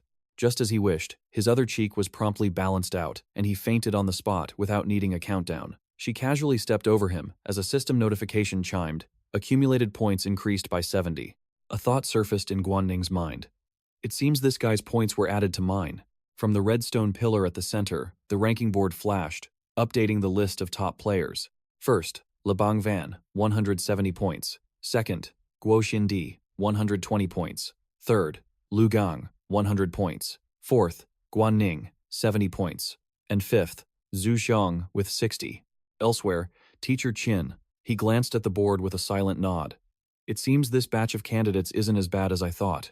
In less than an hour, a contestant has already broken 100 points. The scene shifts to the final boss, Lebang Van, who was on a leisurely stroll when he encountered a Syrian spotted tiger, a third-rank, first-stage beast. And then, Lebang Van's subordinate also entered the fray. The Kuni beast, a third-rank, third-stage poison plant type, let its hunting instincts take over. The spotted tiger launched itself into the air. In response, Lebang Van's Kuni beast proved it was no pushover. Its eyes glowed with a chilling green light. Countless plant-like arms shot out. But the spotted tiger was a step faster, flinging the vines away before sinking its teeth into the Kuni beast's falling body. Seeing his beloved pet captured, Lebang Van remained unnervingly calm. He closed his eyes and casually gave a command. "Kuni beast, stop. It's time to find other prey." As he finished speaking, the spotted tiger's body suddenly contorted. Strange, golden veins of blood appeared in its eyes. Then, from within its body, countless sharp spikes pierced outwards in a gruesome display. The Kuni beast tore its way out from inside the spotted tiger's corpse, emerging completely unscathed. But the show wasn't over yet. Several roots from the Kuni beast plunged into the tiger's carcass. A swirling current of green energy flowed from the corpse into the beast, causing its body to visibly swell with power. This was a classic absorption technique, nourishing itself with its fallen prey. At the same time, Lebang Van's score skyrocketed to 210. A cruel, triumphant smile spread across his face. "Lebang Van, the top first-year student. That title belongs to me. The redstone pillar once again updated the golden leaderboard. First, 𝒂𝒏𝒌, 210 points. Second, 𝑭-𝒌𝒏𝒌, 120 points. Third, 𝒁𝒂𝒏𝒌, 110 points. Fourth, 𝒂𝒏𝒌, 90 points. And fifth, 𝒁𝒊𝒏𝒄, 70 points. Dan-yong and 𝒂-𝒌𝒏𝒌 stared wide-eyed at the updated scoreboard. Time remaining, 2 hours and 39 minutes. Dan-yong scoffed with an air of confidence. Just as predicted. You've secured the second-place rank. 𝒂-𝒌𝒏𝒌 turned to Dan-yong, her voice tinged with curiosity. On our way here, you helped me defeat every single monster, while you didn't gain any points for yourself. This was your plan all along, wasn't it? Dan-yong simply crossed his arms and smirked. All we need to do, he explained, is hunt the people on this list and take their points. 𝒂-𝒌𝒏𝒌 looked up at the leaderboard and asked, So, who is our first target? Dan-yong scanned the list, his mind calculating. 𝒂𝒏𝒌 is too tough for now. It's still too early, and 𝒂𝒏𝒃 is one of our own, so I can't touch him. His cold gaze finally landed on the fourth-ranked player, 𝒂𝒏𝒃. 𝒂-𝒌𝒏𝒃 suddenly had a question. I remember there was a so-called genius named Lin-Zhe, but why isn't his name on the list? Dan-yong couldn't help but sneer at the name. What? That genius? I bet he cheated somehow. He's nothing but a fraud with an empty reputation. Let's go. 𒂂𝒏𝒃 isn't far from us. He pointed a decisive finger in one direction, to the east, and in that very direction, a dark shadow zipped through the air. It was none other than the devil flame bird, which landed gracefully beside 𒂂𝒏𝒃. Looking at her summon, she began to weigh her options. If I go left, I'll run into a wind-slicing armored mantis. But to the right is a piranha plant. As she hesitated, another thought struck her. Wait, where did my brother go? How am I supposed to find him now? Meanwhile, in another part of the forest, Lin-Zhe and 𝒁𝒊𝒃 were also on the move. Suddenly, a monster resembling a dry haystack blocked their path. Information popped up. Jingerbeast, a second rank, 4th stage plant type. 𝒁𝒊𝒃 clapped Lin-Zhe on the shoulder, generously gesturing towards the monster. I'll leave this one to you. I'll provide support from the back. He flashed a friendly smile, hiding his true intentions from Lin-Zhe. When he's about to finish it, 𝒁𝒊𝒃 thought, I'll swoop in and steal the points for myself. A brilliant plan. But reality is often disappointing. Lin-Zhe's little rock golem merely waved its hand, and the Jingerbeast face-planted into the ground, defeated before it could even let out a final gasp. The little rock golem had a confused expression, as if to say, wait, that's it? It was that weak? Lin-Zhe was frozen for a good 5 seconds, while 𝒁𝒊𝒃's face turned pale as he stammered. That was a quick kill. The countdown on the announcement board showed only 2 hours and 20 minutes left. The golden leaderboard chimed as it updated once more. Time remaining, 2 hours, 20 minutes. Still, leading the pack was the final boss, 𝒂𝒏𝒃, with 290 points. Following him was 𝒂-𝒌𝒏𝒃 with 200 points. Third place was 𝒁𝒂𝒃 at 170, and fourth was 𒂂𝒏𝒃 with 140 points. In fifth place was 𝒁𝒑ahong with an even 100. Lin-Zhe, the name that was causing quite a stir, now sat comfortably in ninth place with 120 points, while his comedic relief companion 𝒁𝒊𝒃 lagged behind in 15th place with a mere 70 points. The elimination count had already hit 17. From a hidden corner, Instructor Tan, he glanced at the scoreboard, his mind racing. Lin-Zhe. That kid was a true dark horse. He even conquered the legendary Transcendent test. In less than 2 hours, he skyrocketed from rank 33 to the top 9. This kid was clearly no ordinary student. The scene shifts, revealing Lin-Zhe had teamed up with 𝒁𝒊𝒃. Instructor Tan, he smirked. So, he'd found a partner. On screen, Lin-Zhe was clearing monsters with lightning speed. 𝒁𝒊𝒃 quickly crossed his arms, a pout on his face. Hey buddy, I said you could go first. I didn't say you could one-shot the entire mob. You were supposed to leave some for me. Lin-Zhe replied, his face completely unfazed. This final exam determines our future academic path. Therefore, with every move, I command my tamed beast to strike with its full power. If you also want to farm points, 𝒁𝒊𝒃, the next monster is all yours. Hearing this, 𝒁𝒊𝒃's face flushed with embarrassment, and he grumbled under his breath. What? This kid is so arrogant. Maybe I should just ambush him and take all his points for myself. But as 𝒁𝒊𝒃 plotted his revenge, a notification suddenly chimed on Lin-Zhe's system panel. A horde of rare phantom beasts has appeared in the current area. Lin-Zhe's eyes gleamed with excitement. A rare grade spawn. This means there are bonus points up for grabs, right? In the distance, a tree shimmered, glowing like pure 24-karat gold. The group of four, 2 tamers and 2 beasts, cautiously approached. It was a colossal, leafless golden tree with gnarled branches reaching out. Zhu Xiong's eyes lit up like high beams as he charged forward, screaming, "It's a golden tree! It's a real golden tree! This has to be a bonus reward." With that, he shot forward like an arrow, completely dropping his guard. But in an instant, wham!